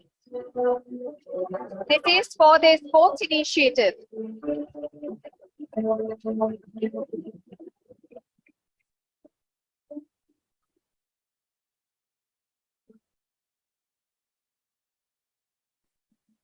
We have another silver award for the CSR Sports Promotion Project, and this goes to Wellspun Foundation for Health and Knowledge. It is for their Wellspun Super Sports Women's Program.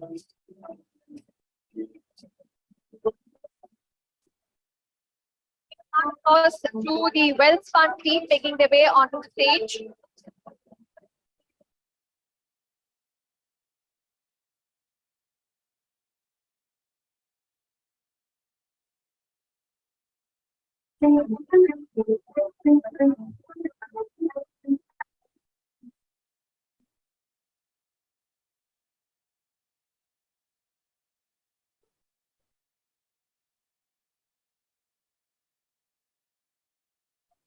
We'll move on to our next category, which is the Health Focus NGO of the Year, and the Bronze Award goes to Chetak Foundation for Eye Health Intervention, Swasthya Plus for the underprivileged truck and commercial drivers. Round of applause for Chetak Foundation at the make way stage.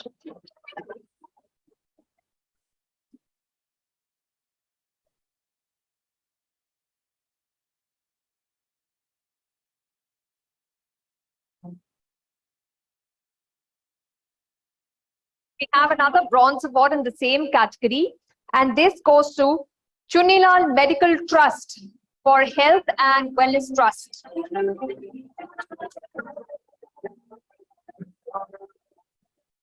Congratulations to the winners, the Chunilal Medical Trust.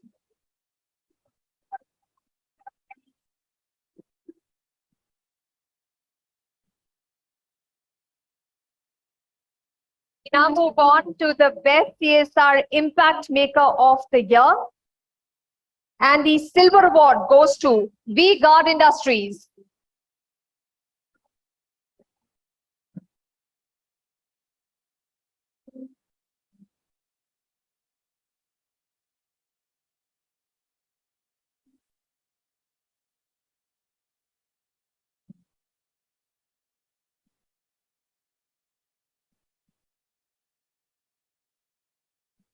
We have another silver award in the same category, which goes to RuPKJ Foundation.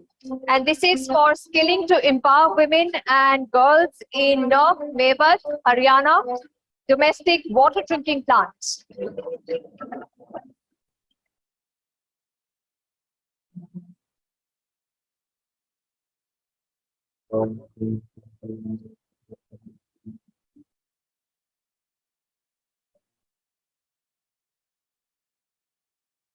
Next, we have the Bronze Award for Best CSR Impact Maker of the Year.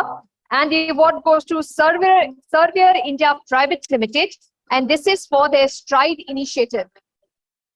Congratulations to the Servier India Private Limited.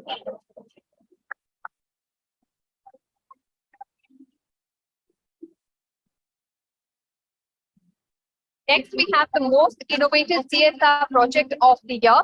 And the Bronze Award goes to Amadeus Labs.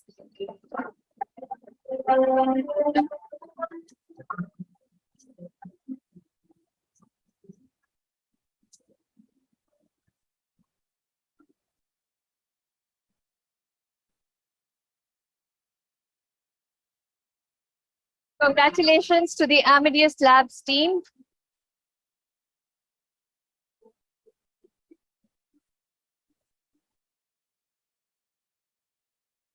And the Silver Award in the Most Innovative CSR Project of the Year category goes to SMFG India Credit Company Limited. Round of applause for the winners, SMFG India Credit Company Limited.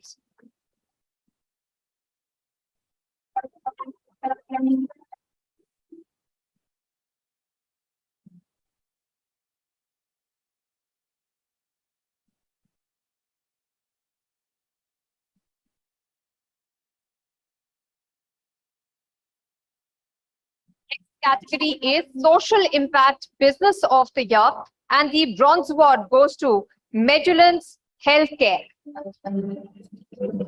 Congratulations to Magellans Healthcare. Round of applause for the winner making their way up to the stage.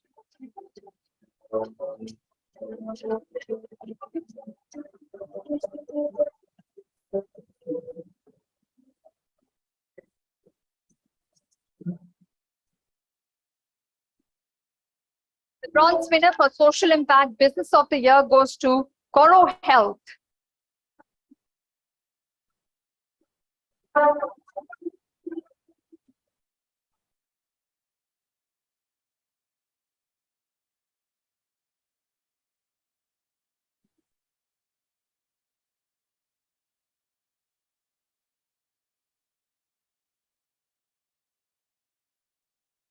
For Social Impact Champion of the Year institution goes to CQS, Center for Quality and Standard Foundation.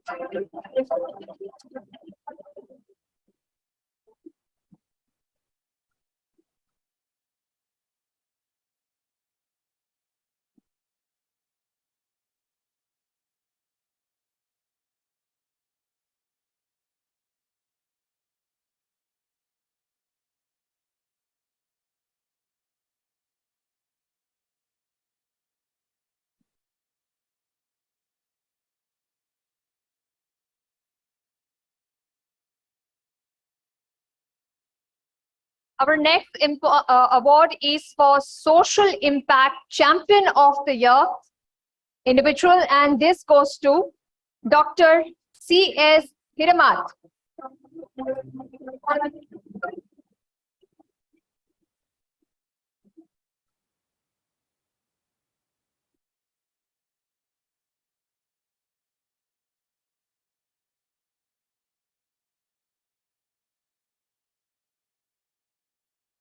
And the next award is for the CSR Leader of the Year, and the award goes to Harmeet Sera, Cairn Oil and Gas Vedanta Limited.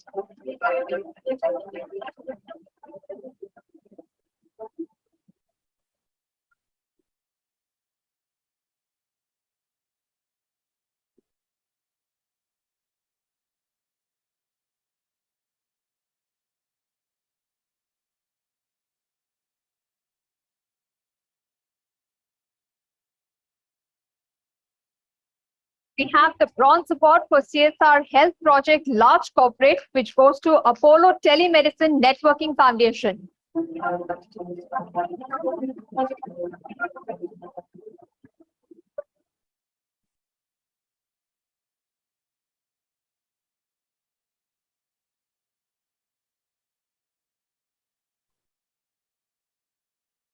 Congratulations to all the winners. Thank you to our jury for giving away all the awards. A round of applause for our jury members. And a request to Kiran ma'am to please address all the winners here and say a few words of encouragement. Please put your hands together for Dr. Kiran Bedi.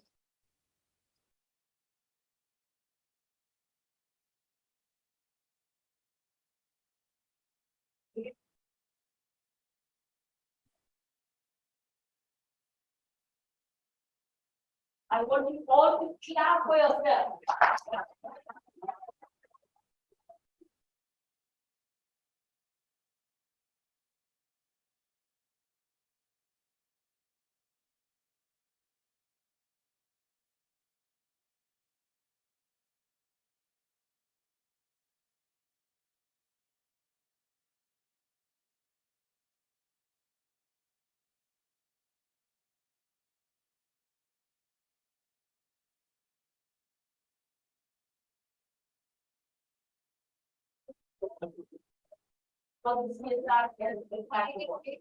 And you, what did you do? What did you organize? What's your name? Thank you so much for doing this CSR Health Impact.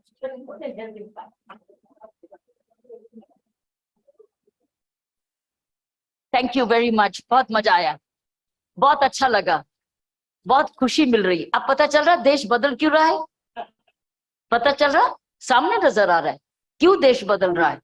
क्योंकि अब हम सब किसी ना कुछ करने में लगे हुए हैं, चाहे नंबर लेने के लिए हो, चाहे कोई बात नहीं, लेकिन लगे तो हुए ना। और जो जो छोटा छोटा प्रोजेक्ट लेके गए, बड़ा लेके गए, छोटा लेके गए, गांव में लेके गए, शहर में लेके गए, उसका इम्पैक्ट हुआ। सो आपने बड़ा अच्छा कर्म किया, बहुत अच्छा किया, देश को भला किया। I am so happy because CSR की कहानी को मैं जानती हूँ, मेरी उम्र जितनी बड़ी है। क्योंकि जब मैंने भी संस्था अपनी शुरू करी थी 36 years ago, तब सिर्फ 80G का लालच हम देते थे कि आपको 80G मिलेगा तो प्लीज हमें सपोर्ट कर दीजिए। अब तो CSR है, तो CSR में तो हर कंपनी को देना है, अपना 2% तो देना ही देना है। आपको मैंडेट हो या न हो, अब मैंने देखा है कि हर कंपनी सोचती है कि कौन सी फाउंडेशन मिल जाए, डायरेक्टली कर ले या थ्रू द फाउंडेशन कर ले, थ्रू द संस्था कर ले। और एस्पिरेशनल डिस्ट्रिक्ट्स में करें, चाहे हेल्थ केयर में करें, चाहे वाटर में करें, चाहे एग्रीकल्चर में करें, चाहे जेरियाटिक केयर में करें, चाहे कोई चीज में करें, एजुकेशन में करें, करने को बहुत कुछ है।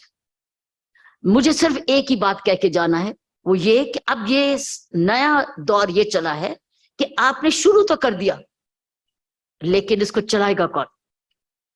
आपने एक्सपीरियंस ले दिया, खूब एक्सपीरियंस, एक एस्पिरेशन भी क्रिएट कर दी, एक जरूरत भी क्रिएट कर दी, उससे अब जा नहीं सकते आप, उससे भाग नहीं सकते।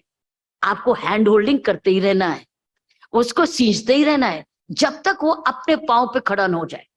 ये ध्यान रखना कि जो प्रोजेक्ट आपने लिया है उसको सींचते रहना, नरिश करते रहना, खाद देते रहना, केयर देते रहना, हैंड होल्डिंग देते रहना, ताकि वो आगे प्रोजेक्ट चलता रहे। चाहे इंडिविजुअली किया आपने, चाहे एज ए कंपनी किया, चाहे फाउंडेशन किया, चाहे फाउंडेशन को सपोर्ट किया, छोड़ना मत, अधूरा मत करना क्योंकि अब हमारा काम हो गया, ट्रॉफी मिल गई, चले। No, this is what I think is building India, and we are all in it together. It's a total celebration. I'm so happy कि मैं हर एक अवार्डी को देख सकी और उनके काम के बारे में सुन सकी। मुझे आज बहुत खुशी देकर भेज रहे हो, यही तो मैं लेने आई थी। आपका बहुत बहुत धन्यवाद। Wish you all the very very best. आप कामयाब रहो, भगवान आपको खूब ज्यादा ज्यादा दे, ताकि आप ज्यादा ज्यादा देने के लिए आप काबिल बने रहो। कहा गया ना कि सबसे बढ़िया तंदुरुस्ती मिलती है खुशी से। जो व्यक्ति खुश रहता है वो तंदुरुस्त रहता है, और तंदुरुस्त वही रहता है जो देना जानता है। और जो आप दे रहे हो, चाहे आप अपनी मेहनत से कमा रहे हो, जेब से दे रहे हो, कंपनी से दे रहे हो, मेहनत से दे रहे हो, समय से दे रहे हो, काबिलियत से दे रहे हो, एक्सपीरियंस से दे रहे हो, प्यार से दे रहे हो, जबरदस्ती दे रहे हो, कुछ फर्क नहीं पड़ता। अगर आप देते रहोगे तो आप तंदुरुस्त भी रहोगे और खुश भी रहोगे। जितने खुश रहोगे उतना आप कमाओगे, जितना कमाओगे उतना GST भी ज्यादा दोगे और सरकार को बहुत दोगे, और सारे इंफ्रास्ट्रक्चर हमारे बनते रहेंगे। अब पता चला अब हम देश में इतनी ज्यादा उन्नति कैसे कर रहे हैं CSR से। और मुझे मिसेस काकड़ ने बताया था, मैडम ने बताया था, she is one of the founders of this programme. Let's have a clap for her. जब ये गवर्नमेंट में थी, ये और mister Chatterjee, what was his full first name? Bhaskar Chatterjee. I remember Bhaskar Chatterjee और मैडम मिसेस कक्कड़, इन दोनों ने मिलकर उस वक्त CSR की बात शुरू कर रहे थे। जगह जगह इन्होंने बताया किस तरीके से पब्लिक सेक्टर में जा जाके कहते थे, अरे कुछ दो पब्लिक सेक्टर वालों। मुझे भी याद है, मैं भी अखबारों में पढ़ती होती थी। तो इसलिए ये हैं फाउंडर्स हमारे, और इनके पीछे कितने और जो कि इस चीज को लगे रहे कि देश को करना चाहिए, हमें एक सोशल कंस्ट्रक्शन में करने चाहिए। तो बहुत अच्छी बात है, धन्यवाद। और मैं यही कहूंगी, खुश रहना है ना, देते रहना, देते रहोगे तो तंदुरुस्त भी रहोगे, खुश भी रहोगे। मैं आपका धन्यवाद करती हूँ, आपने मुझे यहाँ गलती से बुला लिया, क्योंकि मैं तो खुद CSR की एक बेनिफिशियरी हूँ। CSR ना होता तो मेरा भी कई प्रोजेक्ट्स नहीं चलते, और आज तक वो प्रोजेक्ट्स बदल दिया। जहां जहां हम लोगों ने काम किया है, उन्होंने जीवन बना दिए। पहचाने नहीं जाते, ये वो वही झुग्गी झोंपड़ी के बच्चे हैं जो भीख मांगते थे, आज वो इंजीनियर बन गए, टीचर बन गए, बिजनेसमैन बन गए। समझ ही नहीं आती कि यहाँ तक आए। ये है चमत्कार कॉर्पोरेट सोशल रिस्पॉन्सिबिलिटी का, और ये है आपका सेंस ऑफ रिस्पॉन्सिबिलिटी का। Thank you very much.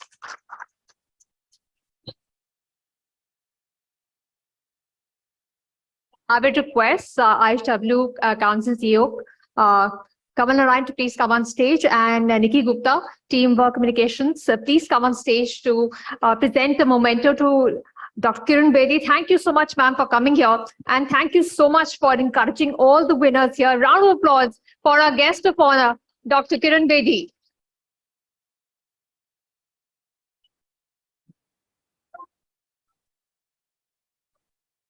Keep the applause going, and I request winners from each team. Okay, come one group photograph with all the winners. Quickly, all the winners, please come up.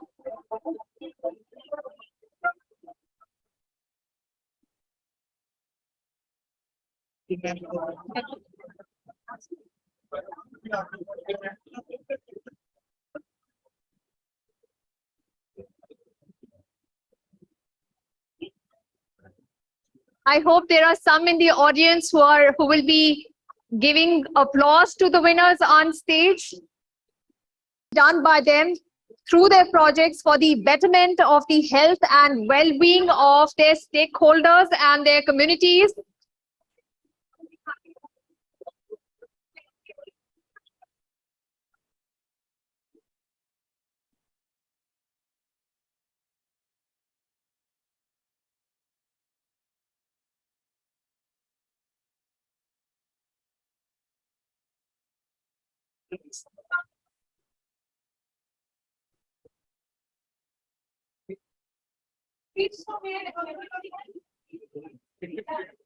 Please give some room to the photographers to take the photos. We will share the photographs with all the winners and the winning teams.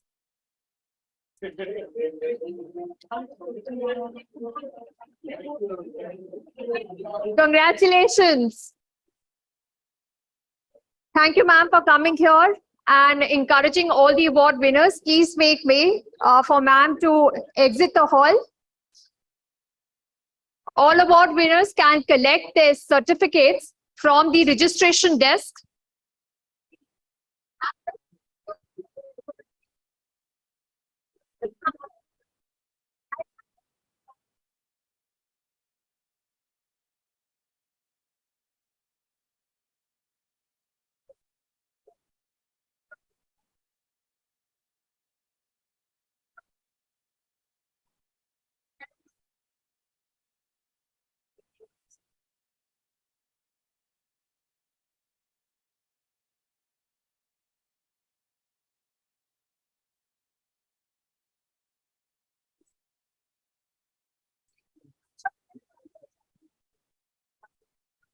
I would also like to tell all award winners that they can collect the boxes for the trophies at the counter along with the certificates. Do use this opportunity to catch up with all your friends here, and we will be having dinner very shortly. In the interim, encourage all of you to meet your friends here.